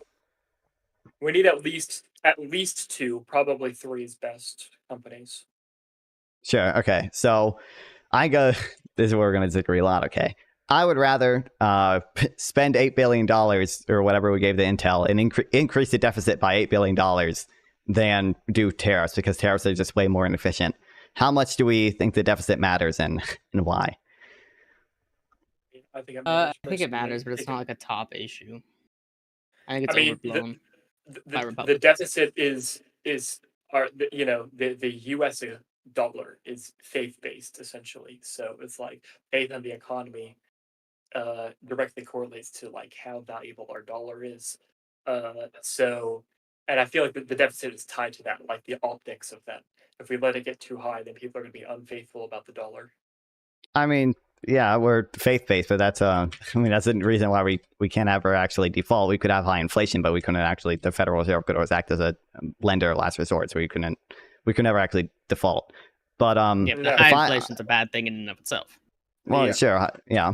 But if I'm weighing like $8 billion add to the deficit versus tariffs, which would probably lose, I would imagine, more than $8 billion in consumer surplus, I'm probably going to side with the $8 billion add to the deficit. But yeah, when you just do tariffs alone, that's the thing, is you're thinking about each of these individual circumstances. I'm saying all of them need to happen. This thing, we need tariffs and patent reform. What does patent reform look like? Get rid of them. I would say keep them for art. It's not patent reform, it's patent removal. Yeah, I know. Well, it can be reformed if I say keep them for art. Yeah, that's not. I think art. I think it's valid to patent art. That's it. Patent art. So you believe that Disney should keep their patents? I think it's fine. I have no issue with Disney's patents on like their fucking musicals. For 95 years? I will say, Far 4 can finally get a facelift now that the original Mickey Mouse patent is up, which is a very good thing. Do you think 95 years is too long for the copyright stuff for corporations? I think. Oh, come on. You're a libertarian. Come on. Even I think like 30 years. Well, I'm just talking about for art. Yeah. Like, I'm just talking about for art. For art. Well, I'm talking about for art. Yeah. For like copyright, which is like intellectual property, like art stuff. Not all. Like Disney has not all copyright is necessarily art. I think if it's tied to an individual person, it should last for as long as they're like alive, and the moment they're dead. Well, right now it's death plus 70 years. Yeah, I think okay, wait. I've come to my conclusion for your fucking question. Okay. For an individual person, 10 years after they die. That so their family can get some benefits. That seems absurd. I think their family should get some benefits. Sorry, suck my dick. For a corporation, 30 or 40. How would you stop a corporation from just like buying the rights? Like they could say, hey, if we give you this amount of money, can we use it, but you keep ownership of it? So then like every Disney product just goes to a single person and they own the rights of it, but the corporation itself is just leasing the rights. Like how do you get around that? You can't, but that's just how the patent runs out. Patent runs out and you're done. Well, it'd run out when he dies, though, because it would be a person that's owning it, but the corporation would be leasing it. Or if a okay, well then it runs out 10 years after he dies. Sucks. So it'd be bigger than it is now, though. What? I'm just saying that would be more years than it is now, though. I feel like that's... No, if somebody made something at 50 and then leases it out and dies at 70, it's only 30 years. Most of the people are making things when they're later in life, anyways. Like it's not. I feel like that's most absurd. people are not inventing shit at 20. I feel like it should be like 30 years, buddy. But regardless, I said 30 or 40. You said 30 or 40 for corporate. You said death plus 10 years for a person. I feel like it that's should absurd depend to me. Because so there's like really how about wait. How about death plus 10 years and you can't lease it out? You can like I think you can sell rights to years. individual pieces, but like or less. That seems absurd to me. I think it should be like 30 years or less. If you make something, you can exclusively use it for 30 years. And beyond that, you can still use it. It just becomes available for everyone else to use as well. I think 30 years is long enough. But regardless, that's not the point of actually what I'm not super either way, we all think that there should be less, right? Do we have agreements? Yeah, I think patents are okay. Great, I'm because working of Ronald Reagan. Actually, it's actually narrative. Ronald Reagan's Good. fault. If you actually look into it, it's Ronald Reagan's fault. But regardless, anyway, okay. My job is to work against the fucking partisan hackery that is non-fun, and I think I just did it. True. Thank you guys. I'm not that much about partisan hack. Like, show the bank statements. I think I am paid. Yeah. Wait. By Non-fun. Kamala Do you Harris still herself. like Biden? Do you still like what do Biden? you mean? Do I still like him? Yeah, I'm writing him in. Yeah, I no, agree I'm with not most of already his voting for him. policies, Do you like him? Yeah, no, partisan hack. Okay. Easy. I don't like the fact that he's old, but I like most of his policies. I'll say that. Okay, the point I actually want to argue is, I'm sure you've done debates like this before. Why would Intel ever invest in research and development for chip fabs if there's no patents and their research and development can just be copied by another company who never took that risk?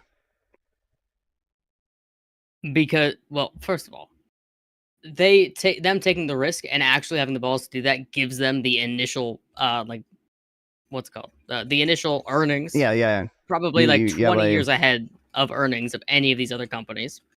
All right, so there's initiative number 1. Government contracts. Initiative number 2. If you fucking innovate, the government wants to buy your shit because they want to spy on all of us. Simple as. Number 3. You are a innovator in that market. You are trusted if you are early on and you are making good products.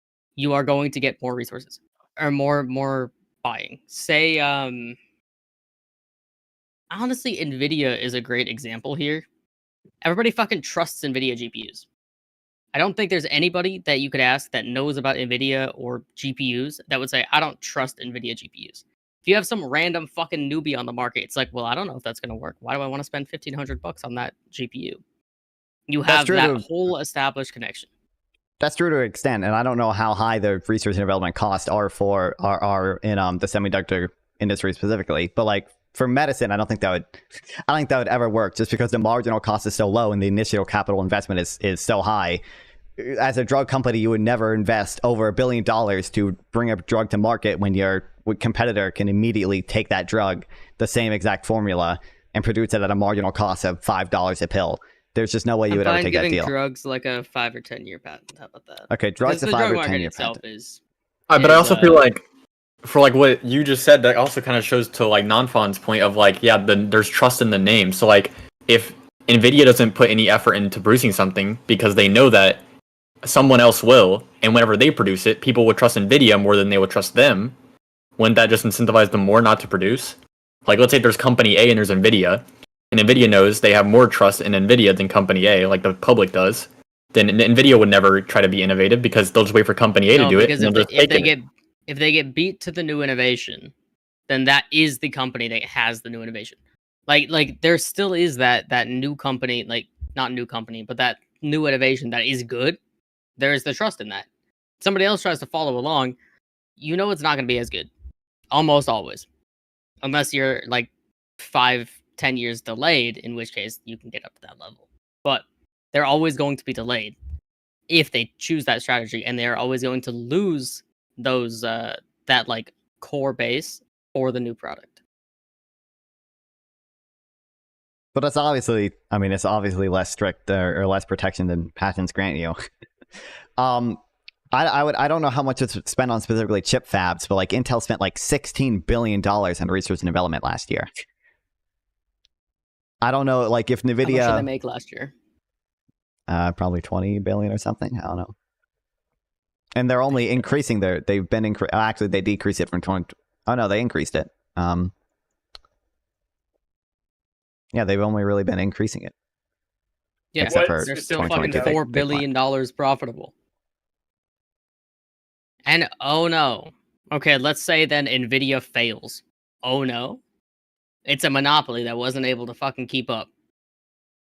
I don't care if an Nvidia crashes. Every company would fail because all of their research and development could just be stolen by other people.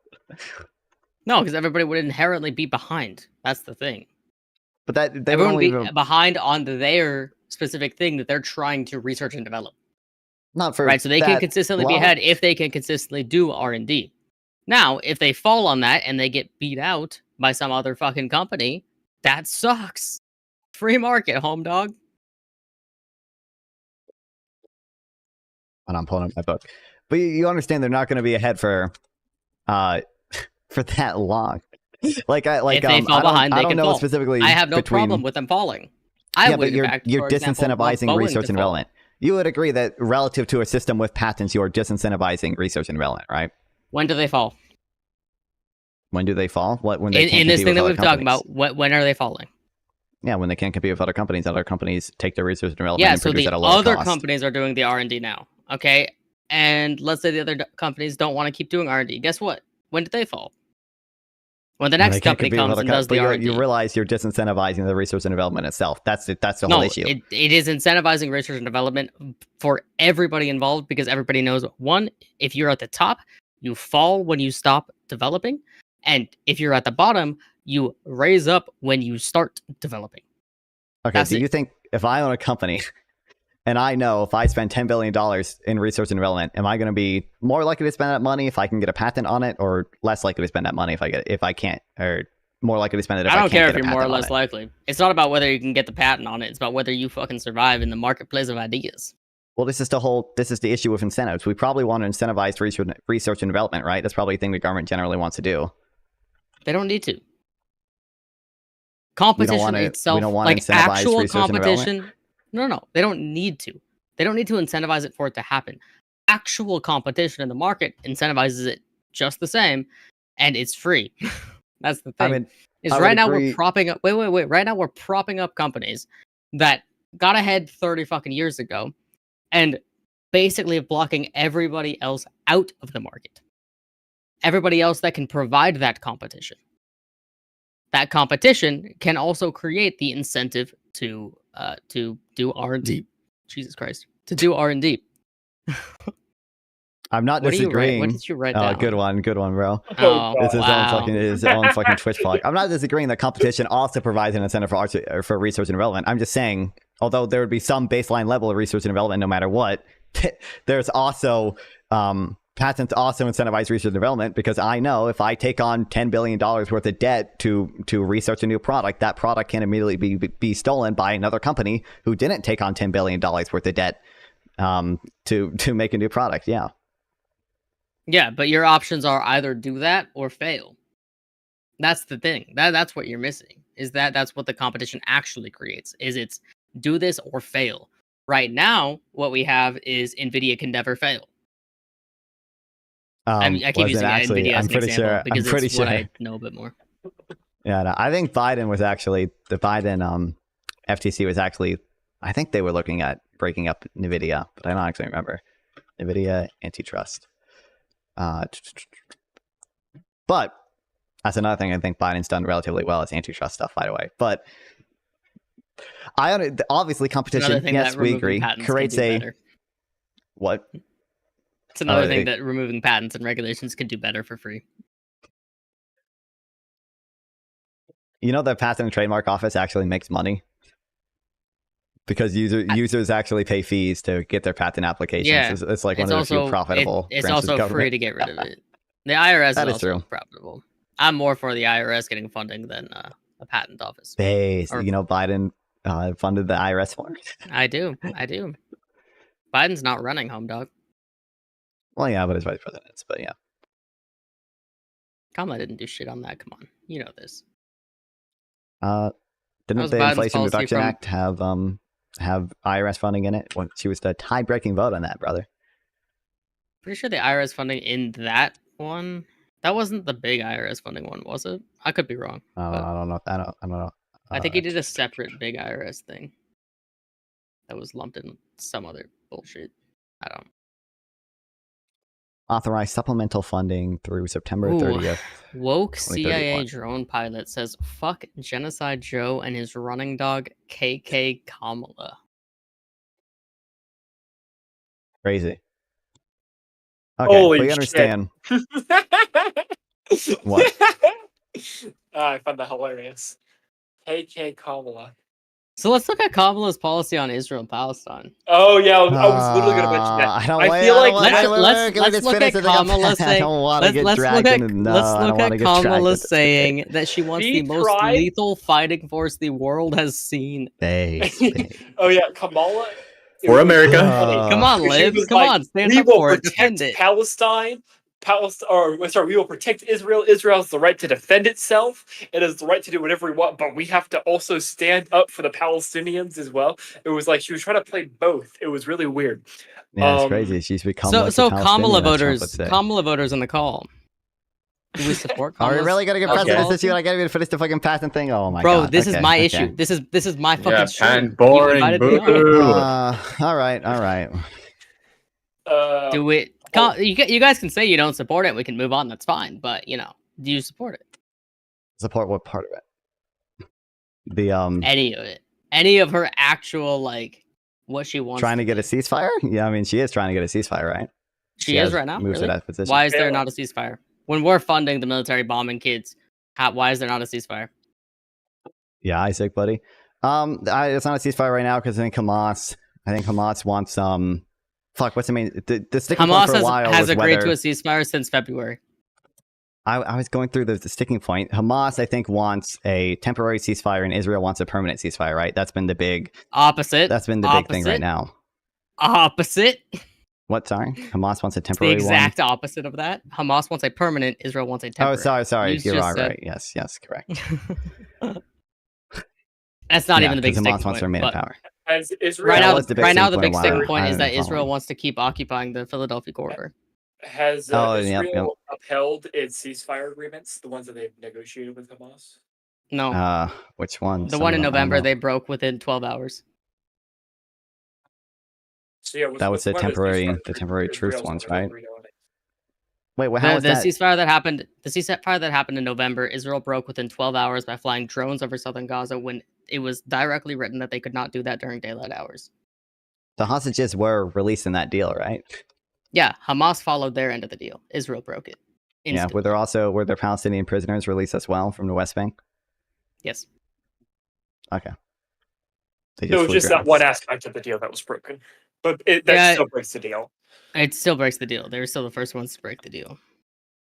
It's also disputed as to who fired the first shot that actually broke the deal in terms of gunfire, but they broke the deal Holy 12 hours shit, in. I've been live for 5 hours. Damn. Wild. That would have been if my Wi-Fi didn't shoot itself. Yeah, All I right. remember that. That Okay. was kinda funny. Excuses, Okay. excuses. Can we first agree Libtard streamer. that Trump would probably be worse for Israel-Palestine stuff? Yeah, I'm not voting for Trump. Okay. I just wanted to get that clear. Okay. That's all I want. That's all I wanted to get. Trump clear started first. this, so this current iteration, Trump started it, so he would definitely not be good for it. Sure. With the Abraham Accords and the moving the embassy to Jerusalem and the recognition of the annexation of he Golan just Heights, which to be he fair, Biden instigated hasn't everything. presented. Sure. Yeah. Granted, Biden could have moved the embassy back. I thought it was. I'm moved not back. I saying thought that he- that's I thought an he didn't- actual thing that matters that much, but I thought he didn't rescind. I know he didn't rescind the recognition of the Golan Heights as Israeli territory, but I thought he did remove the embassy back. Maybe I'm wrong though. I Maybe don't believe he did. because I feel like I could be wrong, but I have not seen anything saying he did. I feel like I remember reading articles about an embassy in Tel Aviv. Maybe we just have multiple embassies.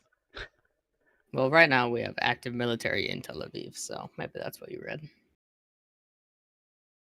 Okay, so is our big issue with Kamala that she supports Israel? Do we support Iron Dome funding for Israel at all, or is that off the table as well? Iron Dome funding, If they won't agree to a ceasefire, no. Okay. Force them to agree to ceasefire. It's the big sticking points to Philadelphia corridor right now, right? So Israel, I'm assuming, is refusing it's the to biggest withdraw from that. Yeah. Do we think There's also the Netzarim corridor, but it's less of an issue. I think they've agreed to maybe leave that one, which is central Gaza. do we accept that Hamas has probably smuggled in weapons from the Sinai Peninsula before, right? Yep. Yep. 100%. But I just don't think that Israel should break its understand peace treaty with Egypt. With Egypt, yeah. I don't know. I haven't read into that at all. You could Also, every be totally time they right have on that, occupied the but- Philadelphia corridor, they have bulldozed countless houses. Last time they occupied the Philadelphia corridor, they bulldozed an American to death. Oh, They don't yeah. do good things in that corridor, ever. Well, I'm just saying, can we understand the Israeli motivation here to prevent weapons being smuggled into the Gaza Strip I don't that are care then about used to attack Israel?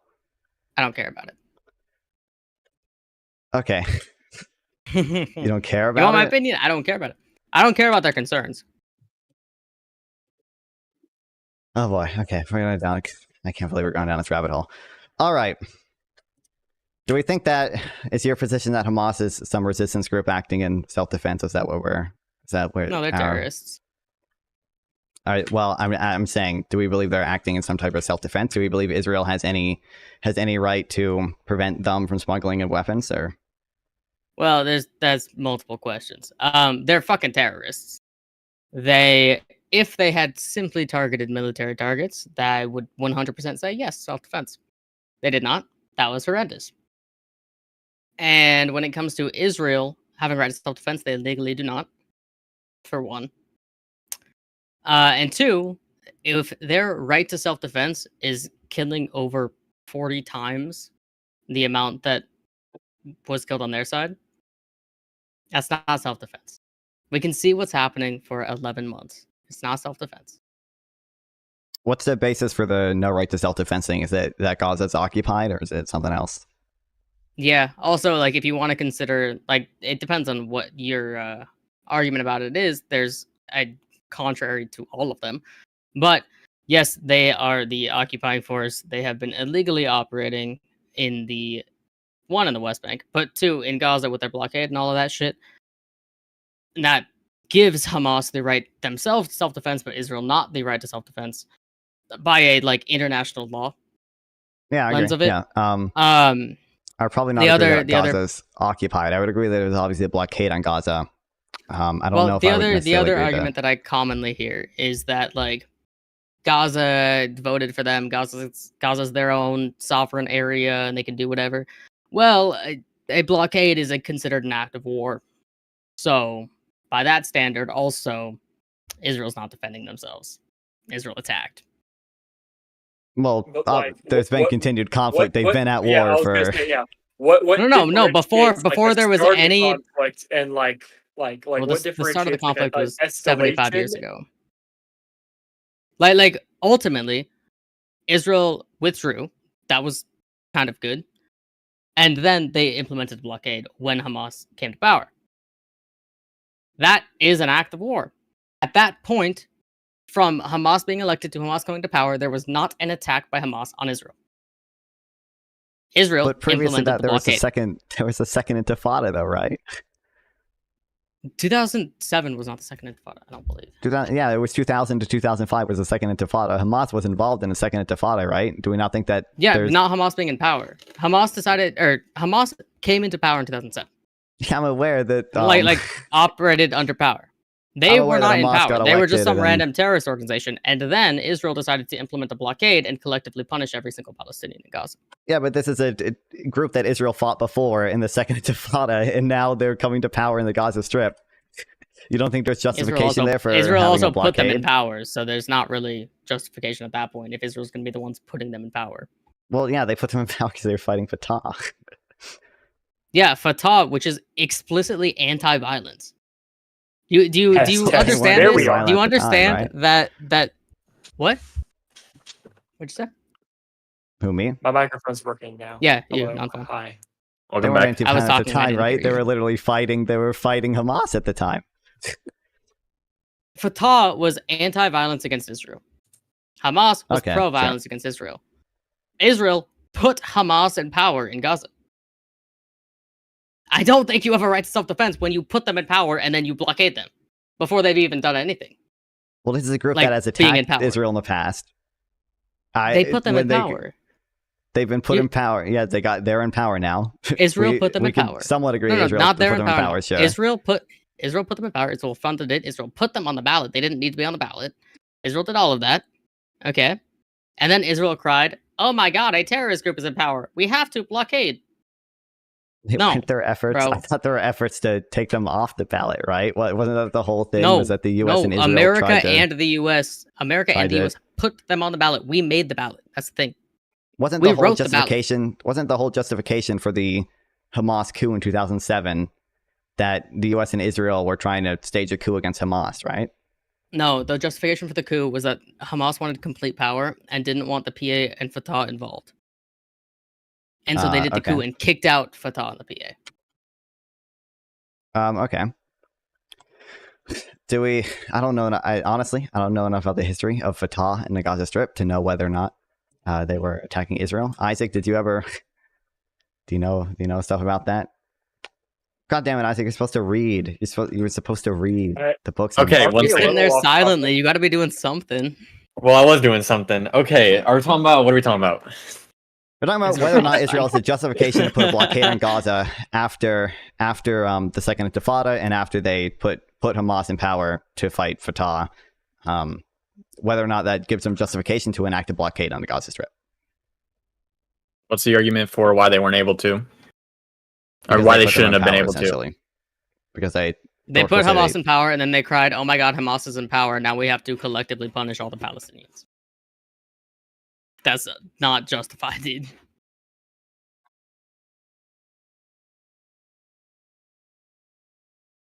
So you're gonna stay silent? Oh, come on, buddy. my bad. Where are we saying that Israel put Hamas into power? Like, why are we saying that?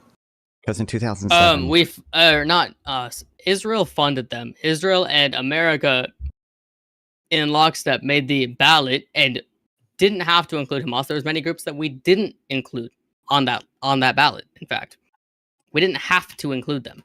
We chose to.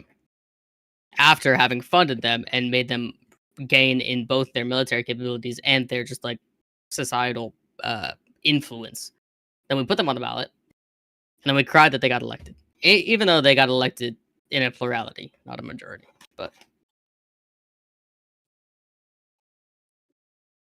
so if we did put so if I'll follow the argument, if they put them into power, if they did install them into power, or whatever you're saying, right? And then we saw that there was some threat from them, does that revoke the right to blockade them? no, what was seen was that there was a threat beforehand, and then we put them into power, and then we said, "Oh my God, terrorists in power! We need to blockade." Does that? I don't think that's justified at that point if we instill them into the fucking government. But it's not like an installation. It was more like we're going to give the people the option to vote for this because these are the people should be able to self-govern, right? While simultaneously funding funding them. That's the thing. We funded them. Israel also funded them. Israel funded them way more. I think we maybe did. In what ways do you think the funding led to political aspirations? In what ways do people donating for Kamala help her in her campaign? What do you think? What do you think that money does? Also, I'm saying that Fatah did participate in the Second Intifada, right? I'm fairly certain we could find a bus bombing or an attack from Fatah in the Second Intifada. It was mostly the other groups. Fatah might have done one or two things, but here, let me look.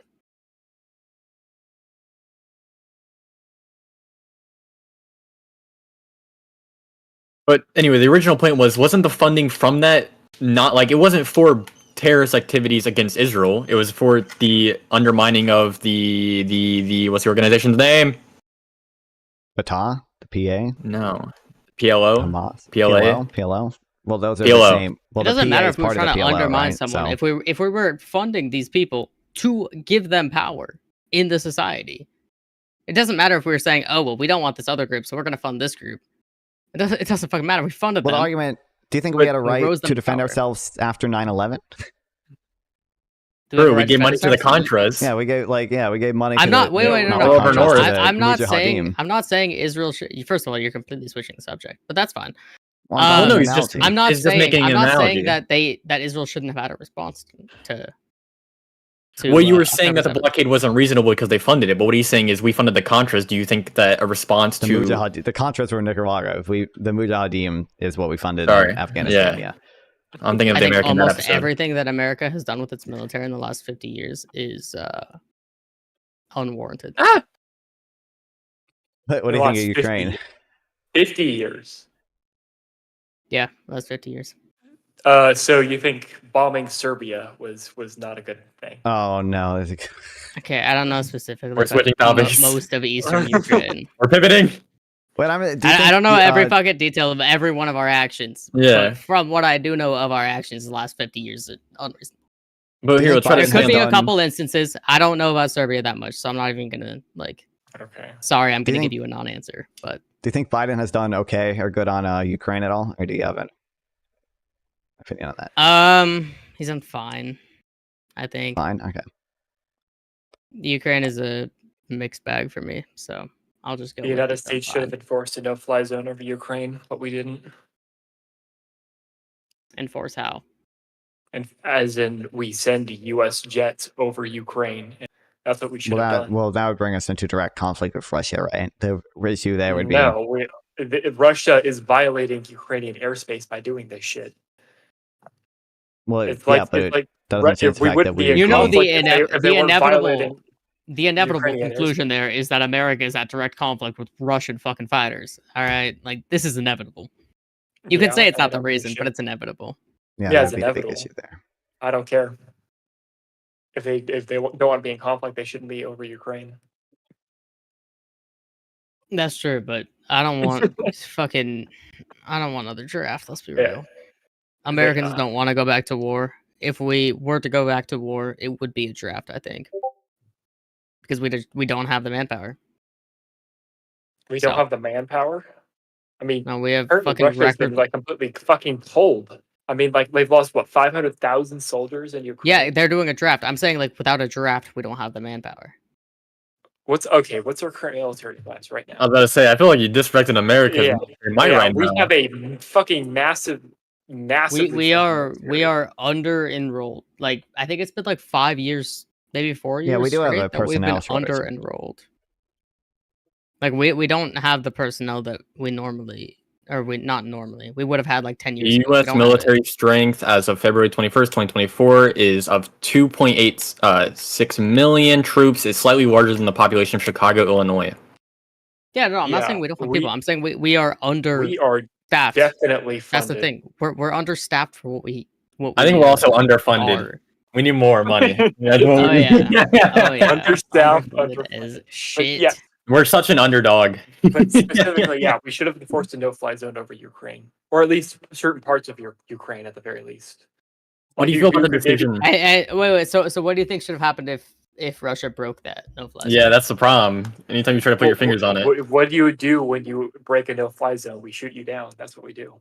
Well, that, Okay, that's a and different then conversation. what if Russia then responds to if that a and Russian attacks fighter NATO? entered U.S. airspace and was maneuvering aggressively, what do you expect us to do? Like, obviously, we shoot it down. A balloon did. We Okay, just chilled. okay. What does that? We shot that All down right, too. After it passed.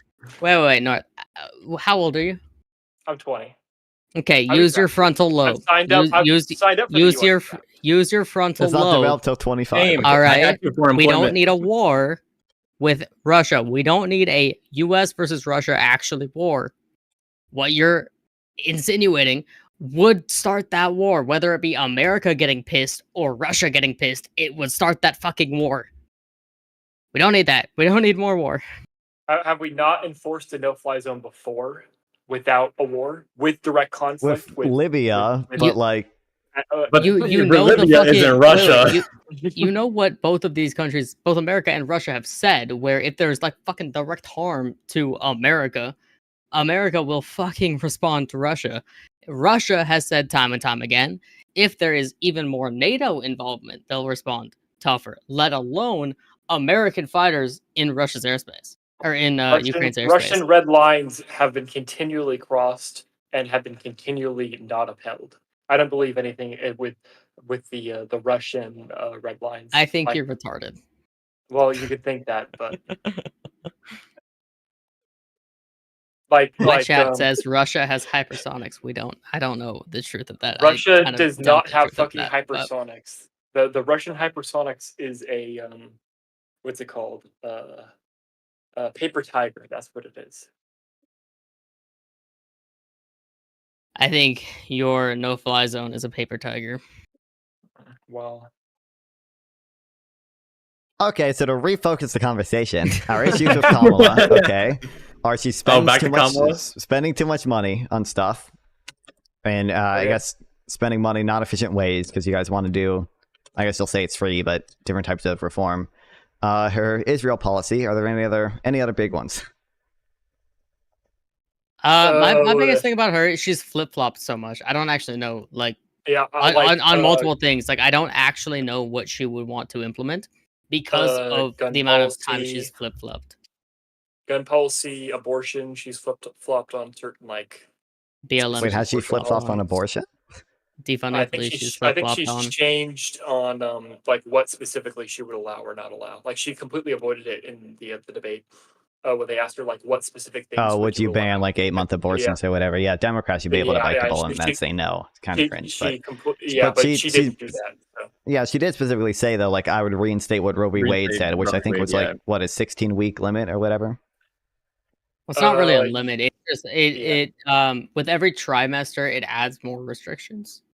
Okay. It's not necessarily a limit, but that's what she is. But yeah, Roe v. Wade did not really allow abortion, full-on abortion up to like 9 months or whatever. So I don't think. I guess that's kind of like a policy thing, but she still. I think that would. Yeah. Okay. Yeah. So flip flop so much. You mentioned. I will say, I think that the abortion conversation is a little retarded. The president cannot do shit on it. Okay. Well, here's something I'd be concerned about for Trump, for example. There's this law that we have called the Comstock Act. Jesus.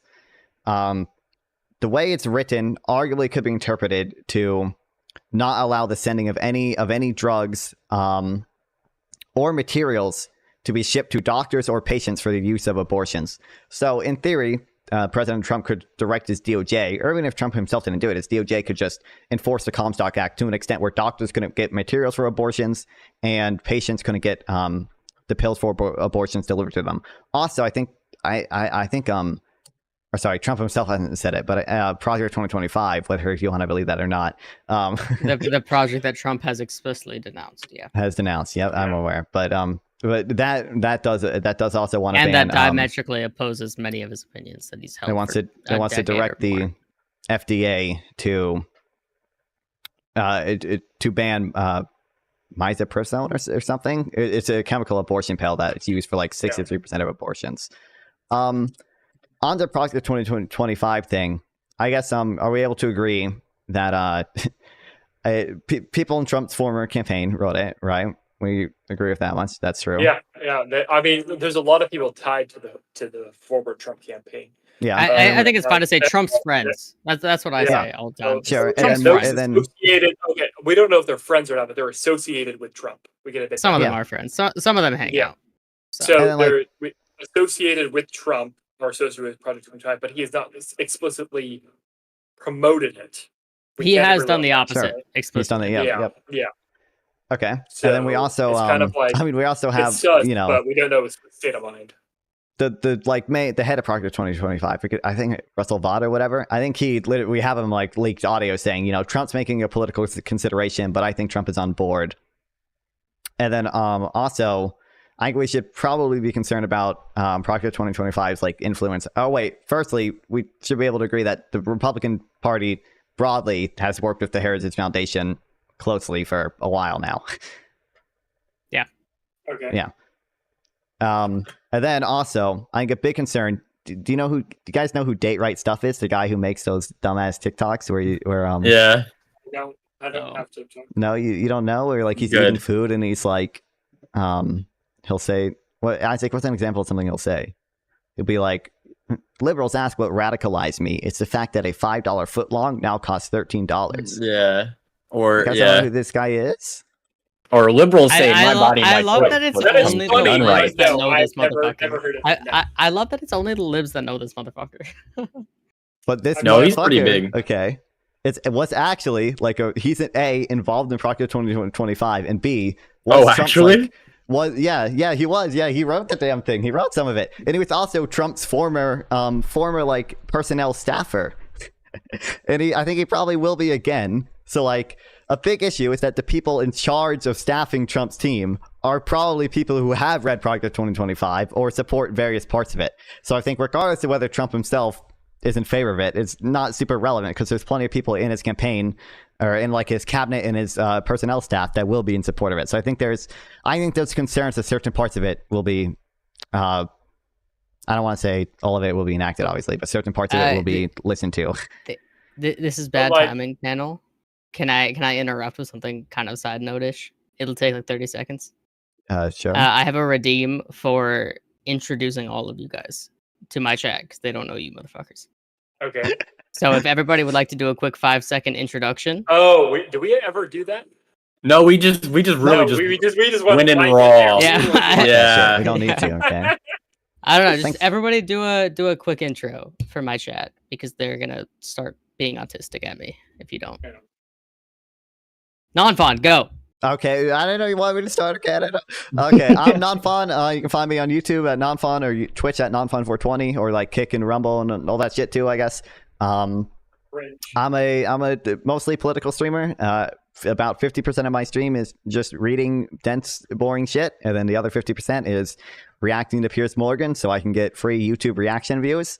I am I don't unironically describe myself as a partisan hack, but I am. Okay, so chat, pretty... he's retarded and he's a partisan hack. North, what do you got for us? Sorry. Yes. Hi. I am North. I am a conservative streamer. I've also consider myself. I'm trying to get into the YouTube thing. I've uploaded 0 videos, but you can still subscribe to me. YouTube channel is That Guy North. Twitch channel is twitch.tv/thatguyisnorth. I'm not, even though I'm a conservative, I'm not a Trumper, not a MAGA. I'm officially abstaining from this election. Just because there's just no one that I agree with that I'm going to vote for. So yeah, that's just me. Hello, hi. You can catch All me. right, valid and base. That's North. He looks like an incel. Yeah, I do. Isaac. You can find him on 4chan.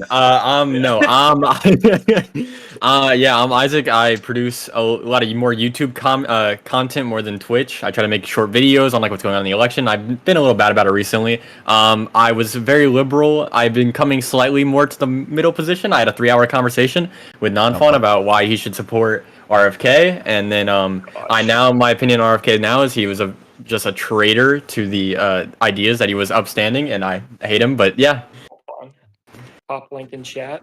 Hold on, I don't even know where your chat. I don't even know what your stream is. No, pop it in the in in chat. Here. Hold on. I'll send Give me it to a them. moment. They tried to You'll look you send it up and to- couldn't find you.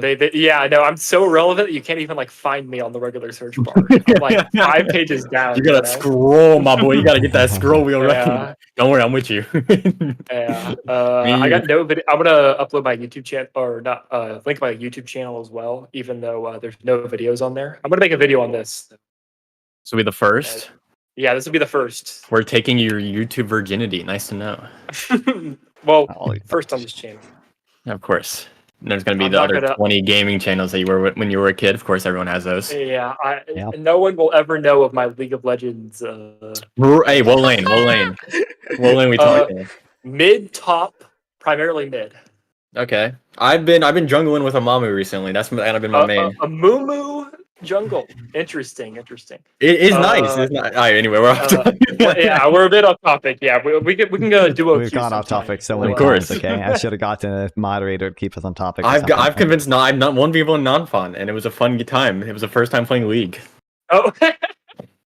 I did a bro versus bro with You guys are him. making both of you look like more of incels in my mind. All right, how about this? I hate women. I don't know if you guys Harris. are Hell familiar. yeah. On the 13th, me and Nonfun are going to be doing a what's it free called will again? debate. Free will debate. But what's the specific? Something death match or something like debate death match. One of those in the bosses server. Yep. Is there still trivia questions in those? I think for the most part, no. People stopped Really? like, Okay. doing the trivia Thank God. because people Okay, didn't like it. so yeah, it's going to be on free will, so that's going to be interesting. Yeah. So you guys should check me out there. I assume your free will and non-fun is against it. Yeah, I'm free will and he's against it. So, So non-fun is the Non-fun's debate. retarded. This should be a given. Is the debate already decided? Then non-fun. If there's no free will, like you already Yeah, it's, everything you're gonna it's, say is already predetermined, happened. Yep. I don't have any control what I'm gonna say. Yeah. Yeah. It's inevitable. Okay. Harris is flip flop so much. Okay, I wrote the points down so we can get. So we're back. to them. Yeah. Okay. Okay. So you said she I'm flip flopped on what? BLM. BLM and what? Fracking. She flip flopped on and- BLM. She's flip What flopped about on migration? fracking. She has The relatively border? flip flopped on migration. She now supports the current bill, which is, or not bill, but like the action that Biden took, which is against executive what both of them ran on. Yeah. And what both of them have been saying for the last 3 years. That's probably not So- even legal. I feel like, do you see it as like? I feel like it could be like seen as flip flopping, but I feel like it's more of like learning like what is politically feasible. Like with Yeah, fracking, it's like moderating. it. Yeah, it was obvious that like fracking was never going to be an option. Like running on an anti-fracking campaign is going to lose you so many different states. Like Pennsylvania would never be an option if you were running on an anti-fracking campaign. It's just not politically feasible to have that policy position. So like You're it could be seen as right. flip flopping, I- but it's like game theory. The reason that I find it to be concerning is that I don't know what she's actually going to go for in terms of policy when she gets into office. Because many of these issues, she's gone. I don't know if this is actually true for fracking, but I'll just use it because we're It talking was the about tie-breaking vote, yeah. No, but she's gone. I don't like fracking. To I like fracking. To I don't like fracking. To I like fracking. And it's not the flip flop once. It's the back and forth that's concerning because I don't know what she's gonna think in a year, right? What's that thought experiment where it's like you have the cat in the box and the poison? The Schrodinger's Yeah, Schrodinger's cat. It's You just don't like know until you Schrodinger's observe like it. yeah, Schrodinger's politician. We don't know like The what decision until her it happens. policies are going to be until after she's elected. Well, if she wins, that is. I mean, she does have her issue page up by now. I guess, first of all, what was the flip-flopping in BLM? Because I don't actually know. Well, she was doing the whole thing where she was like funding bail or like helping. I think she was collecting donations to send to people's To bails the bail fund? who were Yeah. arrested Yes. during BLM shit. And then literally during the debate today, she was like, "Nope, I don't support BLM." Like I think she was saying she didn't support defund the police. I don't think it was BLM. I think it was defund the police. I don't think BLM was ever mentioned. Which those aren't contrary Trump positions. like Trump today said that, oh well, you supported BLM and now you don't, and she didn't even like argue it. That's my thing is that she seemingly what I got from the debate today and their little conversation, which I think was like maybe 5 minutes, from the debate today was that she was back on the BLM is stupid. Maybe we need a little bit of reform, but BLM's stupid. And that's also what her action has been, and what her conversation has been since she got into office. Is that, I don't care. I don't know if I would consider that flip-flopping. I would need like an actual. So I know she posted the link to whatever to the bail fund back in 2020, and now she's just not talking about it. It seems, but I feel like it's not as a public issue as it was around then. Talking about it. Well, it was brought up today, and she was not pro it. Well, like probably she wasn't. You just said she didn't respond, which that's not anti or pro. No, Trump said that she was against it. She didn't argue that point. Well, true, but if she had to point out every time Trump had a view on her that was wrong, there would have never been a debate. Like he called her a Marxist in the first 5 minutes. Talk about it. When was the last time she also didn't deny. Well, that's the point. How was she changed if she hasn't been talking about it? That's what I'm trying to say. Like, what I'm saying is that what do you point to show a flip? She is in office. She is in office. She could push for this shit. She doesn't. That to me shows a flip flop. What would she push also for? the fact that she doesn't Push for defend BLM. BLM anymore. She doesn't defend defunding the police anymore. I don't think that she was pretty heavy on defund the police initially, but I feel like the thing is like, what would she be pushing? What would show you that she still is supportive of BLM? Literally saying anything about it. She like, hasn't. She went fucking like what though? Yeah, it wasn't even a topic question. He brought it up. Like it wasn't even a part of the conversation. She has been in office for 4 years. She can speak. She has a fucking mouth. I'm saying what happened though? She's vice president. She's like, I'm gonna do a press conference today. I'm gonna talk about BLM, even though nobody's talking about BLM anymore. No. Let's take the motherfucker who was like had a pot of boiling water and got shot by police. Has she said anything? I'm not sure. As far as I have seen, she has not. If I am wrong, point it out. But as far as I have seen, she has said fucking nothing. The White House, I believe, put out a statement, but like she has said nothing. She has the ability to do so. But even if she didn't talk about it, I don't know if I consider that full-on flip-flopping. I feel like the fracking thing is way more flip-flopping. She went from caring about it enough to bail people out of prison to not talking about it ever. Is that not a flip-flop? Oh, she called their family. Did she actually? Okay. I'm wrong on that one. All right, I haven't seen it. Okay. Okay. New topic. She still has done no policy. But wait. Okay, so the fracking thing. How many times has she flip-flopped in fracking? You said I'm only aware in 2019 she said she wanted to ban fracking, and then she recently moderated because she's trying to win an election. Well, no, she recently said that she has always been in support of fracking. No, I think she even specifically pointed out that she changed in 2020 whenever she talked about it, and she's stuck by it since then. Today she did not. All right, someone joined my chat and is saying that Kamala should be in jail because she's lying. Apparently, I don't know whose chat she's from. Let me tell you. Let me introduce you to Donald Trump. I know. Yeah, one of yours has like migrated into my chat. I don't know which one of ours that would be. All right, my chat generally doesn't like. Let's go Trump. lie for lie. Non-Fonz doesn't either. They had the moderators had to call Trump out 3 different that times. she said she was Indian and now is black. That's what. Oh, this is I definitely hate the that. I don't even wanna touch the that. dumbest lie ever. Yeah. Yeah. Wait till you hear about what Trump lied to Nara multiple times when they requested classified documents back, and then he told his lawyers to he gave some of them back and lied and said he gave all of them back, and then told Do his you lawyers guys to hide think the that rest of them Biden and should fucking. have prosecuted harder with his documents case? Wasn't it literally like he was requested to hand them over, and he complied he with like every cooperated. Yeah, he investigation they cooperated, looked handed them into? over. He sat Well, down, yeah, he talked to him, he handed them over. Wait. But the There needs, like, this problem with it malice. was that they had been requested when he left office. That's kind of like the hang up is that when he leaves office, it is requested that Well, yeah, but that he that's- gives them back, and he didn't, and then they got requested again, and he gave them back. And he complied. Yeah, there has to be some malice though for but, the like, yeah. the penalty. The big like Trump Well, is no, being no, there charged for doesn't. like knowingly Wait, doing it. stop. Hold When on. it comes to like the shit that Trump is charged with in regards to the It's the classified malice. documents, It's the moving it around in different boxes and telling people to hide it around Margot Log. And some of it is obstruction of justice too, because the equivalent that Biden would be charged with was mishandling classified documents. That does not require malice. You simply mishandle them, and you have committed a crime. If they were, I'm not saying that he should fucking face life, but like, I wouldn't be mad if he got prosecuted. My understanding of And that the was also law the is that it prosecutors. only is if you knowingly do it, and then also I think Trump is also being charged with like obstruction of justice because he lied multiple times, saying like he gave all the documents back and like. But like, also- what was your opinion I on like? think. And also, I think it the wasn't. documents case is the strongest against Trump. It wasn't the, and also it wasn't the DOJ or it wasn't someone else. It was Biden's personal attorneys who found these classified documents and then reported that they had them. Yeah. It wasn't even like they requested him and he didn't comply. It was like they randomly found these after that. Yeah, Mike Pence did the same thing. Yeah, that's the funny part. Is like this is like par for the course. Like obviously, if you have these well, not par for the course, but people are gonna forget some things. I feel like that you should have malice as a part of it. You shouldn't be prosecuting these people for that type of stuff. I'm for prosecuting every goddamn. This guy's a person. riot in my chat. I did see you Lock talking her a lot up. with the muted. Yes. When I'm muted, I'm like, let's see what this guy is saying. Lock her up.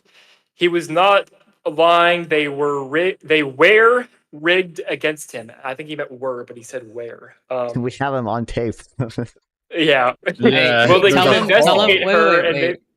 We're in solidarity with him. All right, like 70%, no, like 30% of America is illiterate at an 8th grade level. We get him. It's okay. Yeah, I got. We understand. I got, Blame the government. But also, I feel like the FBI and the DOJ probably came to that decision to not prosecute him. I don't feel like it was ever like we're not going to from the start. It was probably they did an assessment and they were like, well, since there was no malice, there was no like hiding of it. He complied. His prosecutor looked into it and said, that "Hey, he you know, would- because Biden he would appear cooperated." like an old fucking man, and nobody would convict him. That was part of it. That was is the special Yeah, special I counsel think that- said he would appear sympathetic as a well-meaning old man to a jury, and therefore he didn't think he could get a conviction. But part of it's also that Biden cooperated. Biden did everything to cooperate. Like his attorney literally handed them over. It was the same thing with Mike Pence. Mike Pence, after the Trump documents case, told his lawyers to go through his shit and turn over any classified documents out of an abundance of caution. And it turns out he did have classified documents, and he gave them back, and he wasn't charged. Yeah, it's my thing is I also just am very pro that every single one of our elected officials should be held at an extremely high scrutiny. So that's why I say I don't care if Biden gets charged. Fucking do it. Go for it. But I feel like but Trump there was like no- actually had the fucking malice and shit like that. Yeah, and also, at the end of that investigation, according to her, it was Biden nor his staff broke the law in handling classified materials because, like, they went about it all about the correct way you're supposed to. Yeah. Well, that's Okay. also not true. Okay, In this a fucking guy- garage is Okay, I not wanna how go you down- handle them. I want to go down one line of argument here. I like arguing policy more than his line of argument. Okay, Gorps, how do you feel about like the presidential immunity decision? Oh God, he's a libertarian. I can give you the answer. Well, he just said he wants all like presidents to be held to Probably like, a high agree. standard. Well, so- yeah, that's what I'm saying. I am relatively mixed, and I've talked about this on my stream so many fucking times because everybody asked me. But I'm relatively mixed. I'm not necessarily opposed to it, but if you're a fucking legal nerd like I am, you recognize that this ruling requires subsequent rulings. It requires other rulings to determine what the actual like extent of the presidential, like what you're doing as president is, all of that. I would like to wait until those rulings come out to actually give an opinion, because I think those rulings could come out in a way where I would say, yeah, this is based, this is fine. I don't think there should be a blanket immunity over anything you do while you are president. Okay, so what's your opinion on them delaying it till after the election? It's not necessarily about the election. That's just how courts work. I don't know. I work in the courts. I understand when shit gets fucking delayed. I'm not gonna say it's purposefully until after the election, but okay, it's annoying. I will say, I would like it to be before that, but I also get annoyed every fucking day at my job when the courts call me and say, "Nope, your hearing's delayed." So if they push it back after the election and then he gets elected as president, are they going to push it back all the way to like after? I expect if he gets like if he wins in November, that hearing just effectively won't happen. Which again, I say is fucking annoying. There's another part of it that is, this is the court system. I feel like most Americans don't actively work in the court system every day. I do. Shit gets pushed back. Shit happens. Our courts are extremely fucking overwhelmed at every level. The judge did come out though and say that the reason for the pushback was because he wanted it after the election. Yeah. Okay. Wait. He said, and I quote, "Oh, never mind." Okay. We'll finish your quote, and then I no, want to fuck go you, down. no. Yeah. Give me the whole quote, because I Alright. could also quote the fucking special prosecutor saying Biden's old, so we can't Well, yeah, prosecute. he said it would come off. Their verdict must be respected and addressed in a manner that is not diluted by the enormity of the upcoming presidential election. He said, sentencing it to exactly 3 weeks after the November 5th election. Is this the case that the immunity was brought up in, or is this the other fucking? That was the. Is it the? This is the hush money sentencing for the. Yeah. Yeah. This is, It was just a I don't know, I think sentencing it's that the ladies already. Is it convicted. 34 counts. Is it a jury? I actually don't know this. Is this a jury sentencing, or is This this was the a- jury one. Yeah, that makes New York sense. jury I don't convicted agree him on with you. all 34 counts. It makes sense. Like the thing is, you can't. I think the judge is doing his best, honestly. Yeah, it's Or like, her yeah, best. I It's- I you- don't. You can't get an unbiased jury in this situation. They're trying to get as unbiased as you can. I would probably, if I was the judge, I would probably do the same thing. Yeah, I was gonna say, I'm not saying it's a bad decision. I'm just, yeah. Yeah, it's annoying, yes, just because if Trump wins, it's fucking nothing. We're in a very weird circumstance if Trump wins. Yeah. Yeah. Okay. But it's understandable as to why that happens. Okay. Do we think that Jeffrey Clark engaged in some criminal conspiracy to defraud the United States? Jeffrey Clark? Okay, Jeffrey Clark was the person who We're Trump all wanted doing to a instate Google as search. acting attorney general in order to send a letter to state Was this the officials letter? saying, Yep. saying that the DOJ had found evidence of massive election fraud in order to get them to not certify their election. Okay, These were repeat claims the that question Jeffrey again. Clark, I believe, knew was false, and Trump also knew was false. But Repeat the question. What's the evidence we to think- say he knowingly knew it was false? who, Jeffrey Clark? I should have That's Jeffrey the Clark's- question. That's always going to be the Wait. question in a jury is like, do you think that he was doing this in good faith? It's the same as the I think, Eastman like, case. we can debate about whether it's criminal or not, but like until it actually goes to court and it's like convicted, then Well, the issue is Jeffrey Clark cannot be criminally prosecuted now because of the immunity decision. Even though he is he's not the president, obviously, he's just part of the executive branch. Because his actions took place within the context of the president's conclusive and preclusive constitutional authority, it is unreviewable by the court. So Jeffrey Clark is someone I would say pretty blatantly engaged in a conspiracy to defraud the United States, yet he Wait, that's cannot be not criminally unreviewable, prosecuted. That's the thing. We're waiting on the. Well, he was removed as a further co-defendant. That's what it is right now. He was That's already the thing, removed is as a- we're rating on the future fucking rulings for this SCOTUS ruling. Wait, the but when Supreme will that be Court though? already ruled that any Yeah. conversation Trump has with this DOJ is within the conclusive and preclusive authority of the president and cannot be reviewed. That's Like why they Jeffrey Clark specifically was went dropped out of as a- way to talk Yeah, about that's- this conversation. Yeah, that's why Jeffrey Clark I was don't know dropped this as a case co-defendant. that's why. Jeffrey Because Clark, one of them went on some schizo rambles. yeah. So Uh, okay, if I'm gonna get like the basic facts, I guess. He was like, it was about the facts of the argument that conversation can never be brought up. It's unrevealable by the court. Was it that Trump told him to go send this letter? Is that the basic facts? Am I right? He basically just found someone who would. He wanted Bill Barr to send the letter. Bill Barr wouldn't do it, so Bill Barr quit. And then Rosen became acting attorney general. Rosen wouldn't send it, so he wanted to fire Rosen and appoint Jeffrey Clark. And it was only when half of the DOJ threatened to quit. I think like literally every deputy director said that they would quit if Jeffrey Clark sent the letter, that Trump said, fine, I won't make him send a letter. Wait, so he didn't send the letter? Well, only because people threatened to resign, but yeah. Right, he didn't send the letter. There's no actus reus. But I think that's still. What's the fucking crime? You don't need to act to do a crime. Plotting to do something is still a crime. Plotting to commit murder is still conspiracy. Conspiracy to defraud the United States. Conspiracy, yeah. Conspiracy to defraud the United States. I'm pretty sure it's the exact charge. I don't think you need to actually do it. For conspiracy, you don't. Yeah. Like if it was successful, it wouldn't be conspiracy to defraud the government. They would have defrauded the government, and Trump would still be president. Yeah, I think hold up, 1 sec. Let me respond to my chat real quick.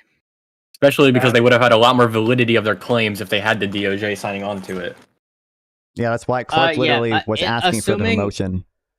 Assuming you guys are correct in the facts, which again, I don't know that much about this case, but assuming you guys are correct, I think that's a fine conspiracy charge. Nothing more than conspiracy, but conspiracy. I'm fine with that. Do we know what prison sentencing that would hold? For the conspiracy? Yeah. What would the time be? Like, assuming that there was no immunity, they went to court and then they prosecuted him. What would be the expected sentencing? I don't know, because it's got to be a wide range. Because defrauding the government could go from anything from like cheapening out on to anything to trying to take over the country, right? Mm-hmm. So I feel like the range has to be very, very broad. I feel like conspiracy is normally 10 years. I'll look it up, but true, but there has to be a different conspiracy between me conspiring to. No, conspiracy to defraud. Wait. The actual USC 286 conspiracy to defraud the government. Fined under this title or imprisoned not more than 10 years or both. So no more than 10 years in prison. Okay. Assuming that he doesn't commit more crimes while he's in I was gonna say, I feel like there would be 20 more charges. I feel like there would also be 3 different conspiracy to defrauds, because you have the signing of it, the sending it, the acting as the attorney general in that way. Those would all be 3 different actions that I think you could all charge as conspiracy, I would assume, right? Maybe. Because I don't know the situation very well. So well, I was saying if you knowingly lied on a paper, that would be and the intent of that was to defraud, that would be one charge. You sending that paper as an elected official to knowingly defraud, I feel like that would be a separate charge, right? The same way the 34 documents was for every single document. I think sending it to a separate official is easily the conspiracy. If we're talking a realistic scenario, he's got an attorney, even if it's a public defender, the just signing of it is gonna get fucking waived. I'm not saying that he wouldn't be charged with it. I'm saying he wouldn't be convicted with it. Wait, why wouldn't he be convicted? Because his lawyer would get it waived? Yes, his lawyers would get it waived. His lawyers would probably say, fucking drop this shit. We'll take this one charge. Anything else that you could possibly tack on. Make a deal. Yeah. A deal, okay. Yeah, most fucking cases are ended in deals, yeah. This would probably get ended with 1 count of conspiracy, from what you guys have told me. Again, I don't know this one super well, so. I'm trying to find I don't think Clark himself ever made a statement that anyone testifies to that he knew specifically that the letter is filled with lies, but other DOJ officials did tell him that the letter was filled with lies, and it was total bullshit. That's the problem with Eastman right now, isn't it? That everyone's trying to figure out if Eastman's advice was in good faith and he actually thought that it was law abiding, then it's perfectly justifiable. There's no crime. But if he was doing it in bad faith and it wasn't legally backed, then Eastman did commit conspiracy. Isn't that? I feel like it's the same here, right? Well, now it won't be because you can't charge it, but. Yeah, it's It depends on his personal knowledge, basically. Yeah, 'cause that's what people are debating about Eastman right now. Is that's was also the hard part about like conspiracy charges, kind of in a similar way. If you guys know about like defamation, where you have to prove this person's Actual fucking malice. mindset. Yeah, you which have is to hard prove the do. bad faith. Actual Yeah. malice. Yep. So that's why I say they'd probably get 1 count max. But that's still 10 years. Up to 10 years. Do we think Tim Pool should be charged with treason? Wait. I'm trying to go down the line of the argument, okay? So this would be like a case where I think like a clear like check has kind of been lost on the executive branch's power, at the very least. The fact that Jeffrey Clark can't even be prosecuted now. I think there are other issues like Gorps, you know about like the Schedule F appointments that Trump tried to do? Remind me. Okay, so the Schedule F appointments was something Trump tried to do near the end of his first term, which basically reclassified a lot of civil servants as like political appointees, which would make them easier for Trump to hire and replace easily. So he could, in theory, install a lot of loyalists into the yeah. So I think that like that's another case where like clearly the power, like the executive, is it has expanded. Trump also tried J6. That's little wacky stuff happened there. So. I think the biggest thing on January 6th was that he didn't call for it to stop or call in National Guard. Yeah, he watched them I don't think for he 2 called hours for it to before. happen. He let it happen. He didn't call for it to happen. Well, he called people to protest there starting December 19th, which, by the way, he only did that 3 days after he met Jim Troopers and Keenan Chesbro, who both told him that January 6th was the real deadline for having the election overturned. And then later, He also Jim Troopers called for them to be peaceful. We'll get there. And then Keenan Chesbro and Jim Troopers texted each other saying, wow, based on 3 days ago, I think we have a unique understanding of this. And they sent an article to Trump calling people to protest the certification to vote. Okay, he did say do that peacefully and patriotically. Okay. That was 20 minutes into an hour-long speech where, like, everything else he was saying, fight like hell. He knew that people there had weapons. That is like politically protected speech, by the way. Like, constitutionally protected. It's been ruled on. That can be politically protected speech, but I would say he absolutely riled up. Whether it meets a legal definition of incitement, I would say he almost certainly wanted those people to. Well, he wanted them to protest the certification. Can you prove that in court, though? If we're talking about charges against him, I could say that he's morally fucking corrupt. That's one of the big reasons that I will not vote for him, even if I liked his policies. Well, sure. So the line of argument I'm trying to go down right now is that Trump. Line there. So sure, right now I don't care about criminal liability. What the thing I'm trying to prove is it seems like all of Trump's actions kind of make it seem like he wants to limit democracy to some extent, at least, and greatly expand the authority of the executive branch. So, as independent voters who presumably like this whole democracy thing, should you not be worried that to some extent Trump poses a threat to our current republic? That could make it much harder for your ideas to ever be implemented in the future if the power of the executive expands greatly or whatever. I think Trump poses a threat. However, the fucking checks and balances did their fucking shit. All right. Guess what? He's not president right now. Also, I'm not voting for him anyways. But, you know. Yeah. Well, the checks and balances worked as they do. We saw the strength of our system on January 6th. Sure. Well, I understand. I'm a Republican, right? Like I'm a card. Okay, I don't actually have a card, but I like to call myself a card-carrying Republican. Sure. You know, not old. I'm not voting for Trump because of like what he's done. With like January 6th and his foreign policies and all that. Like it's just as simple as that. Yeah, I understand you're not voting for him. My point was that bitch on here, so we but just because I'm not voting for him doesn't mean that I should vote for Kamala Harris, because Kamala Harris' domestic policies I just completely disagree. Sure. The point I'm just trying to make is I believe Trump poses a threat that could make it harder for you to vote for other people in the future. He would essentially limit checks and balances to it. That would greatly expand the executive branch's authority. That'd be the concern I have. Yeah, who are you voting for, or are you voting? Just so I can make officially abstain. Officially abstain? He's Okay. nuts. Yeah, so non-fon, I assume you brought North here for the same reason you brought me here for? That was to make us into partisan hacks. You can't argue Trump versus Kamala. I know. But you can't argue Trump versus Kamala when neither of us are fucking voting for Trump. Yeah, it's we'll not a clear line of Trump where he attack. deserves defending. Wait, I'm not arguing because Trump versus there's some Kamala retarded right now. arguments. But well, earlier you just did did. say, You yeah, just earlier did. your You arguments just were said- reliant on you were judging Kamala retroactively, like based upon Trump. Like I don't remember the Yeah. exact quote, but you said And that you like also you were going. You also said just that said you were Trump looking is at more Kamala in threat. perspective, like to the like with Trump. I don't remember the exact term you said, but you did say You were that. comparing it.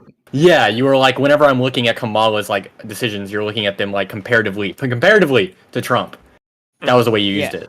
Okay. And you just said, oh, But that was in the like, very Trump beginning. is a threat. Well, none of us are voting for Trump, so Yeah. Well, I understand, you're doing but a very my bad job. True, but his making argument's us gonna vote be for Kamala. Yeah, his My argument's line gonna of be though He's trying that to radicalize us. That's what he's trying to do. You want us to vote for Kamala, my line you're of doing a argument with that, horrible is job. people are talking.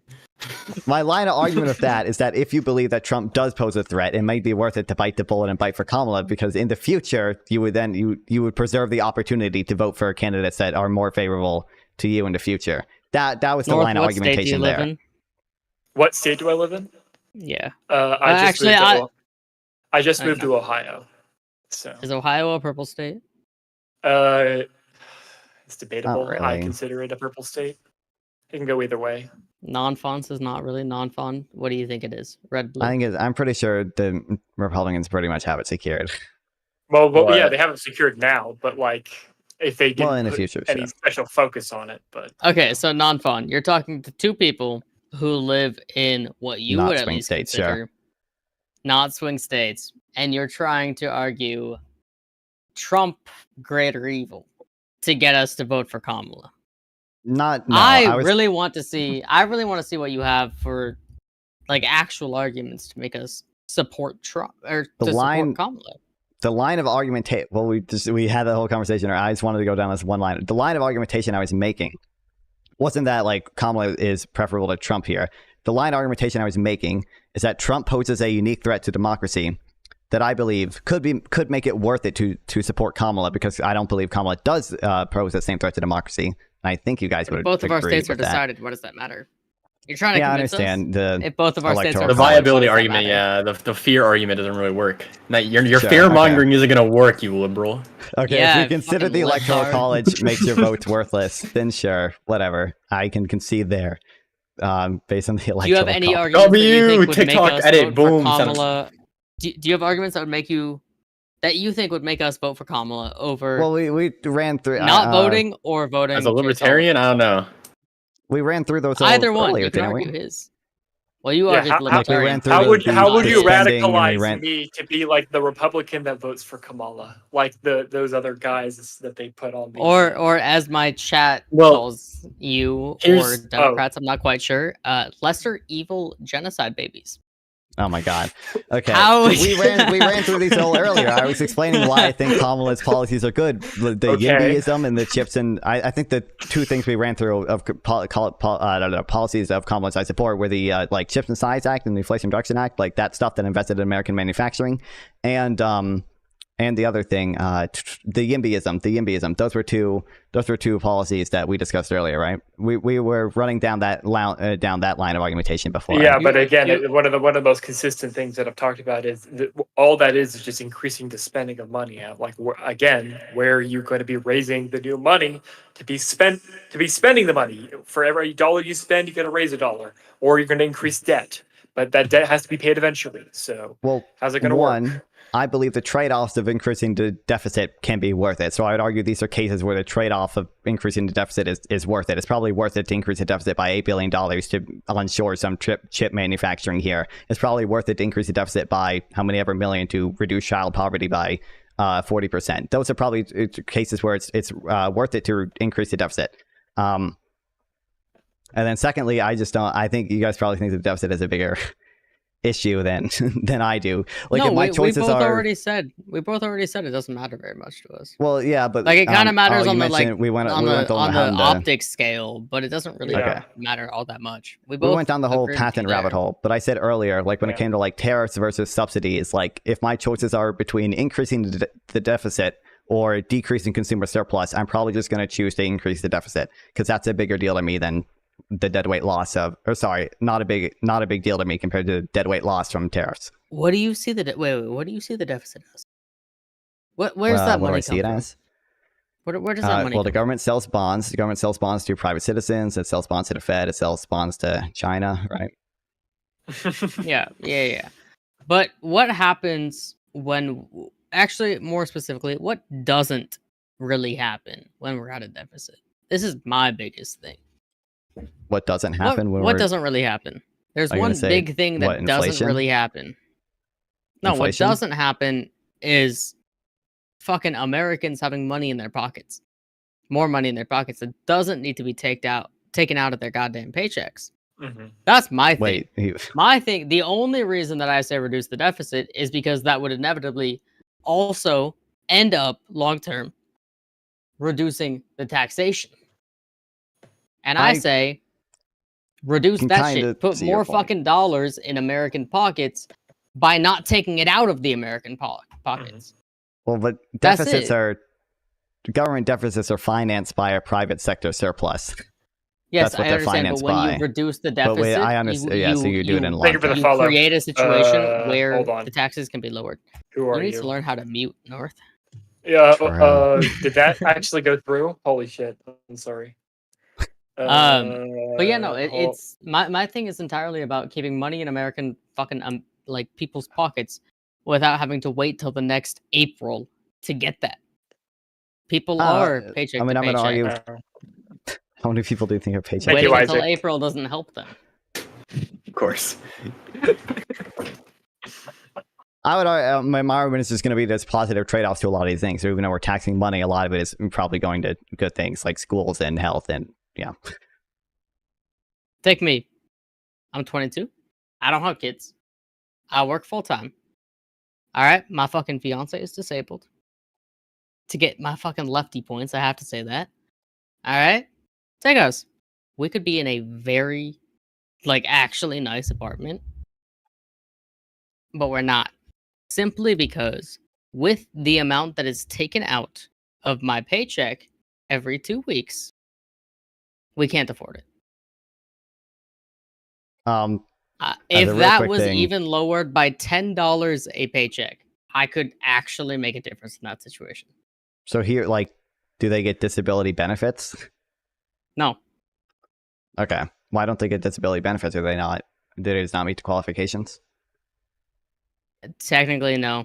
They fucking they can't work because they can't hold down a job because they are periodically extremely sick, but it doesn't meet the technical requirements. I mean, you still use roads, you still use sewage. There's a lot of public infrastructure that's probably funded by your taxes. I understand for you, maybe even for you personally, there's a negative trade-off there. But like in aggregate, like unless your income is above like $400,000 a year or something, usually people receive more in government transfers than they do paying taxes. Like the rich already pay a lot in taxes. Let me see if I can find. Yeah. So unless you're in the fourth quintile or top quintile of income, this is how much I receive. 0.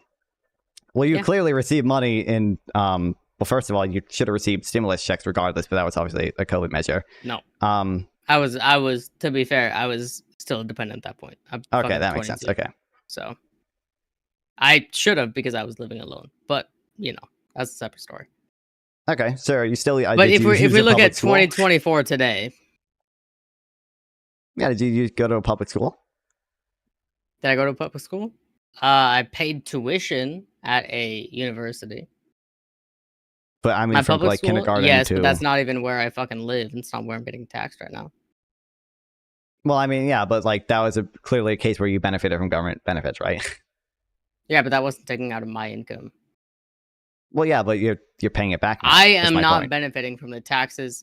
Aside from roads, you are correct on roads. Aside from that, what am I benefiting of the taxes that are being taken out of my Well, you just meant you went to public school. You already benefited from government tax dollars, and now you're essentially paying that not back. From my paycheck. What is the benefit from my paycheck? That seems like a dumb way to analyze it. You already received a lot of government benefits. Please don't respond. I feel like you guys, you either forget or don't know. I live in the greater Seattle area. All right. They got enough calls as it is. I apologize. The police ain't there, homie. we have fucking posts every goddamn day of I called the police 3 hours ago and they're still not here. So what was it? You say great? Wasn't Seattle the one where it was the anarchists took over Chaz. the? Yep. Yeah, Chaz. Chaz. I remember Yep. that. That was fucking insane. Yeah, we had that. I went there to see You what went the fuck there. was going Oh on. boy. You Yeah. see it like a person like ODing on like the street. Well, in the neighborhood. the community garden from Chaz is still there, and the people who died in Chaz, I believe there was 2 of them, they're still dead. So, Yeah. but don't worry, we have a community garden. Oh well, I'm sure that the 2 dead people was worth the community garden. Oh yeah, it's also I believe it's dying as well because nobody takes care of it.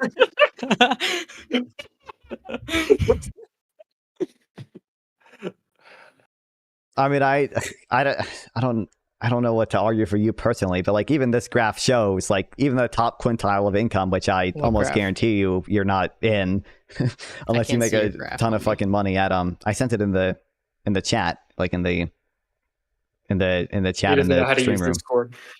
No, I'm How does he retarded. not? I'm sorry. Here, wait, I'm pulling it up right now. You're only 20. How are you a boomer? You're like 22. But like even the top quintile of income gets like a lot of money in federal transfers, $12,000 in federal transfer payments. Like, All right. yeah, and these all go, by the way, to like finance things that indirectly benefit you. For example, like reducing poverty may not directly benefit you, but it probably indirectly benefits you because those people are now more productive and they contribute more to the tax base. They contribute more to GDP, which indirectly benefits you. It also probably reduces crime, which again indirectly benefits you. There's a lot of like I don't care about crime. indirect benefits. I like actually. Here, let me ask a question. If you could, so what is the income tax right now? Like per paycheck, what is it? Do you know off top? I don't assume anyone to know off the top of your head. On what margin? Because there's marginal I don't know the brackets, right? percentage. I know how much. Just give me a it is, but I ballpark. also You can don't just give me a give out- ballpark. Don't give out. I Yeah, think- don't give out your income. Someone give me a random stat. That would work. That would be I think near the top accurate. margin is like 35%. It's the top margin, What, and then for what's the average? What the federal government takes out of my paycheck every month is close to $600. Okay, so let's say for $500, you could like make sure that people in your like community are like well fed, like there's some public infrastructure for them to live in. Like, do you feel like that's a good investment, or do you feel like they're not like deserving of your money? Or that's a really bad way to phrase it. I could have phrased it better. But you know what I mean? I was like, you're taking money out of these poor people. I'm saying, Well, do you feel like you know what I mean? Let me say it in a different way. Let me say it in a different way, in the way that I see it. Let's say I had that $600, right, every month. Yeah. I would be in a much nicer living situation, and I would still do what I do today, which is I donate and I volunteer with nonprofit organizations as well as just separate from any of these organizations. I volunteer and I give out food and all of that shit, right? Yeah. I would be able to do all of that to a greater extent and also live in a better situation. But the argument's going to be is that if you were going to that, you're going to be like the 1% that do actually use that. Everyone else is just going to use it for their own needs, right? Like, there's probably a Great, good give argument. me a tax break for it then. Like, that's my thing is I can choose to go and do that. Guess what? I get fucking nothing. And I still have all of my money go to the fucking money wells of the federal government. Do you think the That's government my has thing. some? Do you think the government has some like incentive or should like help people have some like basic needs met? Yeah, but I think we do too much right now.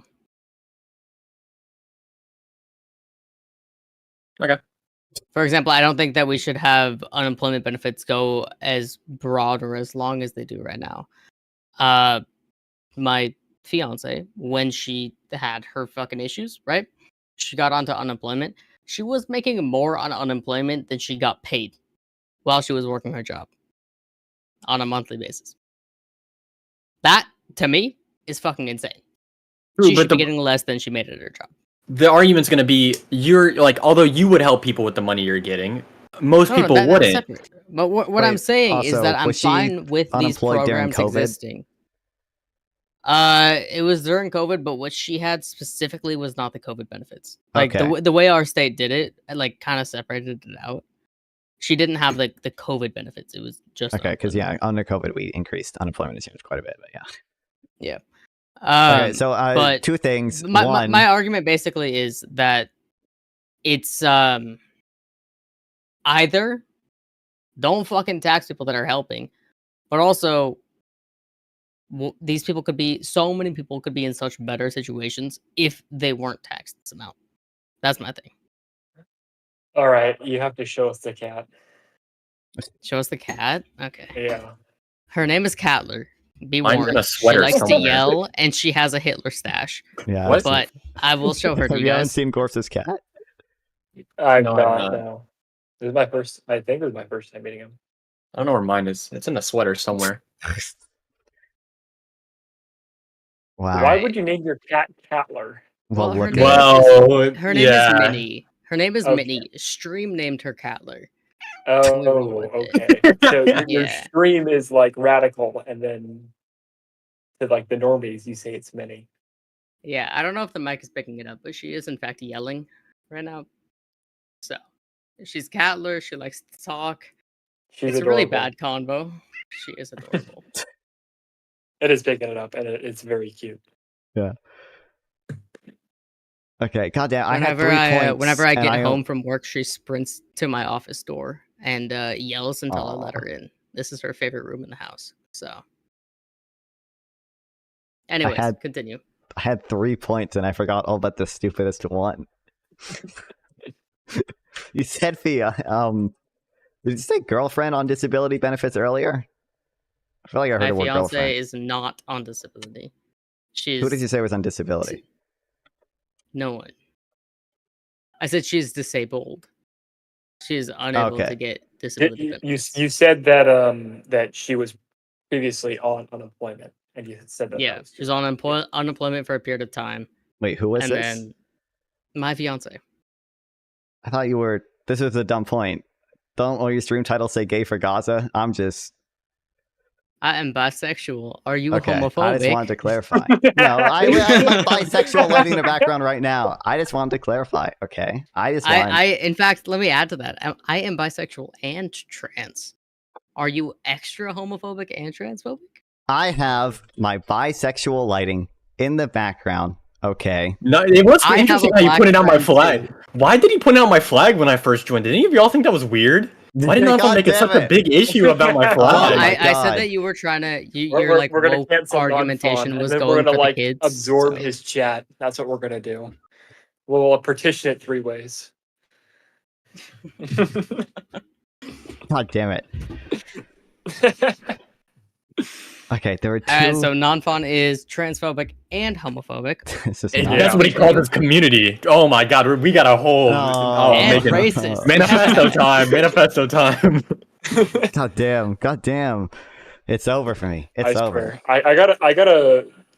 Well, to be fair, he does I- look like a school shooter. So I think tomorrow I'm damn going to it. do a stream where I'm going to write a manifesto, and hopefully it won't take 6 hours. What? Oh, Manifesto about Jesus what? About me. That'll be my political manifesto to radicalize the youth. Oh, okay. You know, they have cultural Marxism. I'll create cultural conservatism. based. Okay. I remember my 2 other points. Okay. The first one was, Gorps, I'm just curious how you feel about either UBI or negative income tax. Negative income tax. I'm gonna give the non-answer of I would have to look into it more before I give you a full opinion. UBI, I tend to oppose. I have seen scenarios where it has played out like semi-decently, but I would prefer other programs than UBI. Really? Do you think like the current welfare system is better than UBI? That's basically what I was getting at. Do you think UBI would be preferable to our like current in-kind mean tested benefits? If we actually had an efficient system, yes. Okay. All you need to know about NIT is that Milton Friedman said it's good. Okay, so that's how you know. That's how you know it's good. Okay. The other point is, you can think you would be better off if you don't pay taxes. That could be true. However, we do live in a society. It could be the case. You may not think it's the case, but it could be the case that total utility is increased in society because you pay taxes. There's other people who would be without like medical benefits or without fucking homes if they didn't receive the government benefits that are financed by your taxes. Do you think that's the case at all? I think 78% of Americans live paycheck to paycheck. And having a little bit more in that paycheck can help alleviate that stress. Yeah. I feel like that's a dumb claim. I feel like it's quite obvious, just intuitively, that 78% of Americans do not live paycheck to paycheck, but also the median... It was a 2023 survey. It was a survey, correct. Actual larger surveys by like either the Federal Reserve or actual studies show different things. So the median American net worth is $193,000. Let's go for another one, which says 66%. Does that make you happier? The median American household has $8,000 in transaction accounts. 54% of adults have cash savings that could pay for 3 months of expenses. So I would say at least 54% of Americans are not living paycheck to paycheck if they have. Okay. Either way, let's make it at 25%. I'm sorry. That's 25% of Americans. That's over 50. No, that's over. I don't know how to do math. That's like 30 or 40 million people. Sure. Well, my argument is going to be those people that are living paycheck to paycheck are also probably the people receiving the most in government benefits. Yeah, and they shouldn't be paying. Well, they're probably not paying. They're probably receiving. I have a question. No, they're paying. That's the thing. That's what you're like missing here. Okay, is that them not having that money paycheck to paycheck is forcing them to be in a situation where they can't save that. They don't get, for example, interest on it if they were to invest it. However, if they were just simply not taxed by the federal government, they would have that in hand. They could use it to either pay bills that they're missing or to invest if they are in a situation where that is viable. That's my argument, is that they should have it in hand. You're against a federal income tax, right? Yes. What do you believe is the economic alternative to the federal income tax? Well, considering I think that there should be massive fucking cuts in the amount of shit that our federal government gives out, including but not limited to the military, to make sure that the liberals know that they are included here. All right, the massive cuts defund our military. I'm actually in favor of military spending. I'm not saying defund the military. I'm just saying that there's too much there, and our Pentagon doesn't even know where the fuck its money is going. Anyways, what I'm saying is that so many of these people are taxed to the point where they fucking get evicted, whilst simultaneously, they're gonna get it in a year. They're gonna get that money back in a year. That doesn't matter when you get evicted. And ultimately, if the government's gonna give you the fucking refund of damn near everything you paid, why are you getting taxed in the first place? I also think the federal government should take over the taxing, similar to the UK. Why the fuck are American citizens doing their own taxes? But I agree with you on the last point. I can kind of understand your point that like the government taxes people, then gives them more money back in benefits later. No, it doesn't give them the amount of money back. They should give it, if they're going to do the fucking current refund system we have, we should get it at 5%. Well, wait, 5% gains for all of it. You're talking about tax refunds, right? I'm talking about. I'm saying the bottom two quintiles receive more government benefits than they pay. Like, I am talking about their refunds. Yes, I'm also saying great, they receive it. I don't care. They shouldn't be paying shit. They don't need to be. How high is a standard deduction? I don't know why. To me, I almost never look at taxes and transfers separately. I've been trained to look at taxes and transfers together.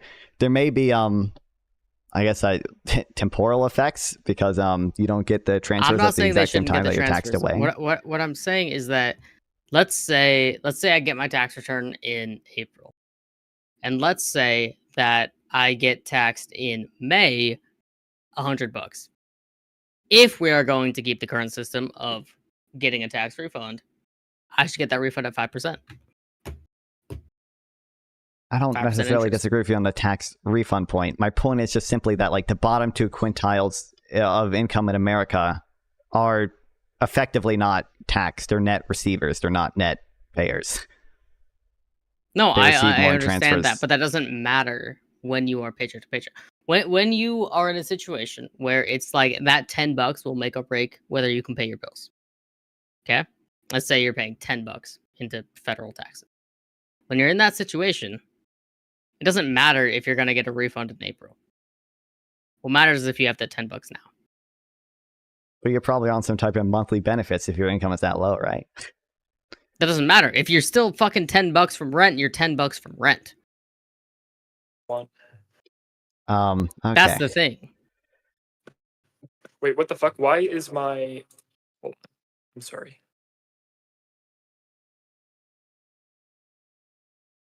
Incel doing incel things over there. True. I just like my brain from everything I've read just trains me to look at taxes and transfers together. So it like I'm trained to think that like the bottom 2 quintiles of income in America just are effectively don't pay taxes. But yeah, I understand. I guess I understand. You see it in there's numbers, a temporal. but you don't see it as like the there's actual a temporal human effect, cost of I it. guess. Yeah, you don't see like the actual like physical effect of it. But you would still say that there's probably some benefits there, right? Even if like because they're still receiving more in government benefits and they're taxed away. They're still receiving benefits from your tax dollars. It's just not as effectively spent as you would like it to be, I guess. I'm not making the point that they're not receiving tax dollars. I'm making the point that they shouldn't even have their fucking wages taxed in the first place. But you don't think you're not just making that for low income people. You don't think anyone's income should be taxed, right? No, I'm making that for low income people. For example, corporations should be taxed. Or okay, what point? People should I making get off? over $150,000 a year should be taxed. But anything under that's fine. In our current system, yes, because I don't think we're going to get a flat tax rate ever. What if I told you I don't think anyone's income should be taxed? Based. Unfeasible. Based. Unironically. It is entirely feasible, okay? Personal consumption tax. Tax consumption, okay? Hell yeah. I mean, I do live in Washington. I do support our lack of income tax and our reliance on sales tax and vice taxes. I love tolls. Tolls are so good. I love tolls so much. You don't have to take tolls. It's always non-toll roads, non-toll lanes. At least in Washington. I don't know about your guys' states. I don't think we have that many tolls here, but yeah, Washington has a lot of tolls. We have no income tax. We have a lot of tolls. But you get a good to-go pass, you get that discounted, or you just don't take the toll lanes. We've got toll bridges into Seattle. You can avoid by taking the other bridge into Seattle. I think the only toll you can't avoid is the fact that there's a toll one of the ways onto one of our islands, and you either have to pay the ferry or pay the toll. You think Washington receives more in government benefits or pays more? Probably receives more. I have a chart in it somewhere. That's just a guess, though. I don't know off the top of my head. I know a lot of blue states pay more than they receive. I think Kentucky, where I used to live. Washington used to receive more. pay or receive more federal funding. Washington State receives more federal funding than it pays.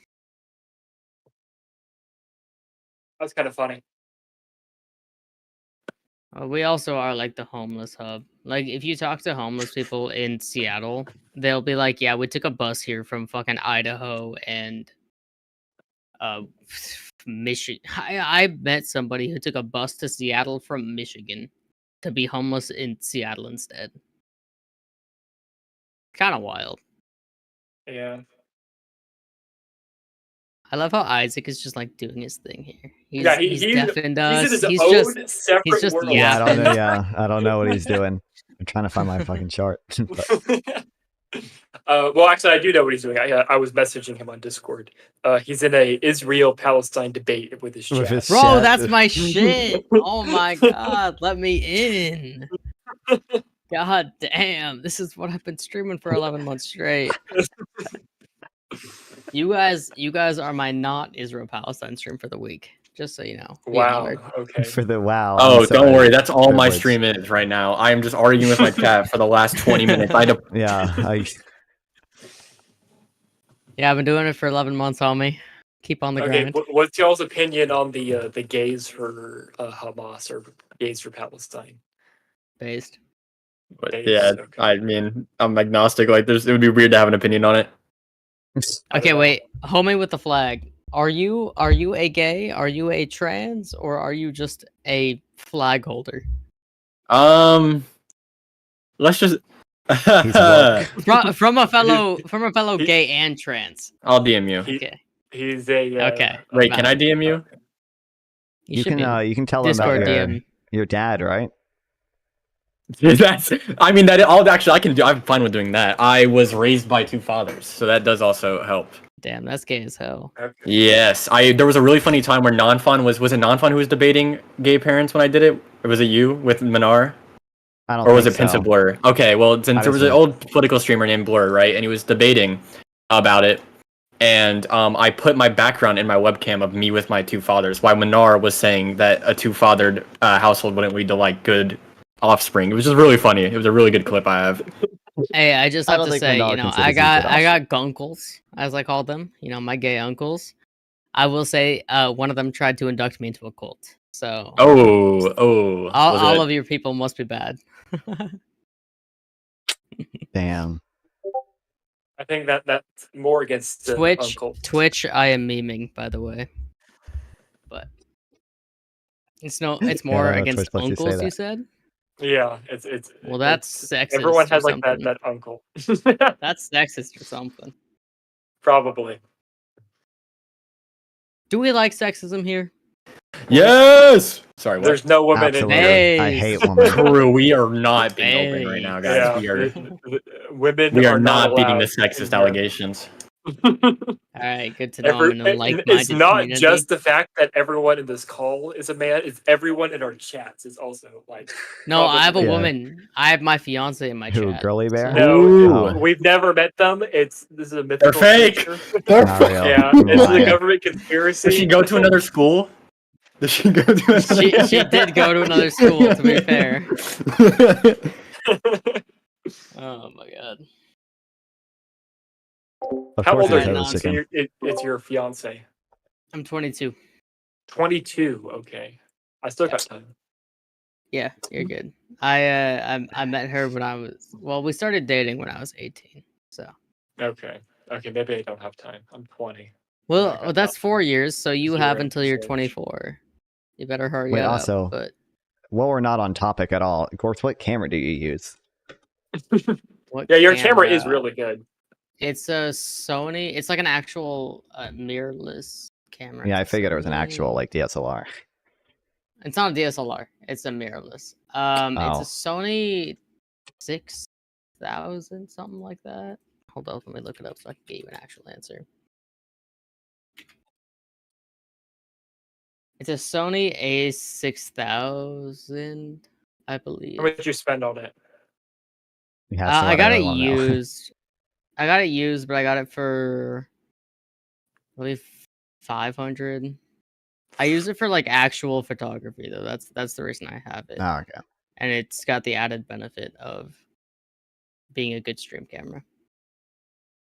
I have a Nikon D4600, I think. If Base anybody Heather wants it. You chicken. can't use it as a webcam, but it's a camera that I want to get rid of.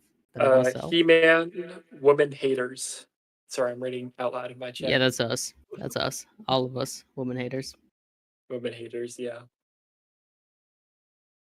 Women's But yeah, rights. I have my camera partially for stream, partially for photography. That's why it's Okay. actually nice. Okay, I'm just using my phone. I gotta get. I did that for a while, actually. I did do that for a good period of time. I bought a $15 camera. Yeah, we can. Webcam. Yeah.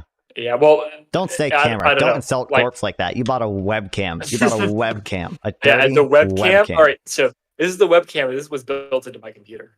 So It's To be not fair, even I noticeable. also my grandparents are both photographers, so I'm in the camera world pretty heavy.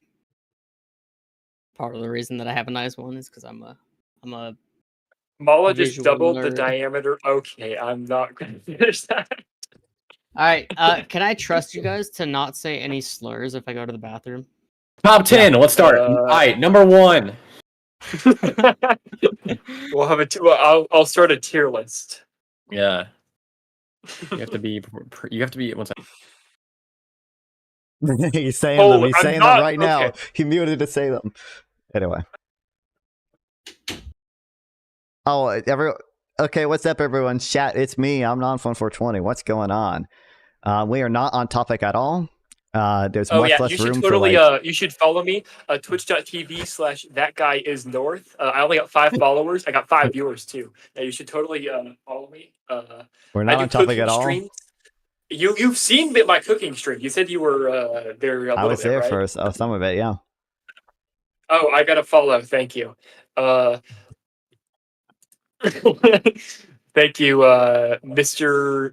and Arson. I don't. Oh, Mr. Anderson. That's what it is. That's a crazy. Yeah. Mr. Arson. That's a Mr. Anderson. felony. It has like a the E's like a 3. Oh, I got another follow. That's cool. Tourist Travels. Thank you for the follow.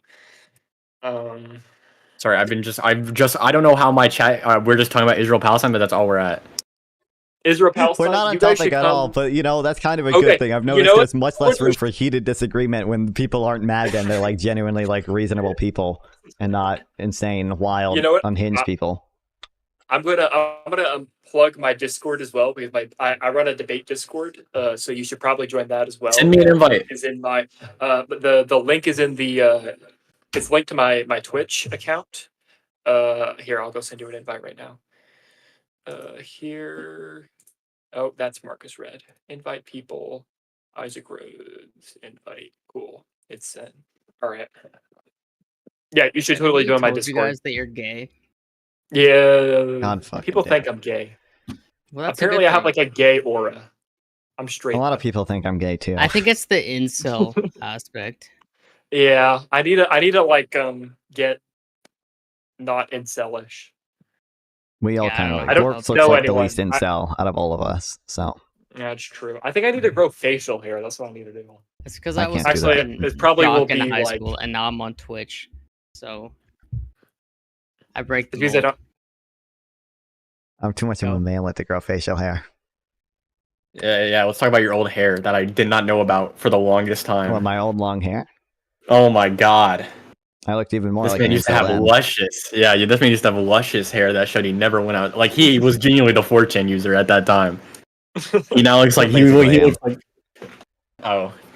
He It's still just like looks like one, now, to be fair. instead of like on 4chan, yeah, thanks, Gorps. I just oh, thanks for the sub head. I didn't mute. Thanks for the sub headless chicken. I appreciate it a lot. He forgot to unmute.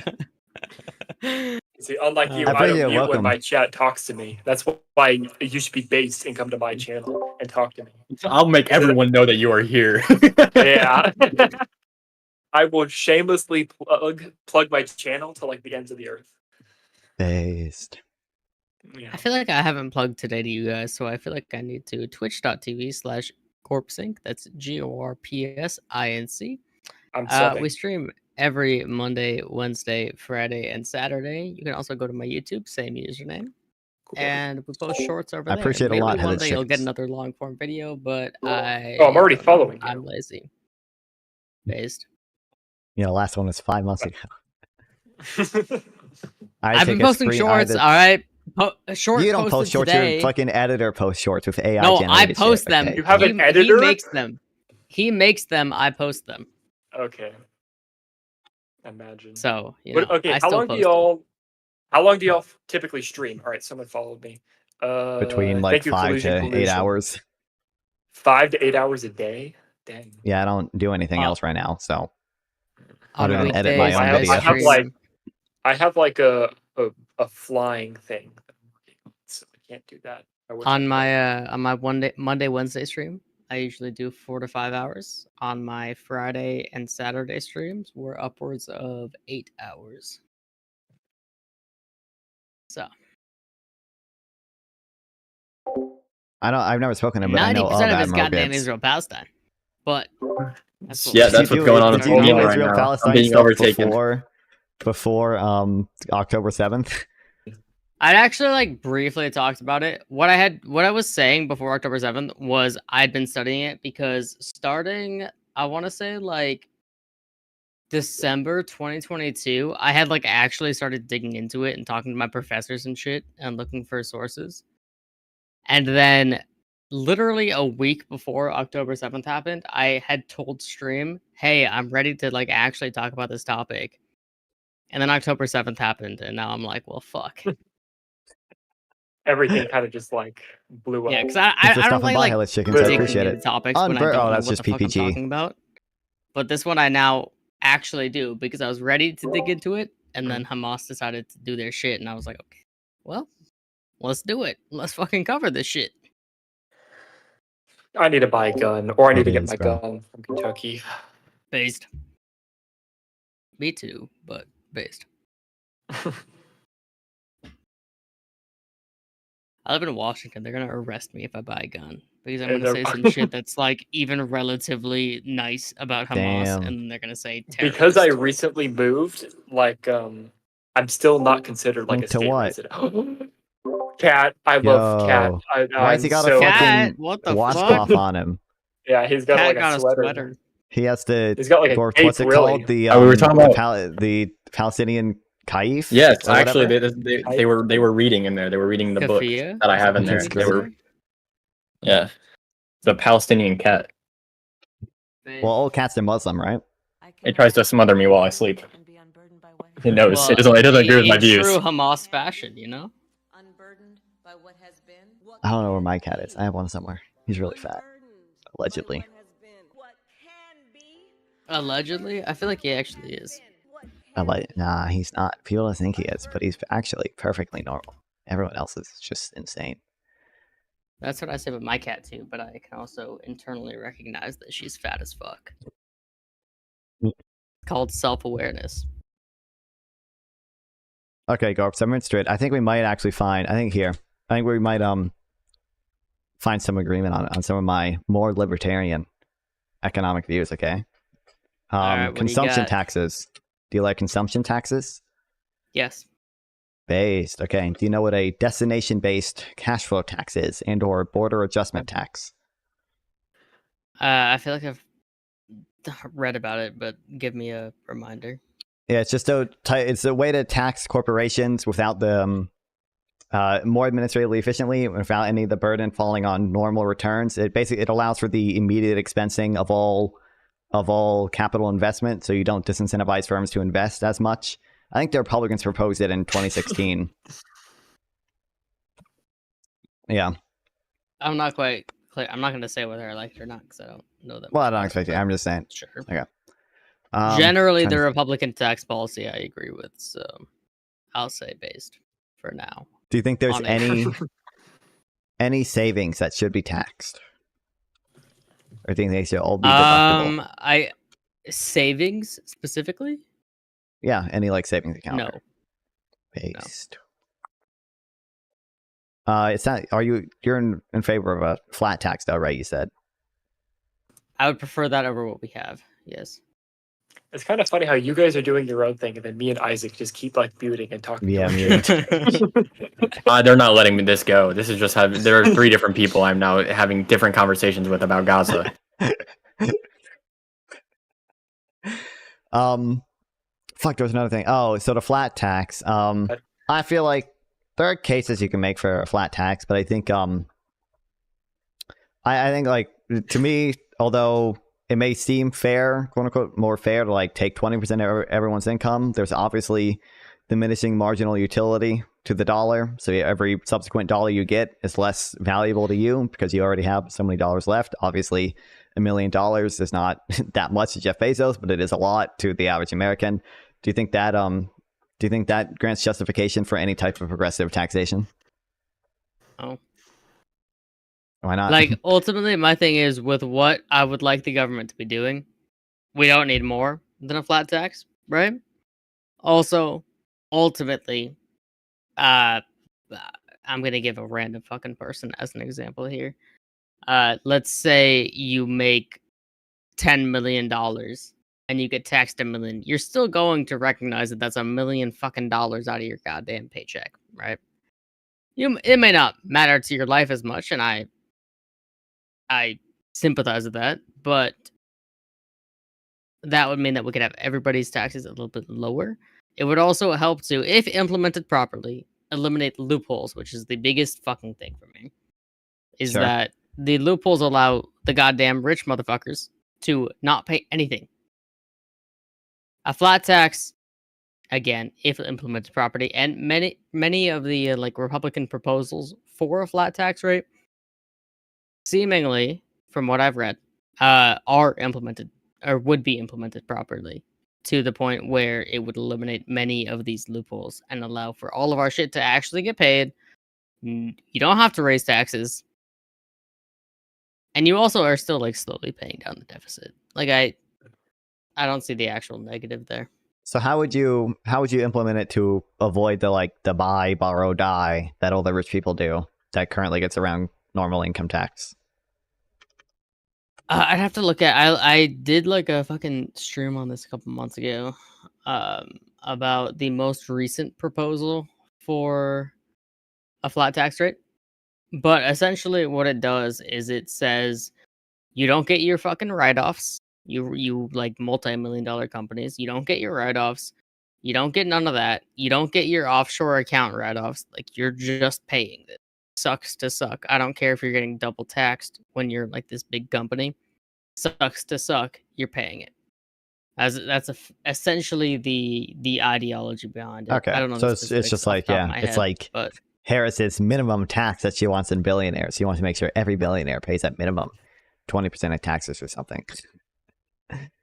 Which seems a little except for the fact wacky that it's to like me. an actual flat. But yes, it's ultimately saying fuck you. You get none of your loopholes. Also, Yeah. I believe that this is more like on Congress than on the president or anything else. Yeah. But the fact that we still have these well-known loopholes is disgusting. What the fuck do we hire them for? They should be getting rid of these. Flat tax Because they helps use to them. eliminate. They use them themselves. Yeah. Yes. Okay. You're right. Yes, I know. But goddamn. The flat tax helps to eliminate a number of these loopholes that already exist for people to not pay taxes or to pay much less in taxes than they should. Yeah. Usually my argument is not going to be revenue for it. It's going to be fairness. I don't really care if rich people are contributing enough revenue to the government. What I care about is the government is taxing people fairly. And I think it's again, the diminishing marginal utility of the dollar means that it's, I would say, Wait, more fair. I have a question. Sure. Do you think equality and equity are the same thing? No. Okay, so why do you think equality is not flat tax rate? Well, because you're focusing on the dollar rather than the utility. I think we should be focusing on utility. We should tax people equally according to utility, not according to the dollar amount. Do you think that, let's say perfect world, right? If it were possible to tax people at a rate where everybody made, say, $100,000, right? So like rich people get taxed down to only actually making $100,000 a year, and maybe poor people get taxed up to making $100,000 a year. Would you like that system? No, probably not. Okay. So, why? Because one, you're going to remove a lot of the incentive to work. People aren't going to want to work to be productive, to reduce things over $100,000 if it's just all going to be taxed away. And two, I don't believe income inequality has like major detrimental effects. I don't believe there's any good reason to tax people to all the same level of income. Because I don't really believe there's super large negative effects until you get to like really, really high income inequality. But yeah, so you're basing your tax policy off of 1%, not like 99%. What do you mean? Based on what? 1% of? Well, those like super high fucking amounts, those are 1%, if that. Right? You're basing your entire tax policy off that. The people we tax a super high amount? Yeah. You're basing it off of this super high amount that people make and getting taxed on that. You're forgetting about, not forgetting about, but like you're basing your entire tax policy on how much they make. Well, the entire tax policy. The tax policy includes marginal brackets, so we tax people of higher income at higher marginal rates. It's on the margin. It's not like a. But that is consistent. You do recognize it. That's consistently basing your tax brackets off of the rich, not off of the poor. Sure, you're basing your tax brackets off of off of the income level. Yeah, for rich people. I mean, sure, yeah. Hold on, give me 2 seconds. Let me respond to chat. God damn. They're fucking yapping. So my thing is that if, let's say, 4%, for example, if 4% was taxed from all of these people, we would be able to pay all of the shit that we want to fund. And we'd still be able to pay down the debt. You're saying it should be marginal, which is what we've had for how many fucking years? That has just increased our debt prior to COVID, right? I'm talking pre-COVID. COVID was its own fucking demon that increased debt exponentially. But like pre-COVID even. You're talking about doing this your laughing is coming through. All right, you bitch, you're distracting me. But no. You're doing this marginal tax rate that is ultimately leading to a higher debt, leading to people having more access to loopholes and all of this fucking bullshit that we all don't like. We all don't like loopholes, for example. But the marginal tax rate is allowing these loopholes to exist. I don't know if the marginal tax rate intrinsically allows loopholes to exist, but I'm not doing it for revenue. Again, I'm doing it for fairness. Right, but the fairness is that the loopholes exist for the rich. The poor people are paying their money in that they don't actually owe, and the rich are not paying the money in that they do actually owe. That is like what the fairness that you're describing is.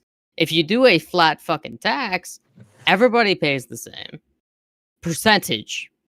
They pay the same percentage of their income, but they're not paying the same percentage of utility. I'm done. They all pay the same percentage, which is, first of all, actual equality. And second of all, it eliminates many of the loopholes that the rich try to use to get out of paying taxes.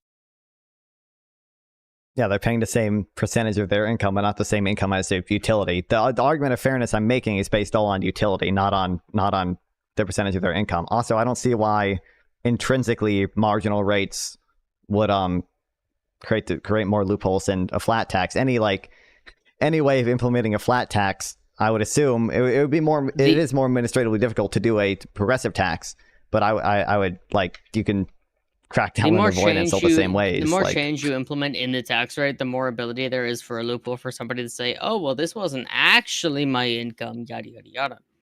You open up many more doors for loopholes.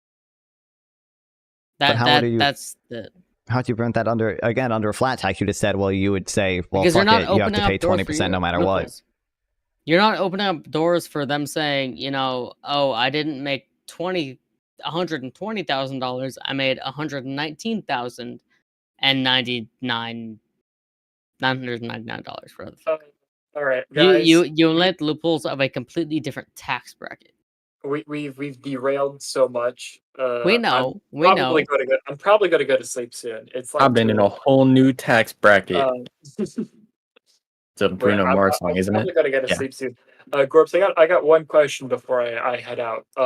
You mentioned before that one of the things that you want to do is in order to achieve a no income tax for a certain level of income. You believe in defunding the U.S. military greatly. Are you okay with the United States no longer being a superpower with that? I didn't say greatly. I said partially. We could. I'm forgetting the number off the top of my head, but there is a very good amount that we could defund our military while still being a major superpower.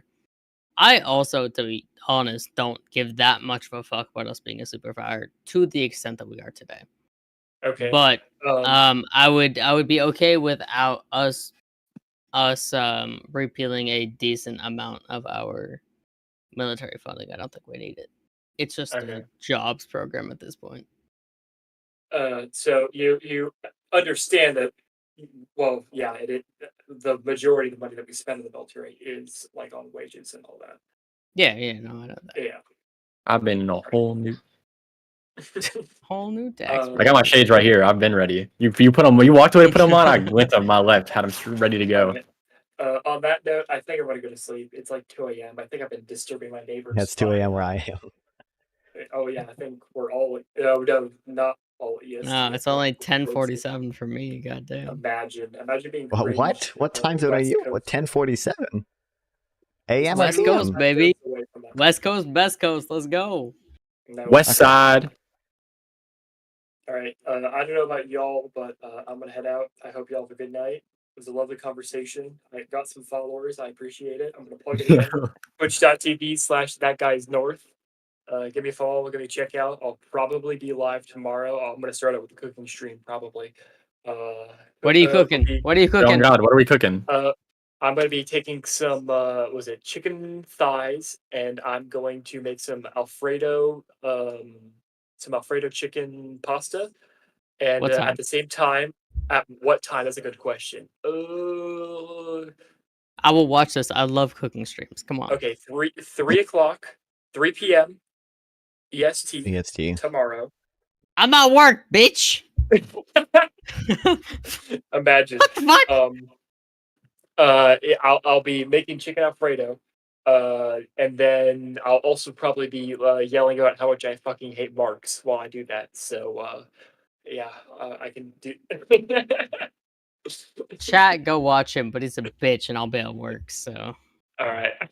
Bro. Hope you all have a good night.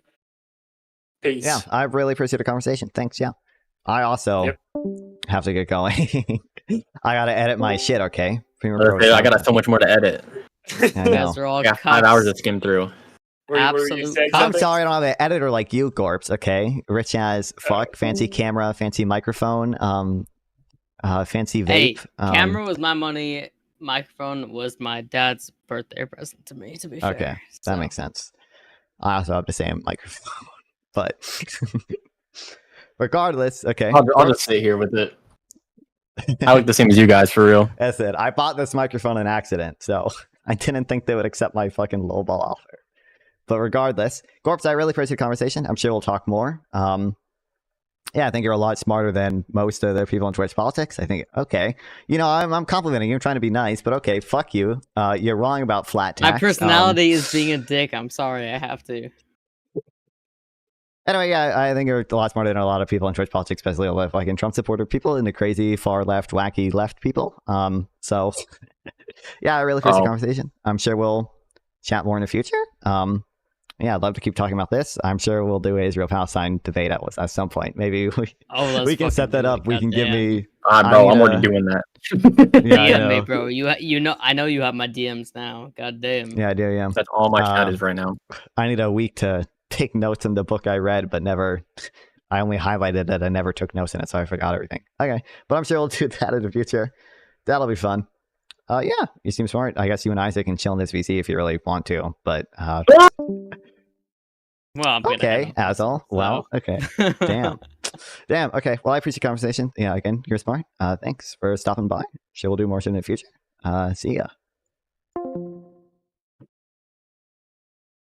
Thanks everyone so much for watching. I love all you guys. Love you guys watching stream. Yeah, I will see you guys tomorrow. I'm gonna go ahead and raid Gorp, so I don't know if he's ending stream or not. So yeah, thanks. I will see you all tomorrow. Bye, chat. All right, see you guys. Thanks. Goodbye. Goodbye. Good night.